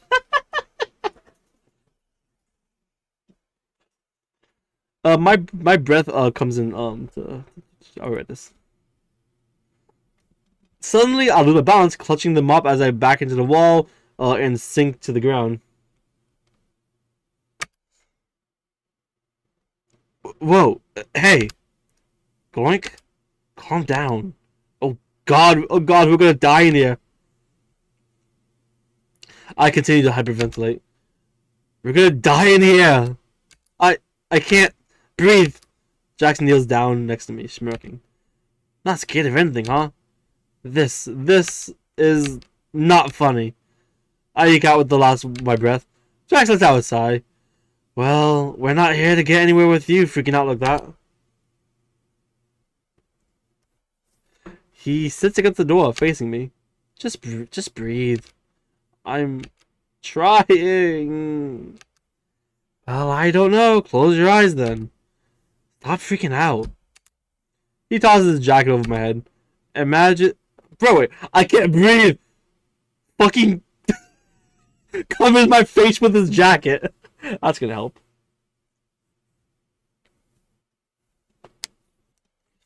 Imagine you're on a wide open rooftop, or whatever your happy place is. I can't breathe in here. I manage to cover my ears with my hands, clenching my eyes shut as I try to imagine I'm in a wide open meadow. It's surprisingly helpful. My breathing shifts from ragged panic gasps into slow, peaceful rhythms. You alright? Can't talk. Just breathing. I hate to admit it, but if I do anything but focus on deep breaths, I start to panic again. I'm barely able to muster the strength to talk. How long do you think until someone finds us? Who knows? He looks up at the ceiling and chuckles. I bet if they knew I was in here, they wouldn't bother opening the door. He laughs again. It's a hollow laugh. But right now, I can only focus on me. My head is planted firmly on my knees as I continue to clench my eyes shut. Don't you have any friends here? At school? Jax goes quiet. Well, definitely not Ragatha. This is way too fake and annoyingly positive. She's always trying to pretend everything is great and awesome. It's exhausting.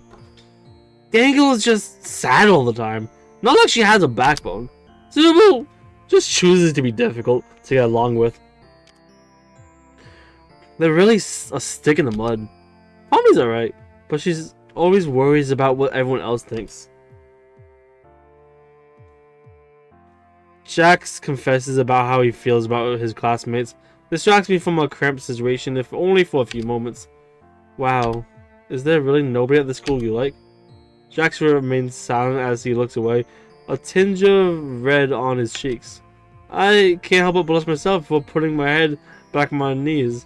What was that? Oh, I don't think he's thinking about you, Mr. Glowing. I think he's thinking about his old froggy pal. I'm kidding. He probably. I don't know when this game started development, but they might not have actually added any references to that. I mean, I hope they did. Suddenly, Caine pops out of thin air. Although that would make for a good scenario for a conversation topic, like how we talked to Ragatha about her parents. His booming voice makes us both jump. There you two are! Thought you could get past the curfew rule by hiding in here, huh? You little skips. For some reason, he pops up inside the cramped space of the closet instead of opening the door. Oh, that's even worse. With a snap, we're instantly transported back to our respective rooms. I love the snap. I feel relieved being back in my spacious room. I flop onto my bed, completely worn out from that whole ordeal.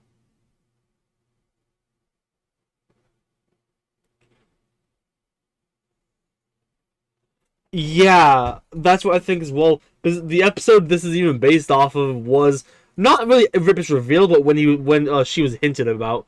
So yeah, this was and then the episode after this I think was the gun adventure, and then that's when we got slightly more hints about it.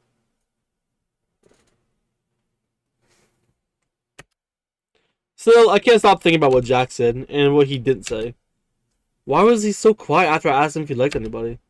He couldn't have meant I got my pillow around my head as I stare at the wall. Surely not. I must be delusional. As I get under my covers for the night, I can't help but think about what or who he could have meant. Oh, maybe he was talking over it.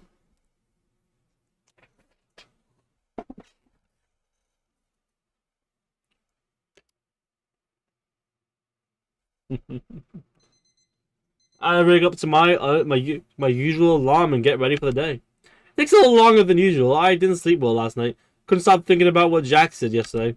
I brushed my teeth and put on the uniform. To my surprise, I heard a knock at my door. I think for a few moments about who it could be before deciding to just open it and remove the mystery.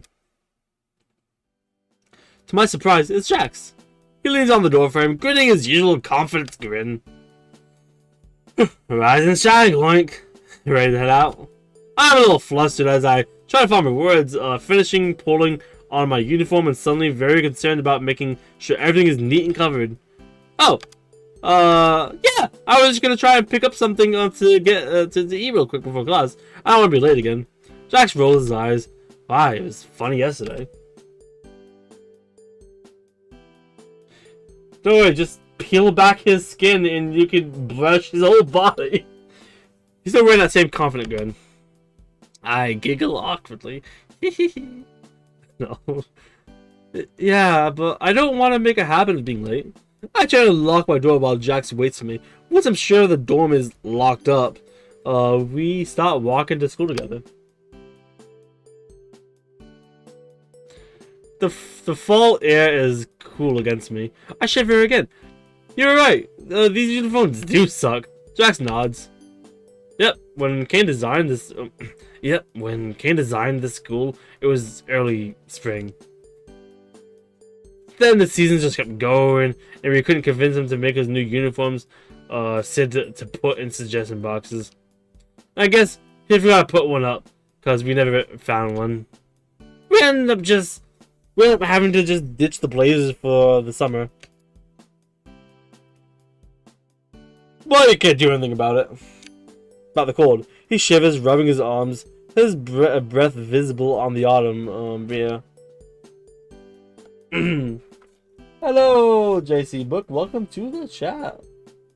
Oh, wait, no, JC World TDC Dogman Spirit. Hello, hello. Howdy, howdy.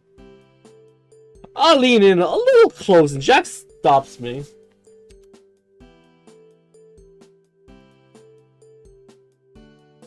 Oh, hello again, another person. Cheese, not blue cheese. Welcome to the chat as well. I like welcoming people.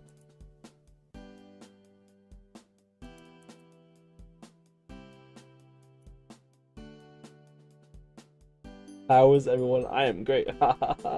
I'm doing great too.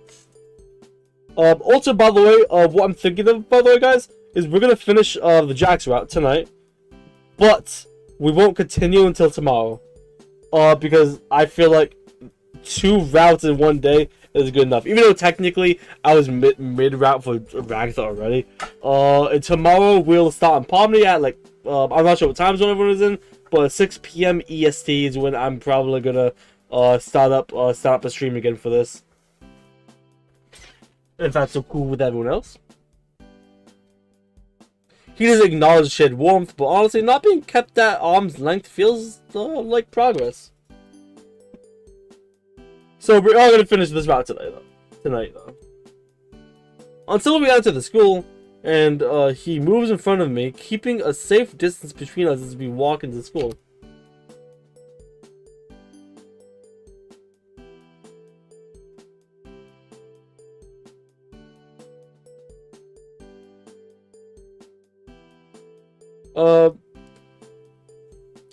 You getting breakfast? You getting breakfast or heading to the homeroom then, new kid? I'm gonna grab something real quick. Alright. I'm not hungry, but I don't really care about being late either. I'll wait outside the cafeteria, I guess. I nod, smiling to myself. I duck into the cafeteria. All the lines are crowded. I know Jax said he would wait, but I don't want to test his patience. There's a wicker basket of granola bars with a note card in front saying Student Health Week. Take one. I snag one from the basket before turning back to the cafeteria entrance. You get something? Oh, I got out of the humble granola bar. Yep. Good. Let's get going.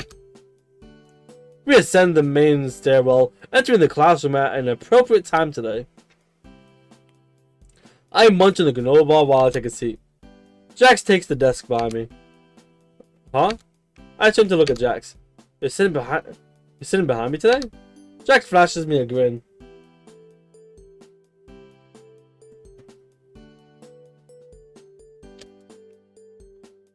So observant today, Gloink.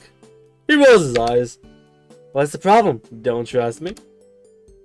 Turn to face in front of the class as Mr. King started his lecture on English. I can't help but feel a little nervous, periodically reaching behind my neck to feel for any gum or something. I guess I still don't trust Jax. Once I finally manage to focus on class, I feel somebody poking my elbow. Looking down, I see a small folded piece of paper being passed to me from behind. Must be by Jax. I give him a confused look before taking it as discreetly as possible. That's funny, actually.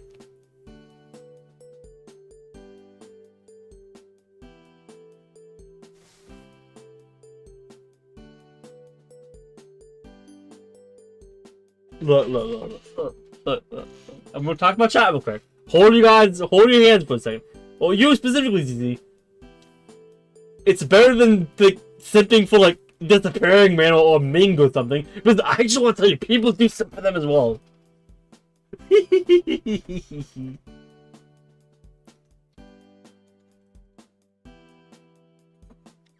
Blah blah blah. I'm so boring. Unfolding the paper reveals a crudely drawn sketch of Mr. King, a speech bubble over his head that reads blah blah blah. I'm so boring.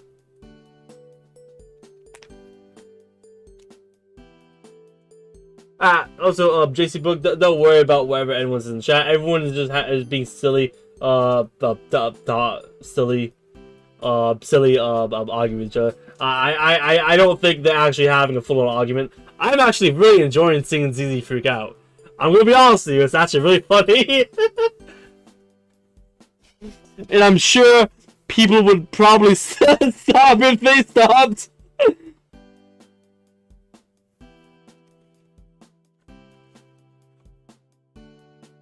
Because I'm even simping here.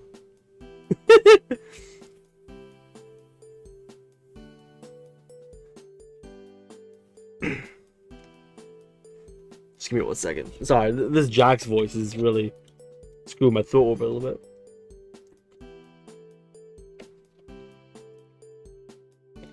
Yeah, one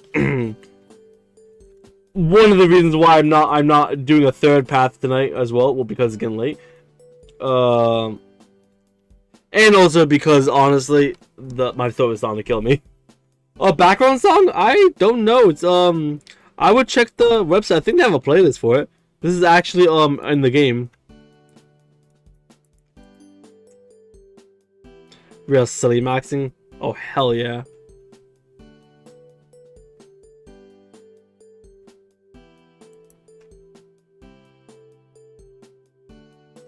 Oh no, you're so fine. Don't worry about it.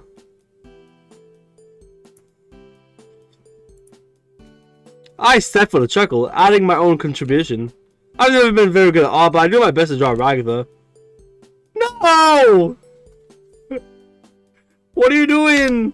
She comes out looking pretty botched. I draw her nose all wrong and end up shading it in black. Her hair looks like a bunch of rectangles exploding out of her head, and I get which side of buttons is on wrong.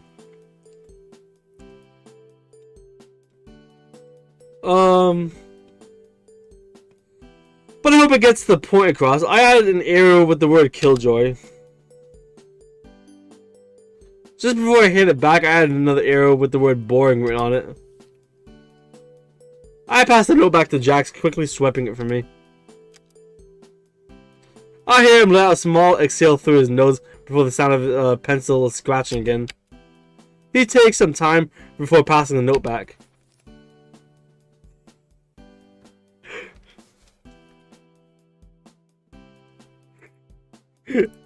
I don't think you guys know the joke I'm about to make. Can anyone guess?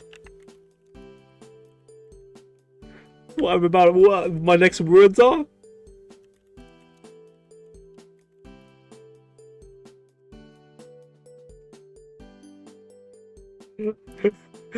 Driving in my truck, right after a beer. Hey, that bum, it's shaped like a deer. DUI! How about you die?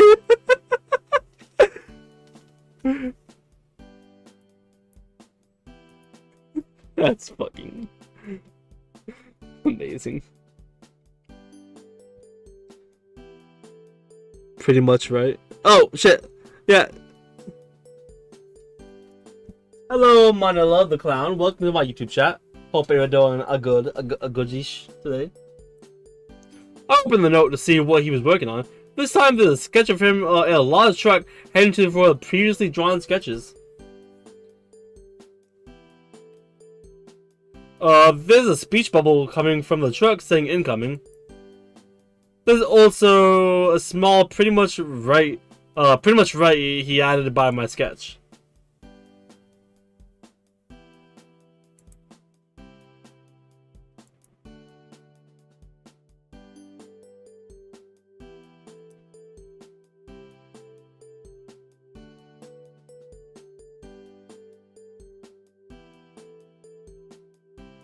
Let's see, there you go. I stopped my own contribution when Mr. King walks by my desk. Oh my god, I need to drink water again. I can't do King's voice now. What day are we on? Are we on day 3? Do you have your homework log? Wait, what homework? I try to cover up the sketches, but Mr. King sees the paper and quickly snatches it up. This isn't the homework. He eyes it for a moment. Wow, Gloink! You're a pretty good artist. Except your Ragatha could use some work. Huh? Oh no. Mr. King continues taking up the homework and our sketches along with it. Crisis averted? I shoot a relieved look at Jax, who's covered his mouth trying to hide in his amused smirk. Before we can be questioned about it anymore, the lunch bell rings. I follow Jax to the nearby stairwell. Wow, that was close. Thank God Mr. King doesn't seem to have all his marbles. I chuckle.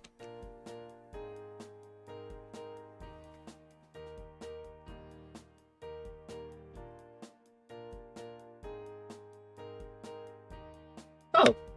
JC says, fun fact, I go to random streams with fandoms I know, and if the creator doesn't respond, I leave, but if they do, I leave, but I leave a sub. Oh, hell yeah.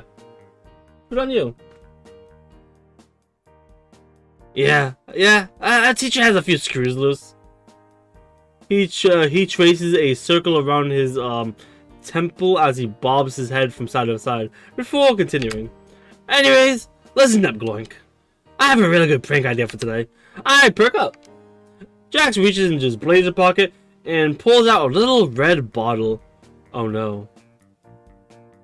Oh no. I managed to get my hands on this Satan's sauce, ghost pepper sauce. Even a few drops of this is supposed to make you taste nothing but fire for a week. Whoa. Where did he get something like that? I reach for the vial instinctively. Jax pulls it back, holding it far above my head. Wasn't easy to get this, Glunk. He tucks it back into his interior pocket of his blazer. Besides, guess what today is? Wednesday or hump day? No. It's mysterious meat day at the cafeteria. Just a few drops of this little guy in the pot and everyone's mouth will be on fire. Yeah, come on. This should be good. He beckons me to follow him. I do it without question. Oh, I'm gonna be a desperate little guy for him. Yeah, we head for the cafeteria, but stopping our tracks. Mystery meat day. Ew. Looks like everyone's decided to work on the culture fair project in the cafeteria. Oh shit! Yo, this is a nice piece right here. You could choose which gender you are in. I chose to be a guy though.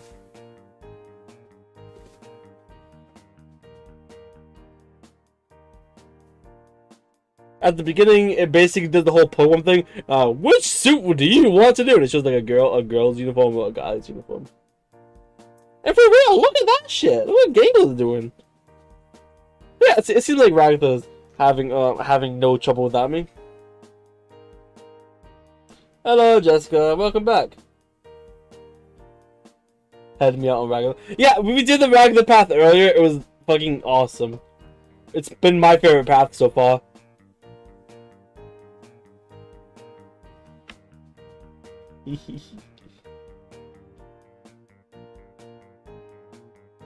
And also, I don't mind stopping for a second to speak, by the way, to you guys, because of the fact doing the voices is starting to get to my throat a little bit.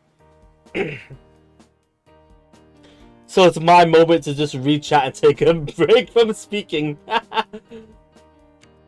A few tables have been cleared where Gangle and Zupa work on a large papier-mâché sculpture. Pomni sits at a nearby table, reading a few thick books from the library and taking notes. Probably still trying to figure out what a culture fair is. Ragatha looks like she's putting together a star from pieces of wood and nails. Looks like everyone is in here. Jax shakes his head, grinning even wider. This is perfect. This is perfect. I bet they're all gonna eat here together too. We just need to find a way to discreetly slip into the kitchen. Even as we glance around in wide open view, all of our classmates are so engrossed in their own projects they don't even notice us. I whisper subtly. We could probably just walk right in. Jax shrugs. Worth a shot. Jax and I walk up as casually as possible into the kitchen door. He opens it a crack before ushering me in. That was surprisingly easy. Whoa. Is that? I can barely get the words out. The mystery meat vat. Terrible, terrible, isn't it? He says with a grin. And it comes out of a hose? His face deadens in abject dread at the implication of that. I break the awkward silence that falls between us. That sure is a lot of meat. I'll show you a lot of meat. I can't even say jokes like that straight. Watch the chat go wild for that.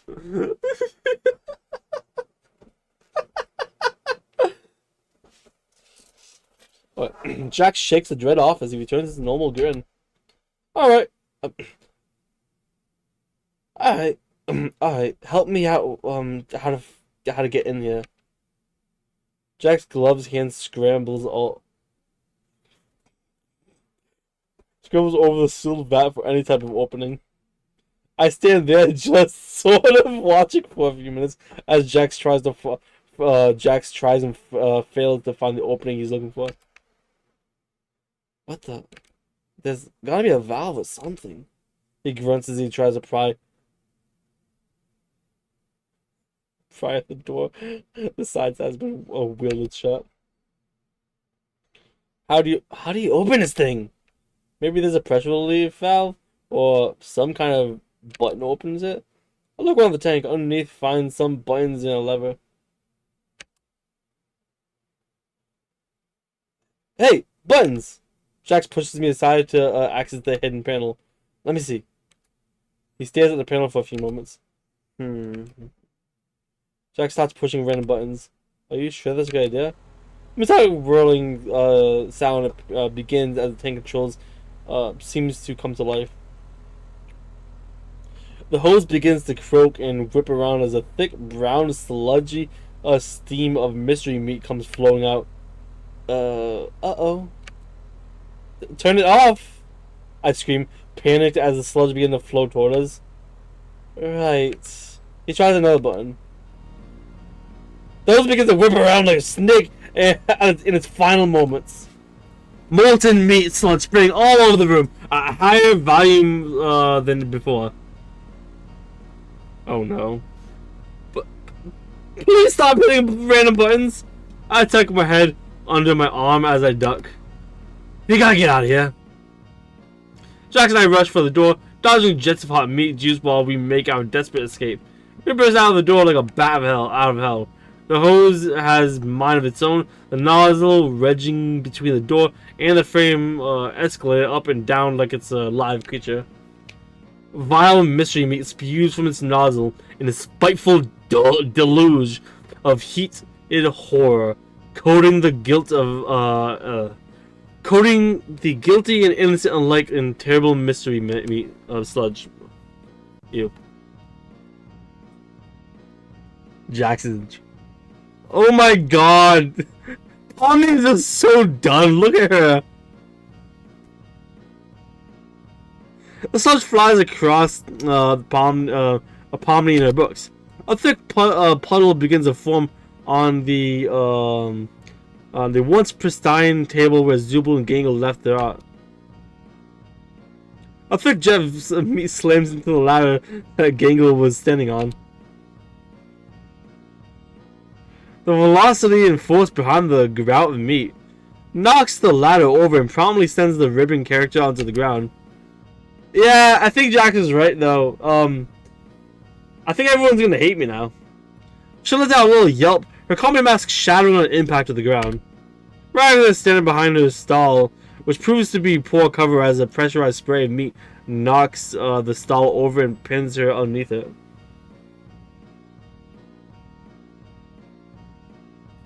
Okay, Q. Have a good night. Thanks for stopping by. Everyone is meat. Everything is meat. The entire interior of the cafeteria has been painted by the vile concoction brewing in that vat. Everything, eventually with a wheezing hiss, the last of the vat's contents are exhausted, now laying across everything in field of vision.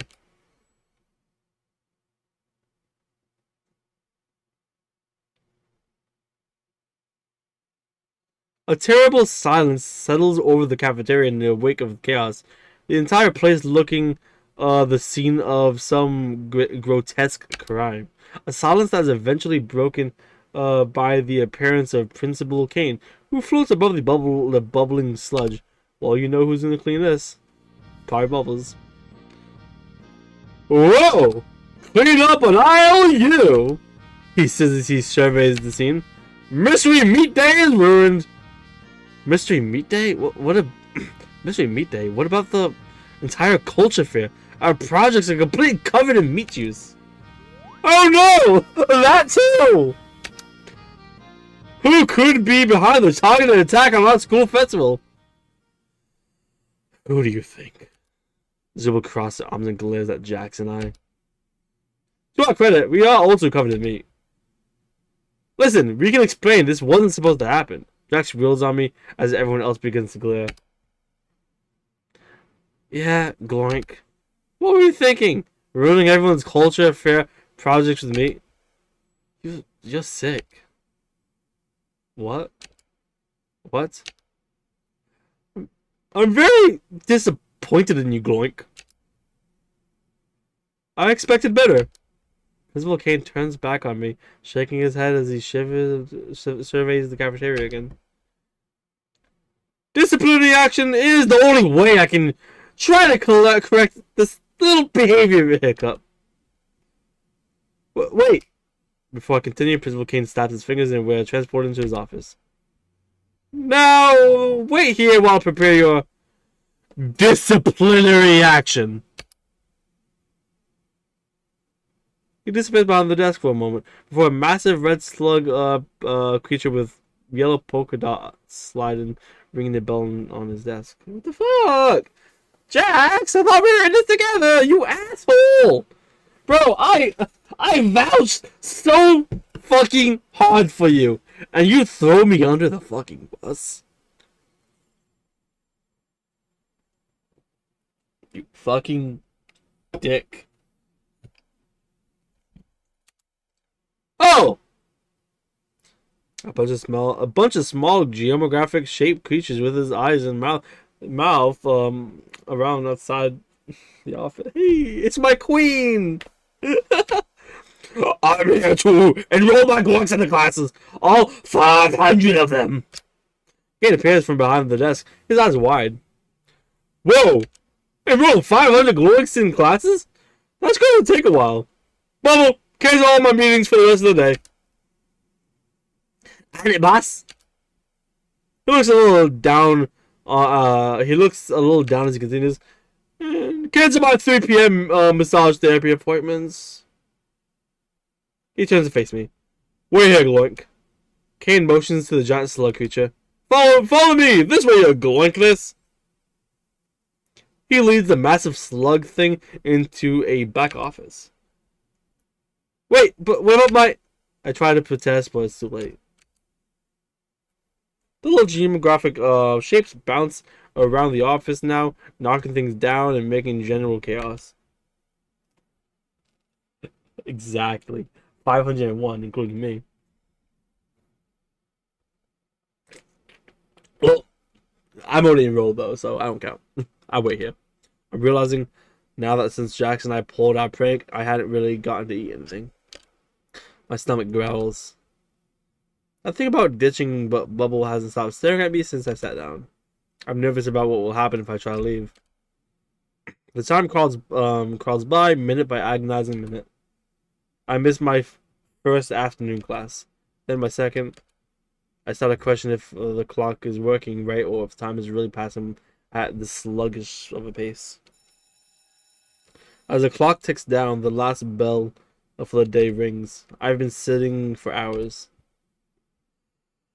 Gloinks continue to bounce off me and around me, sometimes sticking to my clothes. I have to pluck them off. Hell can't be much worse than this. Alright, thanks for stopping by. We'll be seeing all your precious gloinks in class.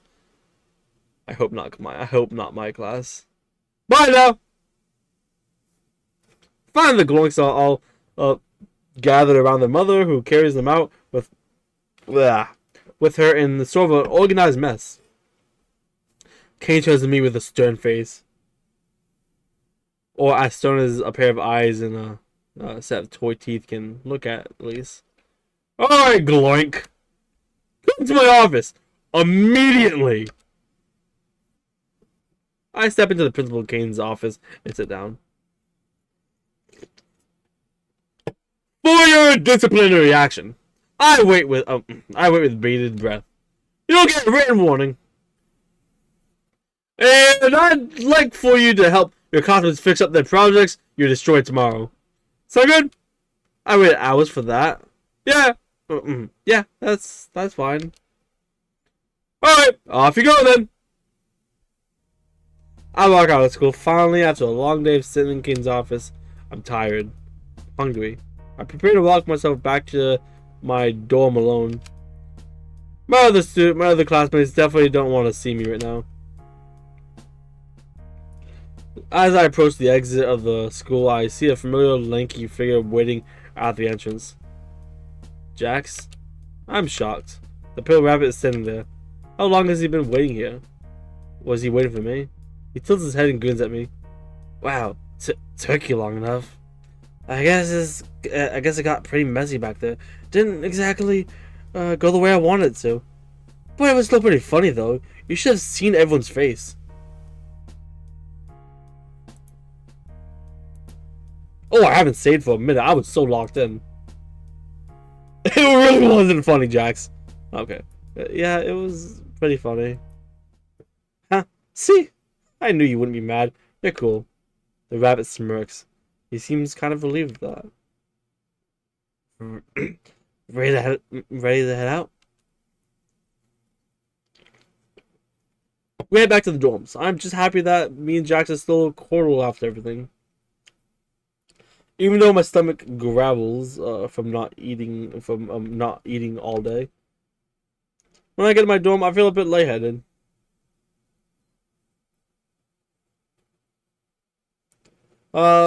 Maybe I should go to the lounge and get something to eat. That's what my brain says when my body is tired from the day's events, and I opted just to lay in my bed. My stomach is still churning from our near miss earlier. Anyway, I can't believe I almost stood up to Jax. There's no way that would have ended well.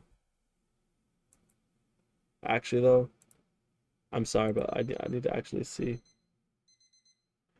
I don't like the tulip guy. Yeah, I love Jax, but like, oh my god. Yes, please, come on. Oh, come on, don't be so lame. I'm not being lame. Or boring.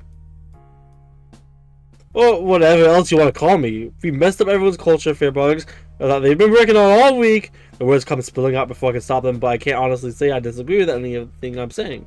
Or even that it doesn't deserve to be said. Jax rolls his eyes and crosses his arm as I offer him a heartfelt rebuke of our actions. Jeez, I didn't think you cared that much about the student festival. He gives me a look of utter ridicule. Maybe I don't, but they clearly do. I quoted myself. Now they probably hate me. The tears stopped flowing in my words. I spent hours in Caine's office, missing lunch, missing my classes, and on top of that, you just let me take the blame for also. I need to pause for a second. Yo, Tulip, can you stop spamming my chat, by the way? I'll actually mute you if you don't. I'll put you in timeout if you don't stop spamming. Oh yeah, you're going in timeout. You need timeout. 30 minutes.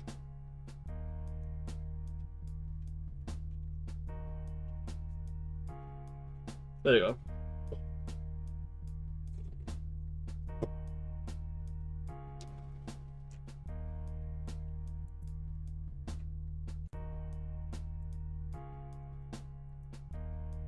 Whew. Just give me a second before I go back to.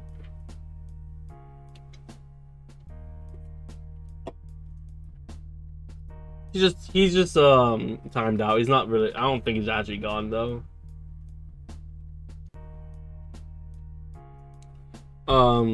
I mean, he might be. I don't know.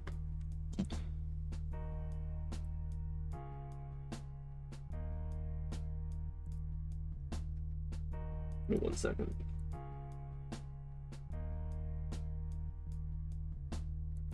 So I just trying to let my voice recover for my thought recover for a second. And on top of all that, you just let me take the blame for it all? I could deal with everyone hating me, but at least I thought you would be there for me. Jax grins curls to a frown of disgust, but I can't stop. I don't know if I care. You weren't there for me. There for you? His voice is venom. bearing down on me with a cold, condensed anger. What do you think this is? You think I'm just gonna swoop in and save you every time you need it? He wipes his hands off his uniform as his expression returns in one of neutrality. You wanted to pull that prank just as much as me. He turns away from me before letting out a short, manic laugh. You went along with every little thing I told you to do until now. Now you want to care about what everyone thinks of you? He turns away from me before leaning back down to my level, gazing into my eyes with a manic anger. His own voice seems to pitch up as he gets in my face, his pupils dilating to small black squares. Nobody here even ever liked you. He sweeps an arm across his chest. I have to stumble back to avoid being pushed back. You spent every moment here tormenting them with me. He points in his face. He points to his face. A manic grin now matches his eyes tones. Now you want to pretend you have a moral compass. He leans back and lets out a hollow laugh. That might be the only funny thing you did that I didn't tell you to do. I sit there in stunned silence. Even as I hold back more tears, I have to admit he's right too. I did spend the past 2 days with him pranking people. I thought we were having fun, but today we took it too far. I can't even stand to look at Jax. Turn away, half mumbling my words. I thought you were my friend. Ah! I don't like that! I think we might abstract. Yeah, no, yeah, I think we're about to abstract, like 100%. Jax's manic grin falls away in his face as his mouth narrows, his pupils go wide.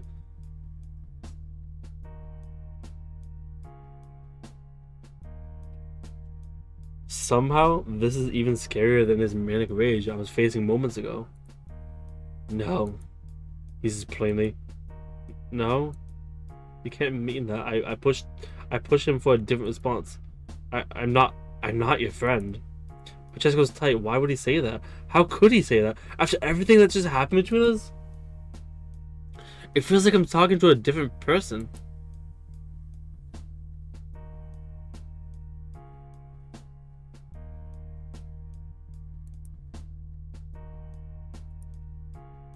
I'm probably gonna go back to this one, but I can't deny what he said hurt me. Even if he doesn't mean it, I need to take some space for myself. I don't respond. I just walk silently past him. I don't look back. Just continue to the dorms alone. So I'm thinking about getting game over. So I was alone this entire time, and when others reached out for me or offered me respite, I turned away. I hear others whispering or casting worried looks my way as I get back to my dorm. I open my stupid plain door to my stupid plain room and throw myself on my bed. When I finish crying and begin regaining my senses, the thing I notice is how hungry I am. I load up door to DoorDash. This is every fucking path in this game have a different phrase for it. Wasn't it called Caine Dash in the last path? To see what the only restaurant, something called Spudsies. Okay, I load up the menu. Looks like they all have available something called the Stupid Burger. What the hell is this? Sounds kind of weird. Or the Stupid Burger. That's really my only choice for food at the moment. And my stomach rumbles to remind me how badly I need something to eat. Whatever it is, I just order it. I await the delivery as my stomach grumbles even louder. It takes surprisingly little time for it to get to my door. There's a knock on my door. Oh shit. Oh no. I open it. It's the delivery guy, a red mannequin looking character holding my hands. Order for. Is the burger gone too? I stumble forward, catching my food. Okay, no. It's not gone. Catching my food moments before it splats against the ground and makes everything that much messier. That was strange. Still, at this point, I'm learning to simply not question the way things work at this school. I go back to my dorm and unwrap the burger. There's a weird pink sauce dripping from the patty. That must be what makes it stupid, I guess. My stomach rumbles before it reminds me that I'm too ravenous to even think about another decision. I take a big bite of the burger. Another Another before I know it, I've completed it up. I attempt to get up, and suddenly, oh no, the room starts spinning and stretching and just sort of moving. And this is weird. Everything is so funny. The room is funny. My bed is funny. Wow, that was really good burger. Suddenly I hear another knock at the door. One second. I shout a little louder than I meant to. I try to regain my balance and pick myself up off the floor. But it's no fair, because the room is still spinning. Oh, come on, room, stop spinning. Another knock at the door. Oh, fuck it. Let yourself in. I'm no closer to the door, and the room isn't slowing down anytime soon. Lying down on the cool bucket on the floor seems like the right move. Luckily, I must have forgotten to lock up after getting my food, because my favorite bunny walks into the room. Jax! Wait, weren't we not friends? He regards me with a skeptical, raised eyebrow. Are bunnies supposed to have eyebrows? He sighs. Gloink. What the hell have we gone into? He's so tall, I barely come up to his ankles. Or is that because I'm on the ground? Tall buddy alert, tall buddy spotted. I laugh. You get taller or something? I hiccup. I tilt my head to the side to get a better look at him. He looks annoyed but concerned.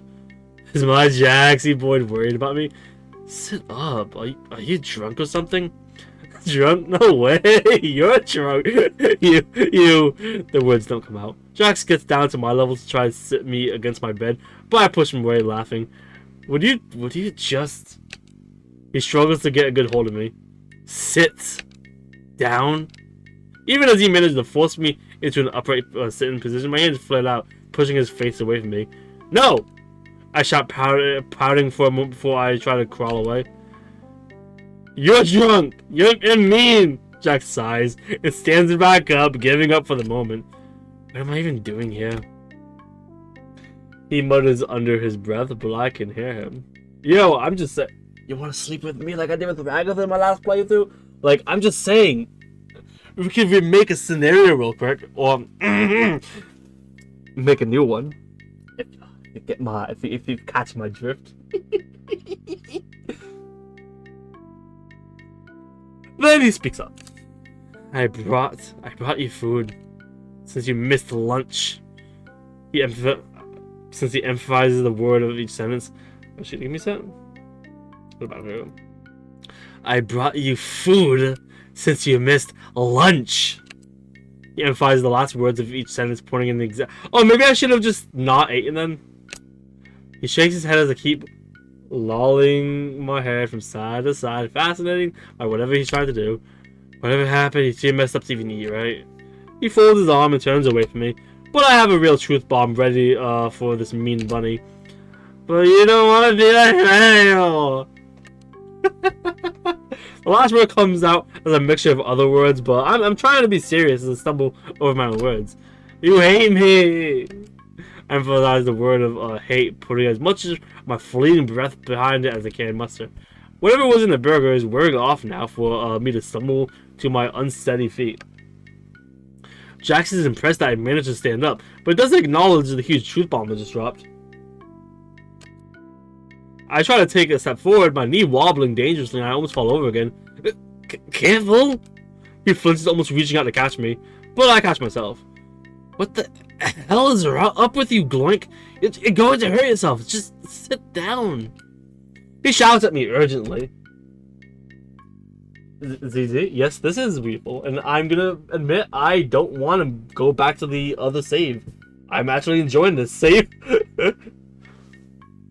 Yo, we need to have stupid sauce in every fucking path. I'm too deep into telling it like it is to not to let him distract me. Say you hate me. I swing uselessly, floppy hands at his cartoony rabbit face. He doesn't even have to try to dodge a single one. Hey, watch it. He catches my wrist in his hand. Yeah, okay. Would you stop that already?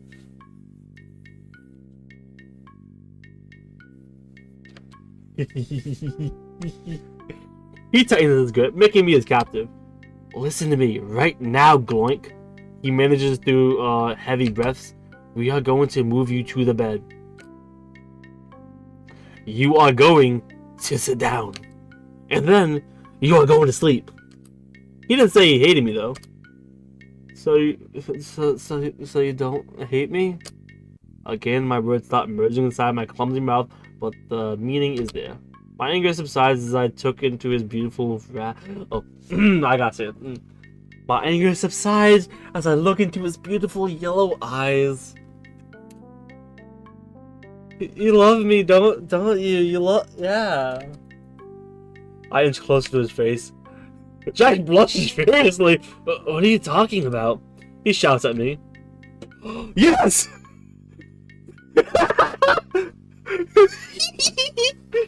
Wait! Let me save it quick. Do we do it? Guys, you gotta tell me. Do we kiss him?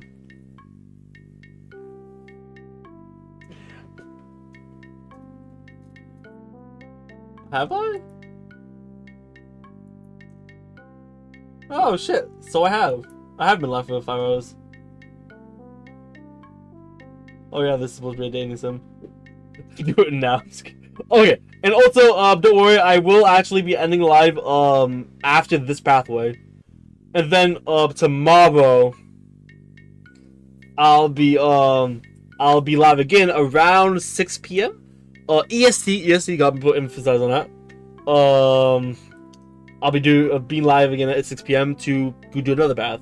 And, I'm seeing 2 answers, but I'm going for the kiss one. I lean in. I feel the sparks flying between us. These must be the feelings he was trying to fight this whole time. Could it be he was pushing me away because he really felt this way? I feel hot and lightheaded. Before our fated lips can touch, I feel my body go, fuck! No! It's bullshit! That's bullshit!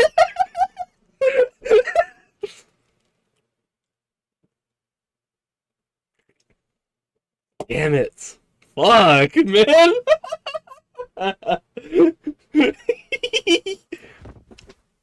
I pass out. Okay. Day 4. I wake up in my bed the next morning. The covers are over me as if nothing happened last night. Did anything happen last night? My memory is all fuzzy. I ate a burger and then Jax was there. Oh, Jax! I sit up straight in my bed and do a quick scan of my room, but it's completely empty. Could it just be a dream? I know there's a bag on my desk. Food? I guess some of it wasn't a dream. Yes, we did try. I whack my fuzzy mind to try to remember what happened. I come up empty-handed. I have to get ready for school anyway. I stumble out of bed.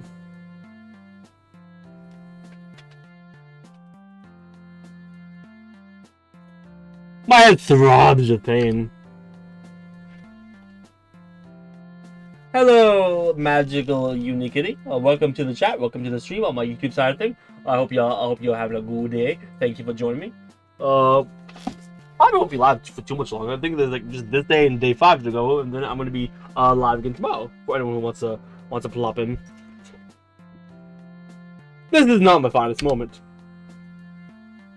I managed to get dressed in my uniform and grab my things before stumbling out the door. Approaching the school, it seems like every student is coupled up with another one, chatting away as they head to the class for the day. I hope everyone's having a good night, by the way. Or morning, or day, afternoon, whatever time of day it is for you. I look for Jax, but to no avail. I'm so excited to animate this. But what would I even do if I saw him? Talk to him and pretend nothing happened? I can't ignore the thoughts swimming around in my head, keeping me too distracted to pay any real attention to class. For his part, Jax is a no-show this morning. For the next activity, 4 pairs! Mr. King says. Then his eyes catch me in my isolated corner, and the empty seat next to me where Jax should be. Oh! looks like we're missing a student. It's like a spotlight is focused on me. All eyes are on me in my humiliating solitude. I feel like I'm going to cry, and then... Hey, Gloink? Want to join me in Ragatha's group? Her smile is awkward but friendly. I always wanted to lash out at her, say something like being alone is better than being with a lameo like you. But I'm too miserable to really put that to words. And her kindness is genuine. Come on, Gloink, you can sit next to us. Even Ragatha gives me a shy smile. I shuffle over, leaving my dignity behind. Hey guys, there's a few moments of awkward silence. God, I feel like the worst person in the world for ruining their projects. Hey, Gloink, how you doing? You seem kind of off today. She shrugs off, giving me another awkward smile. Huh? Oh, sorry. Did something happen between you? Did something happen between you and Jax? Ragatha shoots her a look. But Pomni. Then she fixes with a gentle look. Did something happen though? I roll my eyes and swallow my sadness. I don't know. I will go back, by the way, if I fucked up my Jax route. That obvious? Still, maybe it's time to get this off my chest. We got into a huge argument last night over the prank we pulled. I still feel really bad about messing up everyone's projects, and when Caine punished me, Jax just walked off, and he acted like it was messed up because it was messed up for me to expect him to share the blame with me. We were both upset and said a lot of things, and I just wish I hadn't told him how he made me feel. Pomni puts a hand on my arm. That's not fair. That's not fair to you, Gloink. You're allowed to be upset and talk about things with your friends. Ragatha nods. Jax isn't the kind of person to really talk about those kinds of feelings, though. She seems to almost be speaking to herself, looking into the distance. Pomni shoots her a look before continuing. He sort of puts up walls with the kind of stuff. Why? Has he not made any friends with anyone in the school? He used to have friends here. He did? Right, has my full attention. It was... He paused for a moment, rubbing her forearm a while ago. Oh no! Ah, no! They actually did it!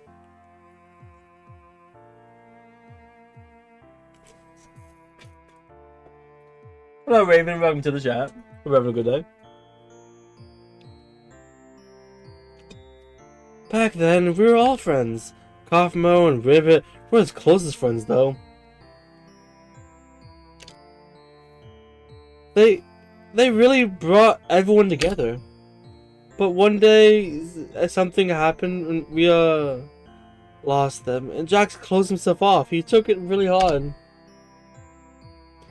What happened? And Caine, yeah, you can make any edit you want, anything, honestly. Tag me in it if you do, though. That'd be awesome. Ragatha and Pomni exchanges a look before Ragatha leans in, whispering under her breath. Out of school suspension? Is that supposed to be scary or sad? Wait. What? They're not obstruct? Still, I guess that's why Jax is the way he is. He just doesn't want to get hurt again. I understand. Oh, no, I get it. I get it. I am 100% an NPC, and they don't want to tell me about what abstraction is, so they're trying to make an excuse, right? That's my headcanon now. Because the looks they gave each other, that was not, you know. At least I think I do. If it makes you feel any better, him not being here is kind of a good sign? How is him avoiding me a good sign? Well, he cared enough that he had to take some time off. Jax likes to run away from his feelings, so whatever happened, it affected him enough to skip class today. The cogs in my head start turning. Is everything she said true? All that we did together, getting trapped in a supply closet, pulling that prank, all the awkward pauses where it felt like we were both holding back. So something was there? So, what, you think I should go after him? Pomni ponders for a moment before appearing over a teacher. Well, someone once told me the worst thing you could do. The worst thing you could do is make someone think they're not wanted or loved. She looks back at me. I think it's worth a shot. Try and patch things up with him. I stand up, suddenly surprised and little goes in front of me. You're right. He needs me right now. Thanks, Pomni. I sprint out of class, even as Ragatha and Pomni look on shocked. Damn, too bad I'm not going with the original pathway I was going with. Damn, because my character was such a fucking bottom. Gloink was such a bottom in that path. But now I'm actually standing up for myself. Hell yeah. For this part, Mr. King looks too confused to tell me to sit back down as I left the classroom. But where would Jax be? There's no way Caine would just let him skip school. I rack my brain. Imagine you're on a wide open rooftop. Rooftop or whatever your happy place is. Was that his happy place? I don't have time to think of another place. The crisp fall air blows out of the door as I push it open. Jackson. Give me a second. Fixed. Jackson's here, looking out at the view. He turns to face me. Jax, I know you don't want to see me as your friend, and that's okay. But I'll always think of you as my friend. And just like I can't make you like me, you can't make me not like you. I call out to him. As much as you push me away and try to make me hate you, I won't do it. I'll always come back. Even if you think I'm crazy, I'll never stop trying to be your friend.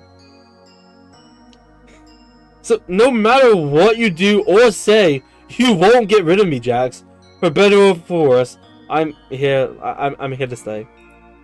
He gives me a confused look. That's kind of creepy. There at the end. Yeah, time a jump scare. His characteristic smirks return to his face. But if you're that obsessed with me, I guess I'm really stuck with you. He sounds kind of relieved. He walks over to me, putting a gloved hand on top of my head. Stalker. He smirks down at me. I smile back at him, blushing a little bit. Things go back to normal now? So, Jax? The tall purple rabbit looked at me. Yeah? I can't remember everything that happened last night. I ordered some kind of burger and you were there and nothing happened. Nothing happened. He interrupts me, putting a gloved hand over my mouth. Wait, do you guys think we actually kissed though? Everything, I passed out before it happened, but what if I passed out as we kissed? Like, I'm just saying, he's so defensive about that one.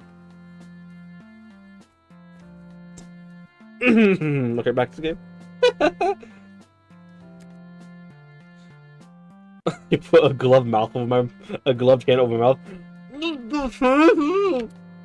I manage, despite his attempts to silence me. You ate a bad burger, he says, pulling his hand away from my mouth. Why do I remember you there? So many questions. You were just making an annoying amount of noise, so I went over to tell you to knock it off, and then he shows off looking away. Just don't order from there again, okay? Hello, Sonic pals. Welcome to the chat. Hope y'all have a save real quick.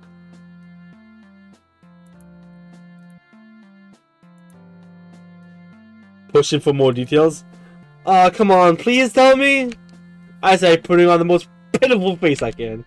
Jax grins sadistically down at me. Uh-oh. Okay, but if you were an absolute freak last night, his grin grows wider, you did horrible things. The kind of things anyone would be scared about getting out. Why did I ask? I don't want to hear it anymore. His grin is just as wide. Well, anyways, Gloink, I got something fun for us to do on our lunch break. Oh, yeah, well, about that. He looks at me with eyebrows raised. I sort of promised Principal Caine to help everyone with the culture fair projects. His eyes go wide as he scowls down at me. What? Yeah, it was part of the disciplinary action for the prank yesterday. He crossed his arms. I don't want to do that. Well, it's not like you got punished yesterday. You could just meet me after school. Jax is always shaking his head. You're seriously going to pour your heart out to me, then ditch me for those losers? You could always come with me, I say, putting on my most pathetic face again. Jax rolls his eyes with a sour expression.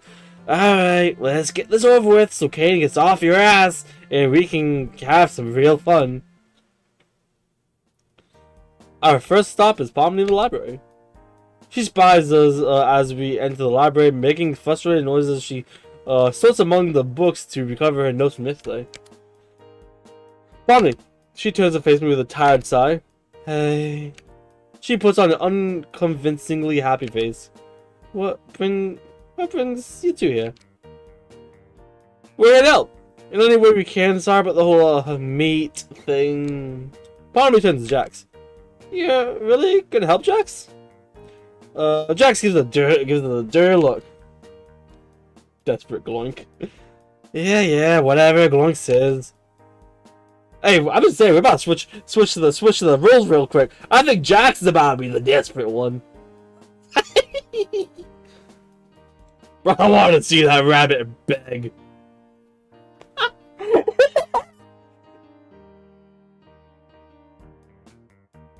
You guys want to know something really funny? I have a roommate and he's been able to hear every single thing I've said this far. How does that make y'all feel? Well, I've been looking all day for culture festival books. I have no idea who organized these shelves, though, or how they were organizing them. I don't even know if I can find any new books after what happened yesterday. We'll find some. They're both desperate. Least I can offer, she helped me go find. The least I can do after she helped me go find Jax. Well, at least she didn't really help me find Jax. She just gave you some advice.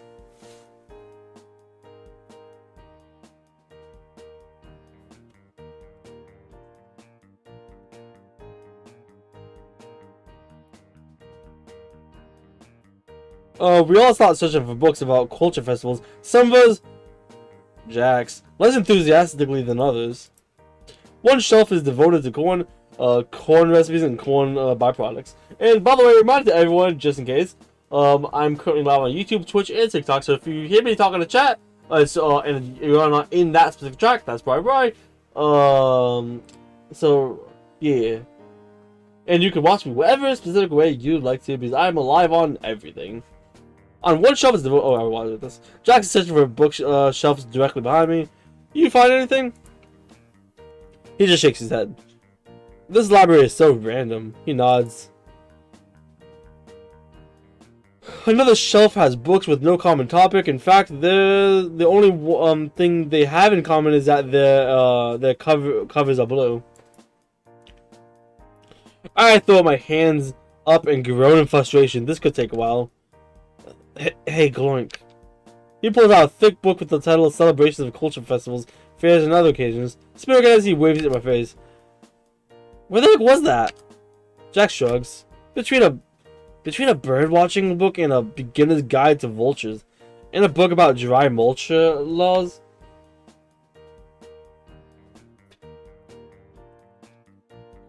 Oh my god, Jax!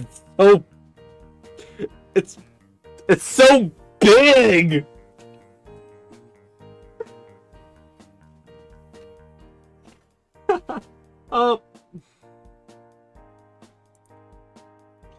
What are you two doing over here? You gotta show Pomni. Yes, yes, Jax. Show her the thing show her the really, really big object you found. What? I don't need to see. That's so out of context. ZZ in my YouTube chat, that's so out of context. I know. I know. We step out from behind the bookshelves. Jax holding out the book. Oh! Where did you find this? Between a book about vultures and the Scottish law book. What the? No, you know what? That might be the most sense this library has even made. She takes the book and skims the pages. It should be more than enough, actually. She gives us both a relieved smile. You guys are really helpful. I can't help but smile back, even as Jax crosses his arms and gives us both an annoyed look. Yeah, I see that, but I know the guy's back, but he's not really spamming this time in chat, so it's fine. Pomni has a dirty mind. Hey, no, I have a dirty mind. I'm the one who said, show Pomni your very big object you found. don't leave the credit just to Pomni. I mean, to be fair though, all she heard from behind the bookshelf was, "Oh my God, Jax, it's so big!" So like, holy shit! I know how to smile as I tug Jax away before he can undo all the good will we just earned. I'm dangerous. Helping others isn't so bad. Huh, Jax? Speak for yourself. Oh, speak for yourself. Next on the list is Ragatha. She's pacing the classroom manically.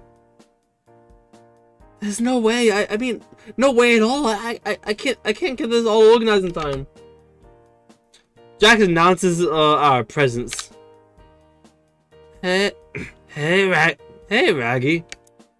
Hey, Raggy. Ragatha sees us reunited and thinks she just saw the girl from The Exorcist the way she regards us. Come on, you two. Haven't you done enough to our projects already? I throw my hands up in a defensive gesture. I promise we're to help. Ragatha casts a glance our way, mostly Jax's way. That's if she's doubted it. We're completely innocent. Why does he sound so unconvincing when he says that? Why are you saying it like that? Why are you saying it like that? This is way more wholesome than I thought. Right? I mean, to be fair, okay, Z. Let's be honest. If I did the other path where I was still sucking up to him, it probably would have been a little less wholesome, if I had to guess.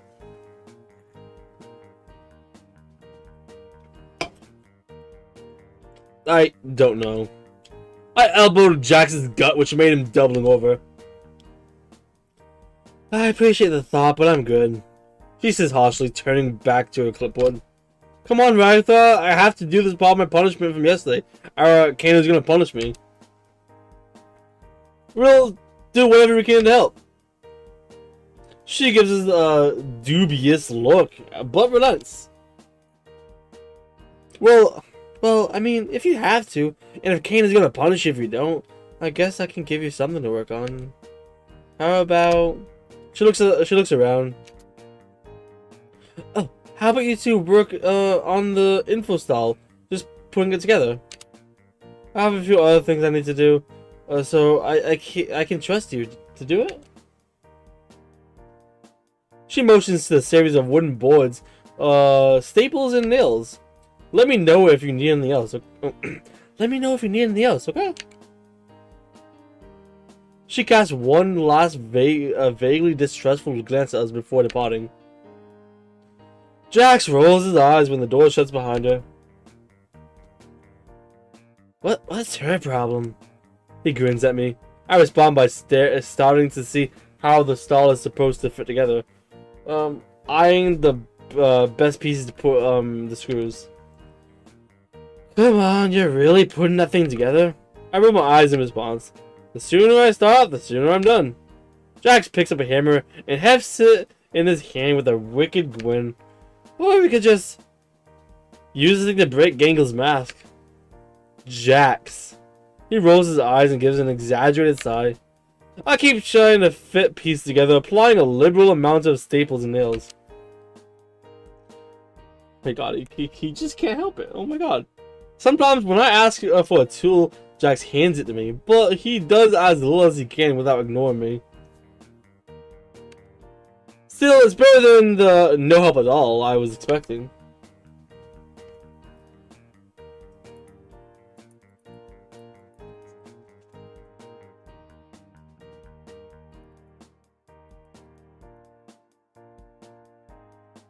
I take a step back and look at my handiwork. It definitely looks like a style. I test some of the supports. Seems steady. Looks like we're good here.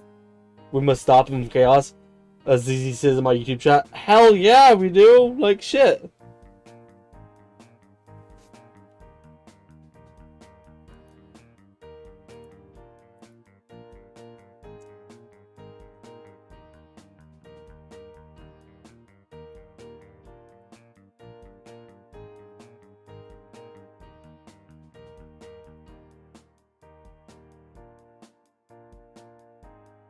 Second, guys.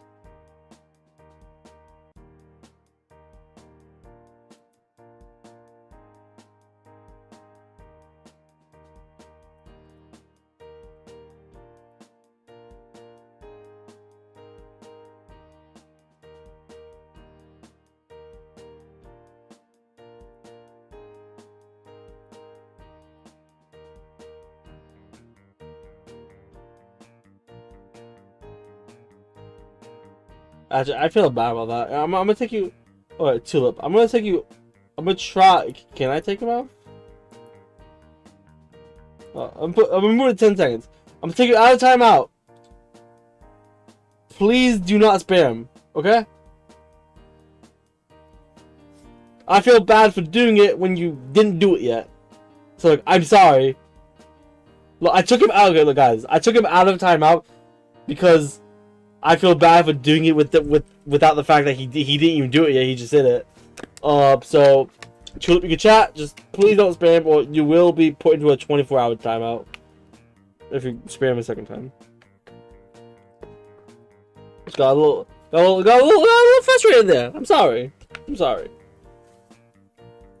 It should be good now, though. You know what this could? You know what this could use? I sigh, already knowing the answer. A centipede. This is, he says that Ragatha walks in, her eyes going wide at Jax's words. What centipede? What centipede? Well, Glork and I elbow him again. Nothing. Jax and I are finished here, though, if you think this is good. Jax mutters something rude at me while Ragatha inspects the stall. Good job, you two. There's a hint of surprise in the voice. You're fine, Tulip. Thanks, Glork. Then, as an afterthought, and you too, Jax. She collects herself, beaming with gratitude. If you guys have more time, I have more I can use help with. Sure has been fun, Ragatha. Catch you later. He grabs my wrist and pulls me out of the room before Ragatha can protest. Whew. Alright, where next in this stupid punishment quest? The art classroom. Jax rolls his eyes as I lead the way. We slide the door to the art classroom open. Caine and Zubul are scribbling away, pushing out any art they can finish. Half-finished sketches litter the floor, marred by a single errant line, and scratch out for being too poor quality to be submitted for the culture fair. Wow, I have been live for so long on this.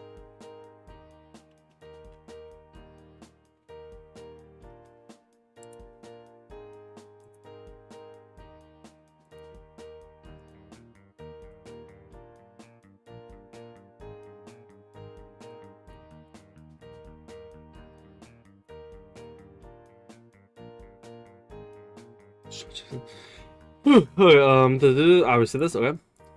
I call off to them. Hey Gangle, hey Zubul. Gangle ignores me, but Zubul looks up, turning towards with a sour expression. What do you two want? Jeez, why the cold shoulders, Zubul? Zubul's expression intensifies.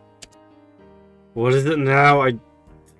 Didn't you two do enough yesterday? Look, Zubul, I'm really sorry about yesterday.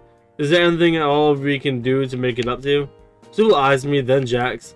I guess I could trust you, glowing. Why is he here?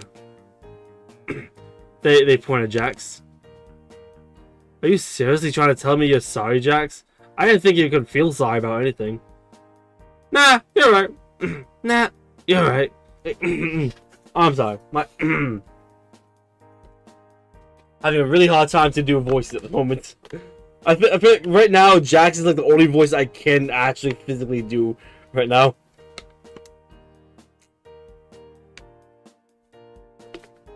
And maybe Caine and maybe Kinga. Oh my god. No, I'm gonna still try though. By the way. Nah, you're right. I'm not sorry. Just bored. Zubul's expression stays sour, but they turn to me. Their gaze softening. Well, it's not up to me. It's up to Gangle. Maybe you can make things up to her. I turn to Gangle, who has stopped drawing to watch us intently. Gangle, I'm so sorry about this. Can we help you with that? Can you think about it for a second? You promise you won't. Oh my god. You promise you.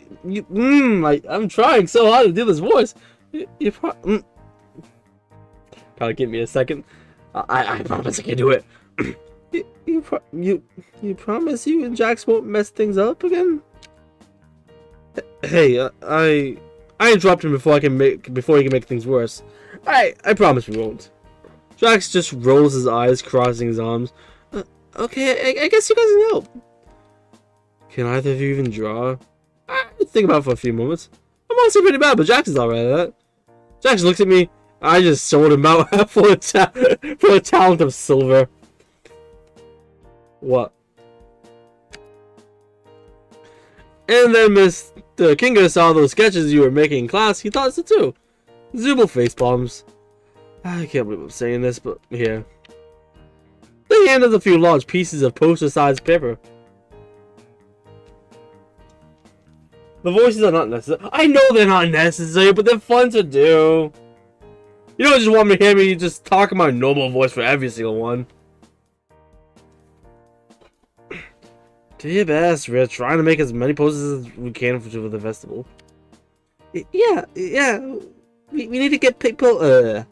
We need to get people excited for the culture festival. Try something like this. Gang lifts up a poster of the entire class, rendered in a manga style. Big eyes, small mouths. The top reads "Go Culture Festival." The proportion seems off. Ragatha isn't that busy. I think Caine would have an issue if Pomni's skirt was really that short. But I get the spirit. I get the spirit of it. Seriously? I hate that. Zubul glares at him. You didn't ask for critique. Just get to work, you two. I try to draw something, but I'm so nervous I end up just drawing a bunch of wiggly outlines and making no headway at all.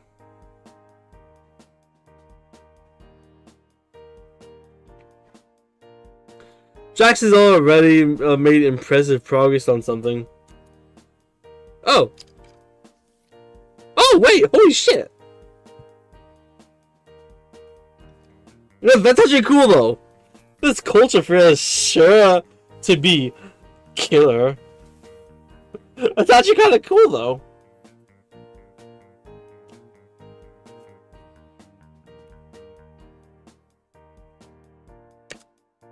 The image of Jax holding a hammer, getting the mask is shattered, and Zubul has been disassembled.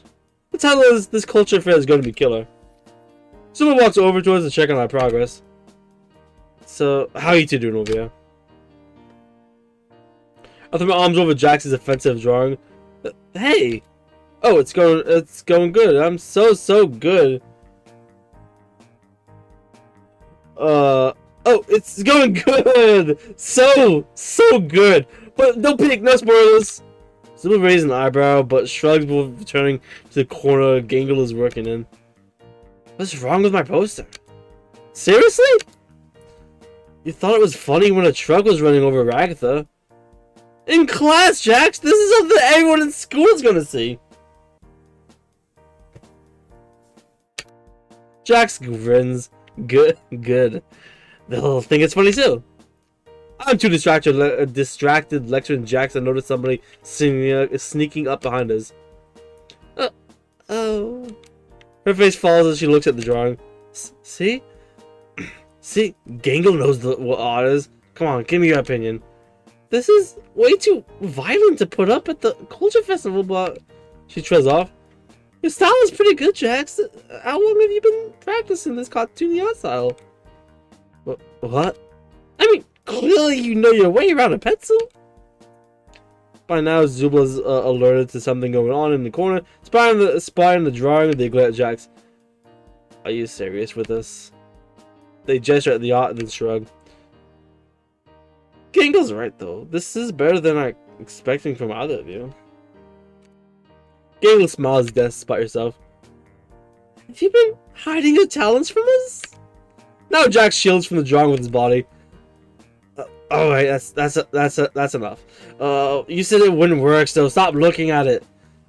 If you join the art club, we could try together and... something like fear, real fear, begins to sneak its way into Jax's expression. No, absolutely not. I am not like you. I cut him off before he could destroy what little goodwill he managed to accumulate. Hey, we could just go to a different corner and keep working. Jax and I share the rest of the day trying to make passable art. Hey, I was just no. Caine, the best. No, I should be saying here, meow and Gangle. Because I'm just bro, she is literal rope. I'm just saying. She can be the rope. And she has a mouth too, I guess. So that's cool too. I am such a degenerate. Not this again! I struggle to make something that looks good, and Jax struggles to draw anything that would be appropriate for a culture festival. Despite our struggles, Gangle and Zubul look genuinely happy for what little help we can provide. Thanks, Goink. Even if you two didn't do too much, Gangle cuts her off. We really appreciated the effort. Gangle manages to smile. Anytime. Looking back at all the good we did today, it feels like a weight lifted off my chest. And Jax, we'll keep a seat open for you in the art club. Jax just shudders as we depart the classroom. Just as we step out, the bell to dismiss class rings. When we're out of earshot of everyone, Jax sighs, sagging. That was exhausting. I don't know. That wasn't that bad after all. You know, there's other ways to have fun than just making others miserable. I grinned smugly, stepping closer to him. Before either of us can make another move, Caine appears from thin air, hovering over us. That's an A+ if I saw one, Glick. You managed to make up for all your pranks this week and then some. He notices my purple companion. And congratulations on roping Jackson to help you too. As a reward, I've cooked up a special vacation time for you to visit.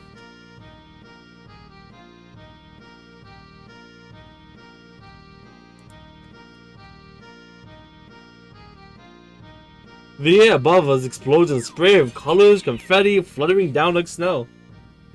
Yo, guys, we're about to go on a date with Jax? Holy shit! I stuck my tongue out.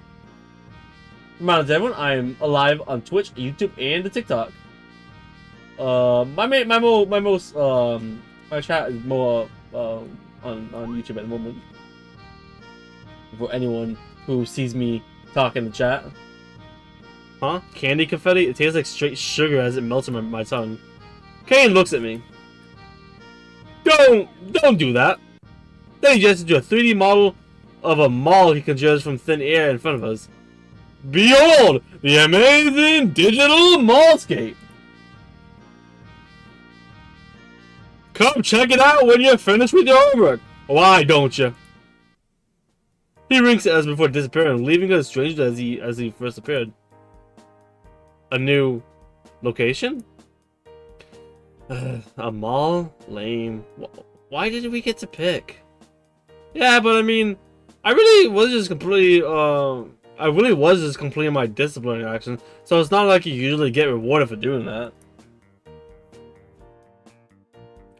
Jax shrugs. I guess so. You wanna go? Wanna go? I'm almost scared to ask. Jax rolls his eyes. Duh. Anything that breaks from this boring old school.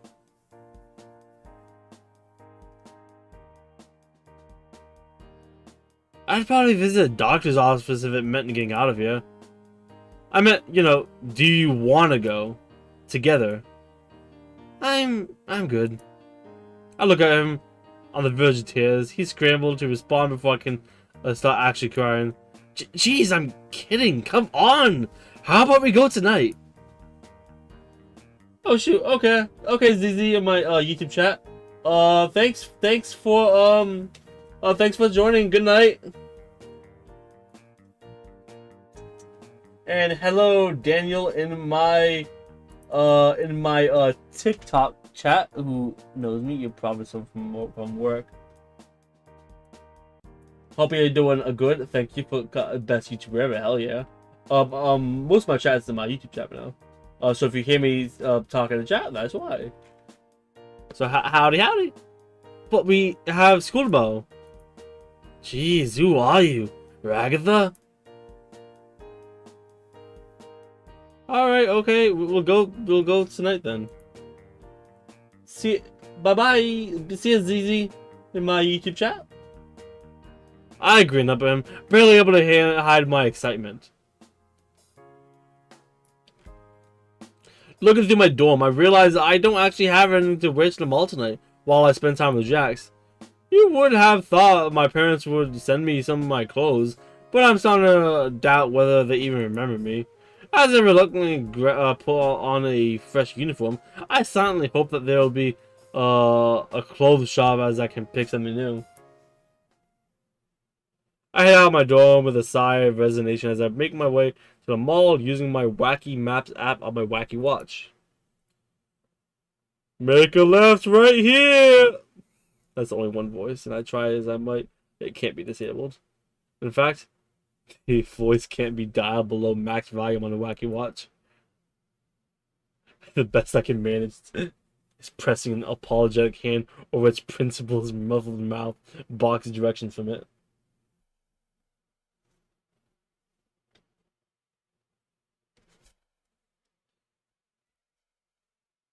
And half a mile, make a right.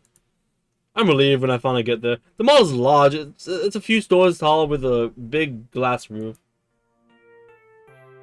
As I enter, I see a few glowing storefronts and some furniture set out in front of the lounge area. I facepalm as I realize I never asked Jax exactly where in the mall he would meet up. I tap my Wacky Watch.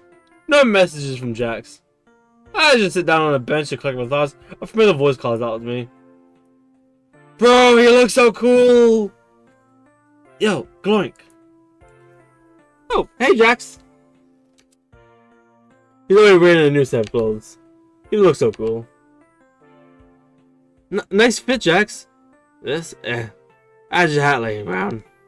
His words may be humble, but his confident posture betrays how much he liked the compliment. He casts a mildly disapproving glance my way. So why are you just wearing a school uniform? I blush. He tilts his head with a sardonic grin. Don't tell me you didn't have anything else. Gulp. Not gonna lie, the Caine voice you have is way too good. Thank you.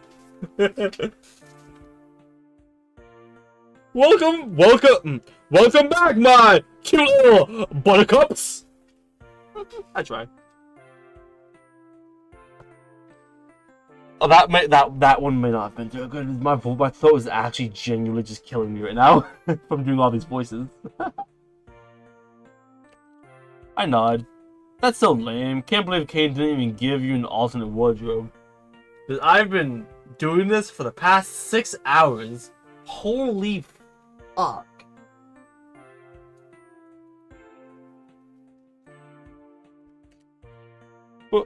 Well, you know, we're at the mall anyways. Can't we just go pick something up? His grin widens at my embarrassment before diffusing the tension by roughing my hair. I'm back temporarily? Oh, hi, ZZ. Welcome back to chat. Sure thing. Where you want to go, Gloink? Save real quick.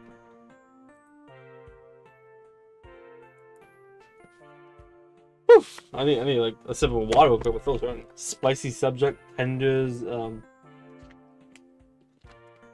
how 10 letters? I have no idea what any of these are.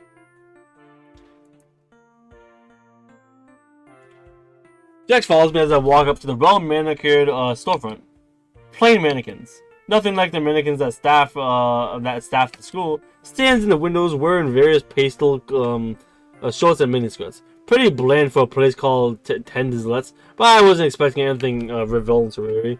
Jax eyes the window dubiously before grinning wickedly at me. Pretty girly, huh? Didn't know you like this sort of stuff, Gloink. I'll have you know, they have a pretty good selection. I huff, pouting as I look up at him. Jax follows me into the store, still grinning at me. We're greeted by a generic pop ballad as we enter the store. The store is well lit and smells vaguely of perfume as we browse the selections. The store is so big that it's hard to decide on any one outfit. Anything here speaking to you? I walk over to a polka dot top and a set of shorts. Well, I sort of like these individually, but I don't think they go together. I go over to a frilly button-down shirt. Oh, I like this top too. There's so many choices. Jax looks at the impressive selection of different clothes I have folded over my arm. Jax pulls a pair of shorts from a nearby rack. I don't know, these might look good with that shirt. He points to a shirt I picked out near the beginning of my browsing. As I look at them, I definitely see the idea he's going for. Thanks, Jax. I put everything else down as I take Jax's picks to the register. There's a handful of charms at the register. I grab a couple. Aw, so cute! I hold up a pair of charms. The little cord strap one features a bunny with the other a cat. Look, Jax, what's charms? Aren't they cute? Jax just chuckles. Yeah, I guess so. Hey, what's wrong with them? He rolls his eyes. Aren't those like for like little kids? I roll my eyes. Well, I like them. When I check out, I make a show of buying the charms alongside my chosen outfits. Seriously? Charms are cool. You're lame for not liking them. I say, trying to mimic his sadistic tone.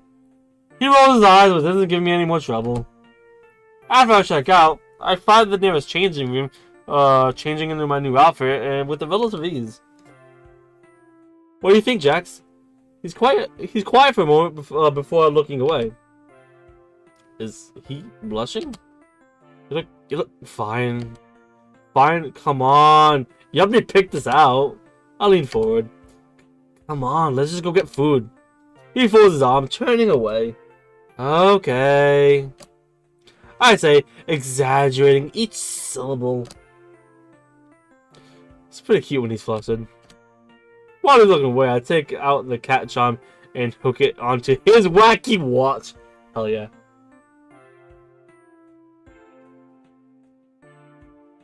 I feel like Tulip in my chat is just reference. It just keeps on spouting references about I have no mouth on the screen. Hey, what the? I didn't ask for this. He groans, wrinkling his face. I wriggle my wrist, showing him I would have fixated the other charm to my wacky watch. Now rematch. Jax looks down at his charm. The cat? Shouldn't I get the bunny?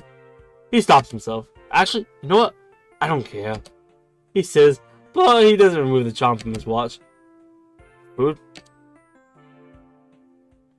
I nod. I'm pretty sure he's still blushing as we make our way to the food court. We enter the food court. Various restaurants offering international cuisine advertise their offerings, filling the food court with a heady aroma. Where are you getting food?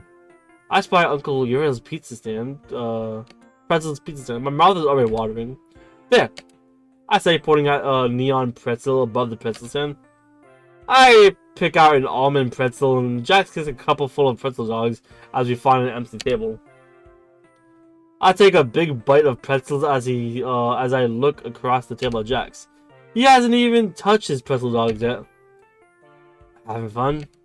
I swallowed a big bite of pretzels before responding. Yeah, I am. Are you? I know we haven't pulled a prank or anything all day, but I just like spending time with you. Before I can demand a response, Jax stuffs a few pretzel dogs in his mouth, thinking a bit before responding. I guess I'm wondering why a mall? What? Caine can make, like, anything. I'm pretty sure. Why make a mall as the new location? I shrugged, taking a bite of my pretzel. I don't know. He said it was for us. Maybe it's supposed to be educational or something. Jax rolls his eyes. What's educational about a mall? It's just mindless. You walk around, you look at stuff, maybe buy something and walk out. But there's pretty much always something for everyone at mall.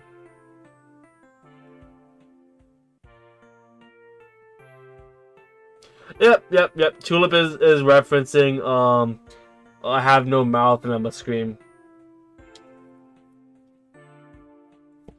I say, swallowing my bites of pretzel. What are you into? Jax spends a moment thinking before grinning. Violence? Oh. Right. Where can I find something like that in a mall? Got it!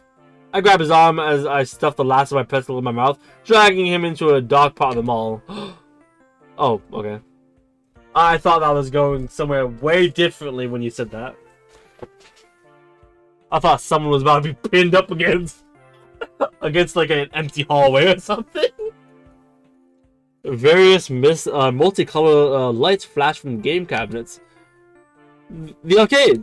I looked up at him, grinning. Jax looks down with a skeptical grin. You really want to see me let loose in here? I nod. Oh, I'd love to see him let loose. He cracks his knuckles. Alright, don't say I didn't warn you. Prepare to get your ass handed to you every game in here. I smirk back. Oh yeah? I'd like to see you try. Who's actually gonna win? Come on. True to his word, Jax helped me in every game he played. Yeah, Caine. Don't worry about the tulip guy. He's just making references to the book. I have a mouth, but I have no mouth, but I must scream, which is actually the baseline inspiration of the Amazing Digital Circus. Even the kiddie game, bringing the cake to the picnic, he managed to outscore me 20-1. How are you this good at video games? Jax just chuckles. I warned you, Gloink. He sighs, clearly happy with himself. Just had a lot of time to practice. I spent a lot of time as a kid loitering in arcades. That might be the first thing he told me about himself. I'm stunned for a moment that he's so open with me. But he notices my expression and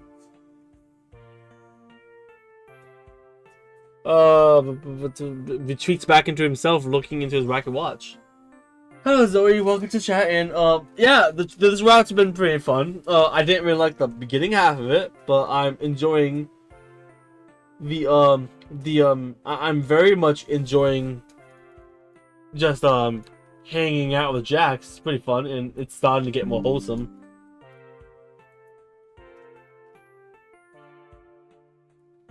Let's see. Whatever it is, It's late, let's go. I frown. Oh yeah, I guess so. Do you think they'll close soon? Probably. He shrugs. We head back together. When we get to my door, I pause for a moment. Do things really have to end here? So, this is me. I chuckle nervously.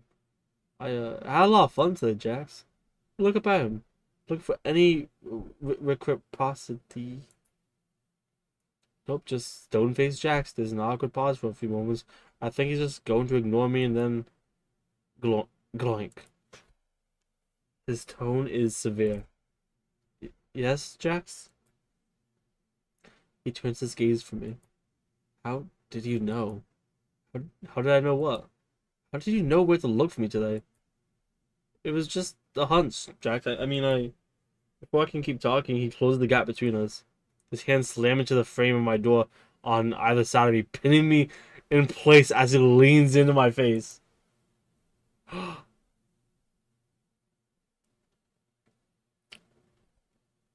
What is your game, Gloink? Are you just obsessed with me or something? Why don't you just treat me like everyone else? Why do you keep coming back after I treat you? He stops himself before he continues.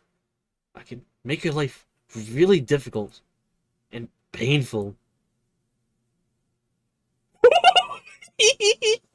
Do you want her? Wait, give me. I need to save here. Give me a sec.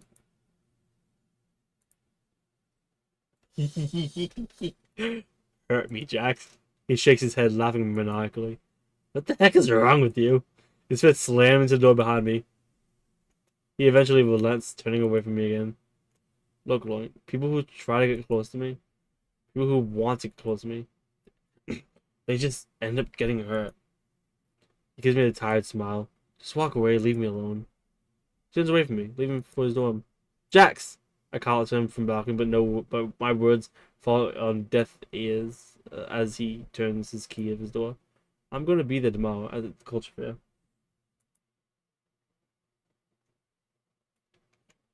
He pulls the door open. I wanna go with you. He slams the door behind himself without responding. Ugh. I stand in an empty hallway. Everything with Jax is just a roller coaster. Even today, he was finally opening up to me. We picked out clothes, ate pretzels, and when we got back to the dorms, he just shut me out again. For every step forward I take, it feels like Jax takes 3 steps back. I sigh as I lock my door, frustrated. Is the fight for this relationship, whatever it ends up being, going to be one-sided the entire time? Does he even want to be part of this? Does he feel for me what I feel for him? But today was fun. None of this immature outburst will take that from me, no matter how much he pushes me away. Tomorrow will have to be the moment of truth, no matter what that means for me. For us. I close my eyes and settle into my uneasy sleep.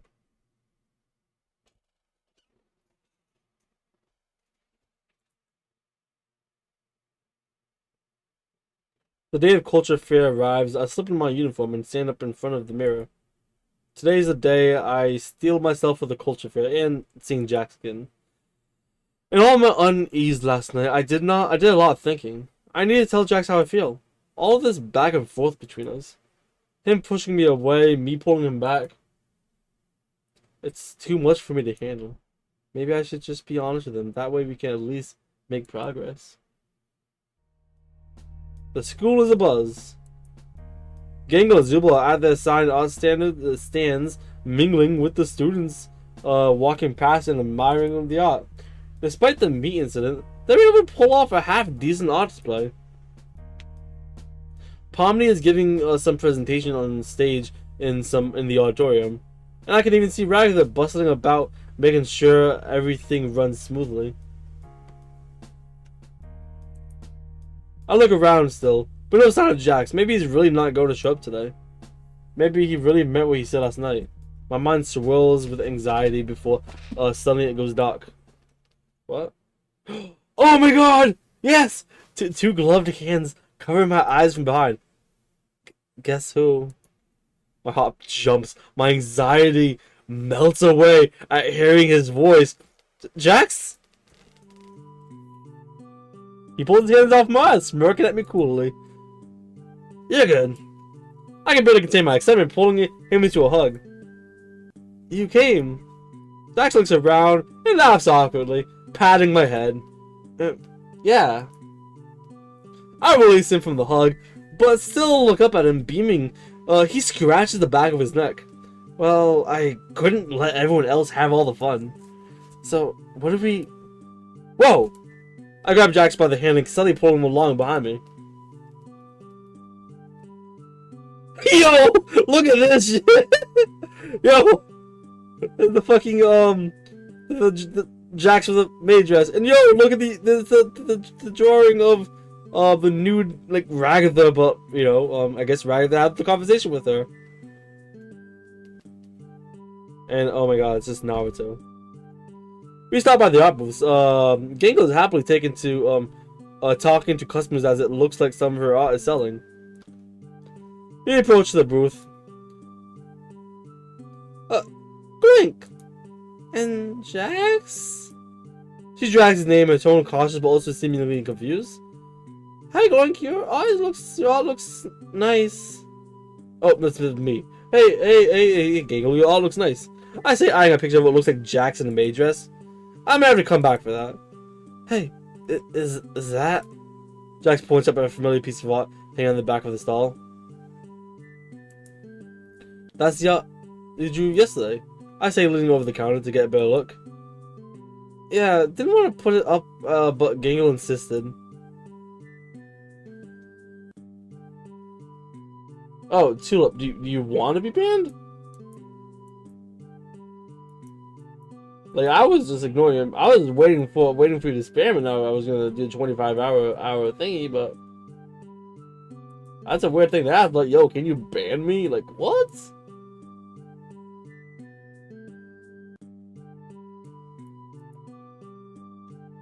Art is meant to disturb the comforted and comfort the disturbed.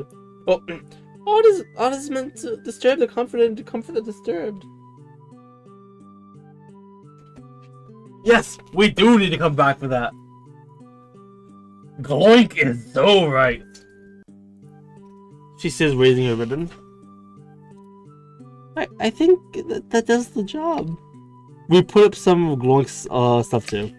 They gestured to a wall of some art pinned up. We appreciate you guys coming back and helping us catch up. It was at least the least we could do. Ah, Zubul. My heart is melting. Jax puts her hand over his heart dramatically. Zubul rolls their eyes before turning away. I was mostly talking about Gloink. They turn back, looking directly at Jax. But you know, you're pretty tolerable when you're not trying to ruin everyone's fun. You straighten out more often. With that, Zubul turns away and returns to their stall. Are you guys gonna buy something? There's a line forming. Oh, sorry. Yo, what about the Jax?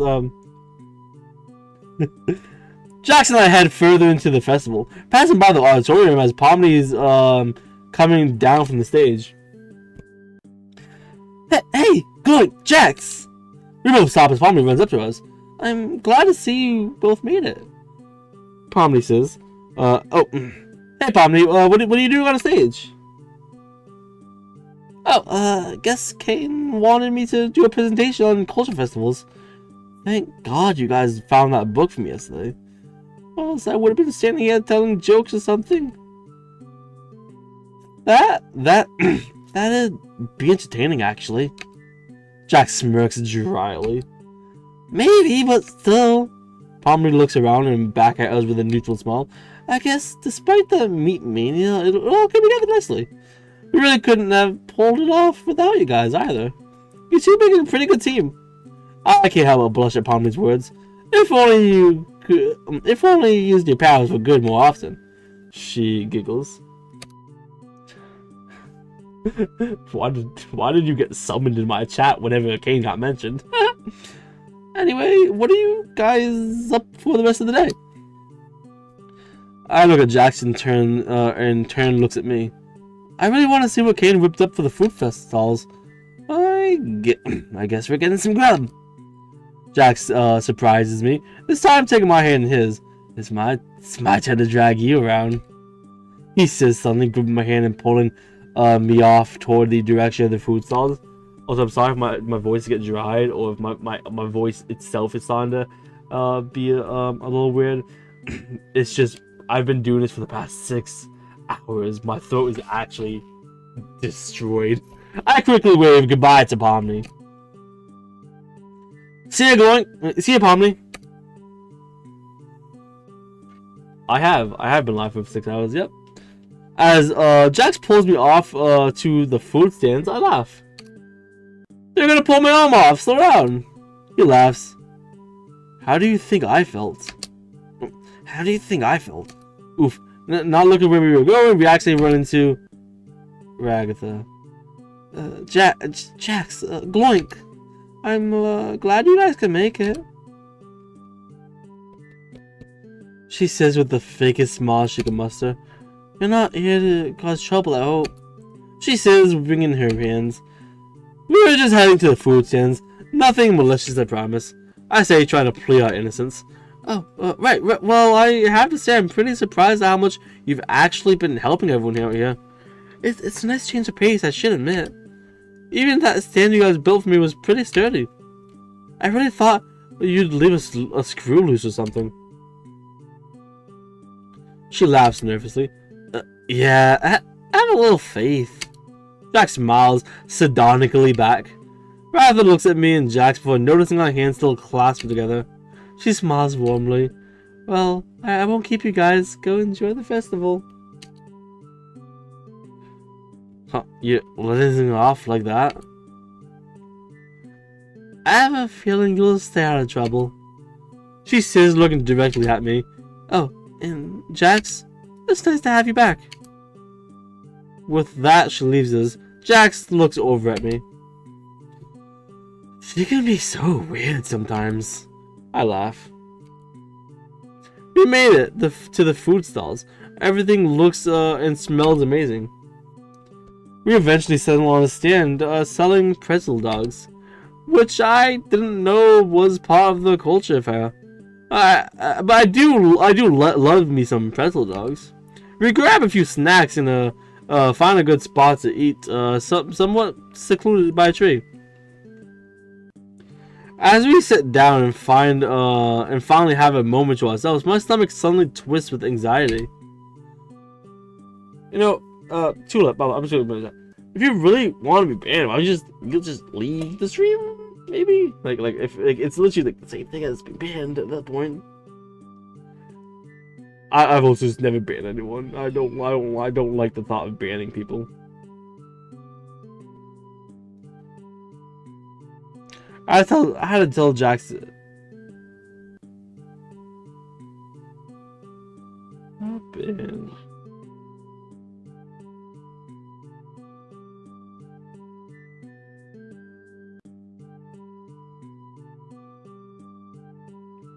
I might get banned. Banned for what?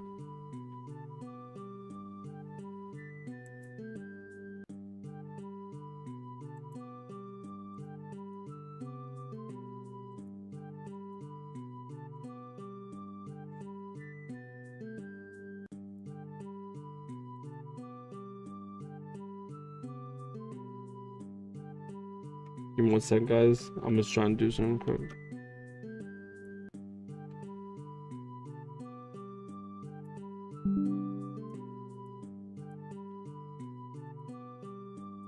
I'll just give you another timeout if that's really what you want. I'll give it a 24-hour timeout, I promise. It doesn't make it about spam again.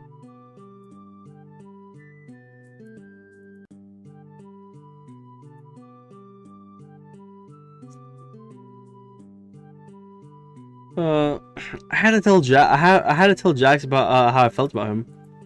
I'm really happy you came to the festival. For a minute I thought you weren't gonna show. Of course I was gonna show. We did all that work yesterday. It'd be kind of pointless if I didn't see it through, right? Yeah, true.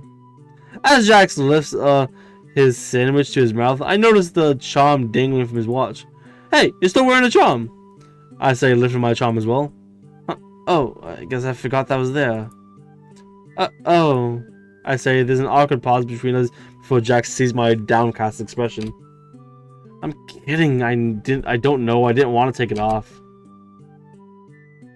So, you like it? I ask, hope creeping into my voice. That's a stretch, but sure, if you want to think of it like that. He grins down at me. Jax, I should just get it off my chest, right? I actually want to talk to you about something. Jax turns to me, tilting his head, curious. Suddenly I feel warm and clammy. Well, I don't know how to say this, but...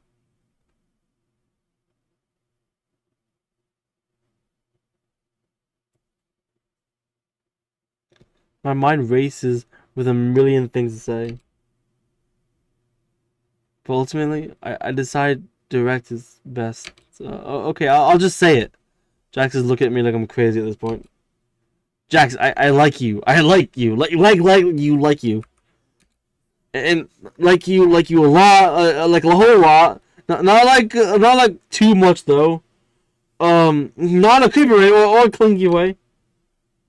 Just normal amount of liking someone, but still in a romantic way. I just think you're cool and funny, and I think about you a lot. I mean, not a lot, not too much. Jeez, is it warm out here or what? Jack suddenly grabs my chin and pulls me in for a kiss, completely making my mind go blank and my heart pound. We stay in the kiss for a moment before he relents. My face burns brightly as I can barely think about anything. Well, huh?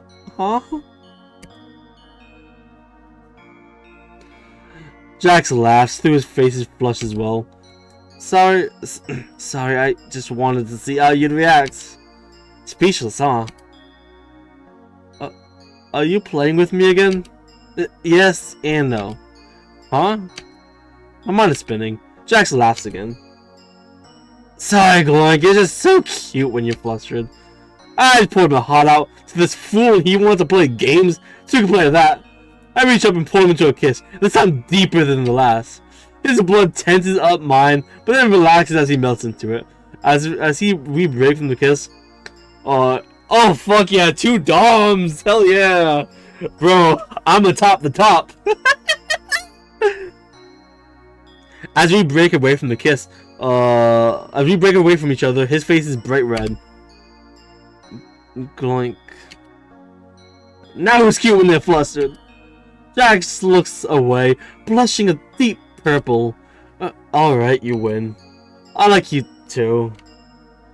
My heart skips a beat at hearing those words, and unable to contain myself, I pull him into another kiss. This time falling over on him. I knew you liked me, I knew it! Jax is watching a blushing mess underneath me. Okay, not so loud, I still have a reputation to uphold, you know? Does this mean I can call you my boyfriend now? I guess so? He rubs the back of his neck, looking away, but my mind in heart aflame with excitement. I finally got him to say it. Oh hey, are you two? Hey, hey you two, are you? Zuba comes from around the tree and sees us in a compromising position. Am I interrupting something? They say not sound like they care much if they are, but trying to be polite all at the same time.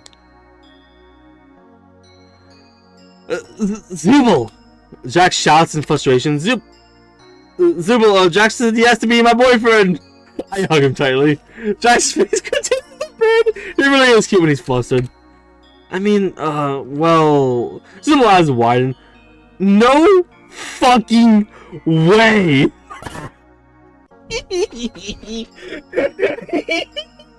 I'm sorry, bro.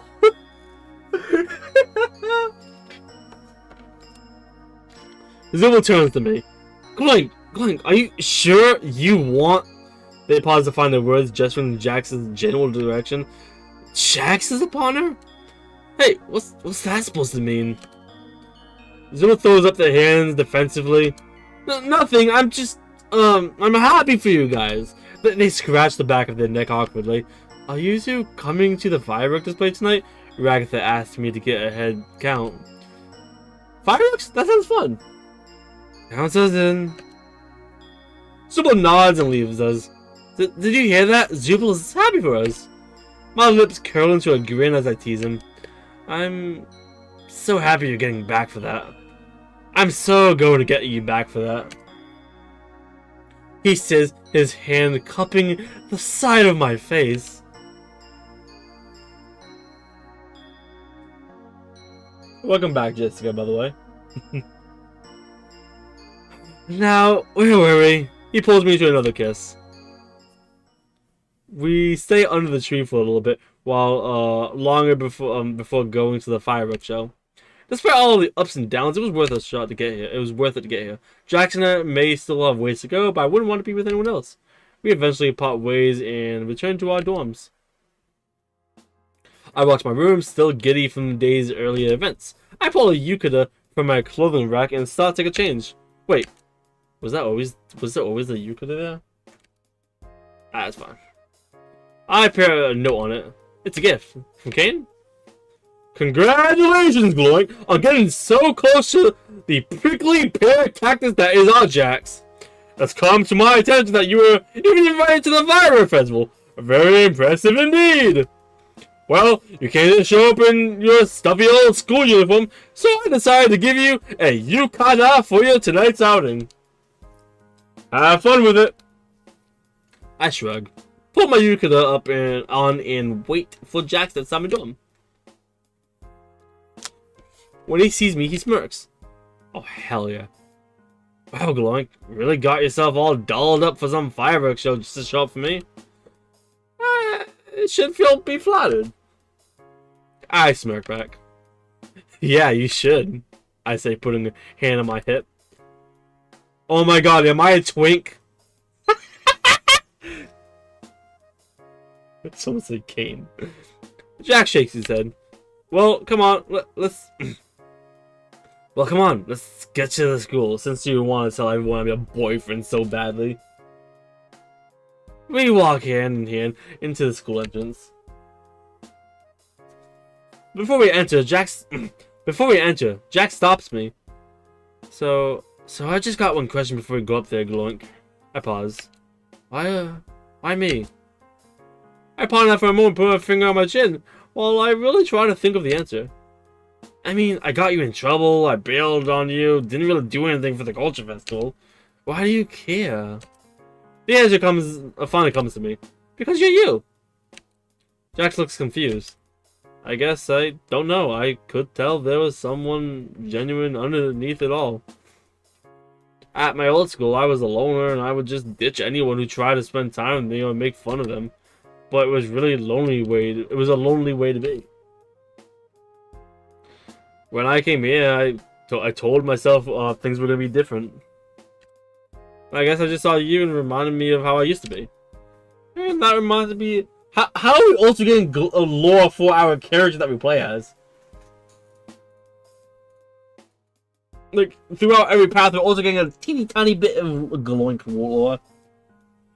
And that reminded me of how much I just wanted someone to talk to and confide in and spend time with. Sorry if that's cheesy or whatever. Jax has been silent next to me for a while, but he finally meets my gaze.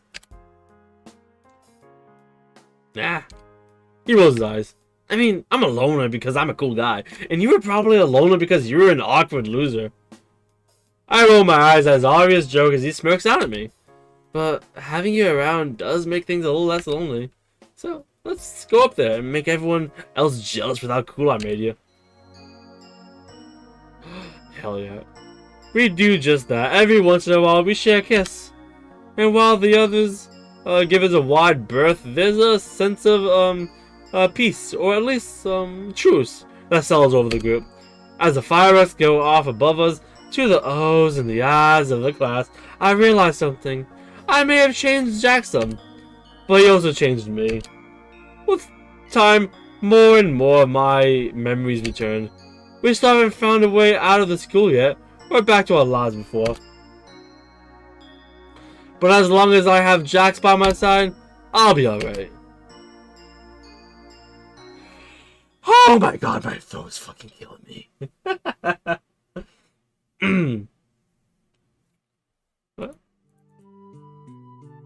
Story by Volkstar Big Kalabunga. Music by Big Kabanga. Ice Cream King of Rescue. Oh, hell yeah.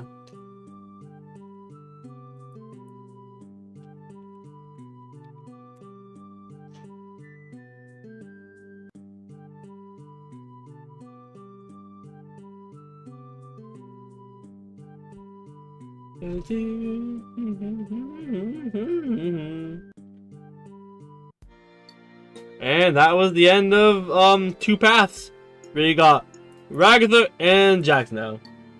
Next we're doing Pomni, but we're gonna save that for tomorrow. Yeah.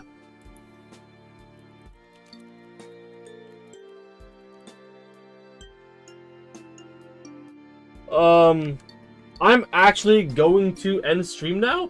I hope. I'm so happy and glad for whoever has one, and Papa, I want more stream. Look, I'm so sorry. It's getting late and my throat is just killing me way too much to do another path. I just can't do any voices right now. Classic question from Jax. You should stay alive for. Yeah. But yeah, I thank you for everyone who joined today. I will be live again for maybe two more. The next tomorrow at 6 p.m. EST. And we'll probably be doing Pomni and Gangle. I am happy we did these two though. I love them. Let's look at the album actually.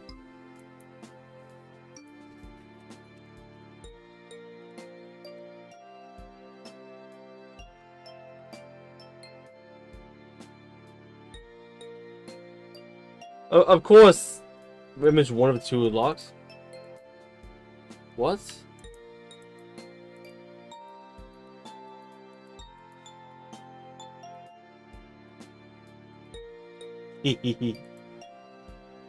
Oh, there must have been another thing there. It's fine though. We'll fine. We'll do more of this later on. What, 4 locks? Whoa.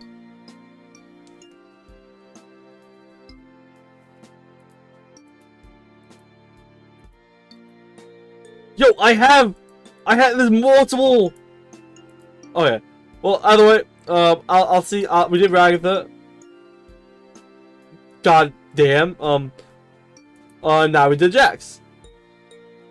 If anyone missed my Ragatha playthrough, it is in last stream and well, this stream. If anyone wants to just rewatch it.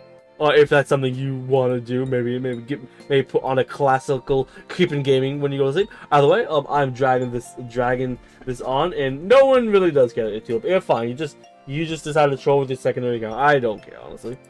Either way, I'll see y'all next time. I hope everyone has a good night, morning, day, afternoon, whatever time of day it is for you. Bye. Bye.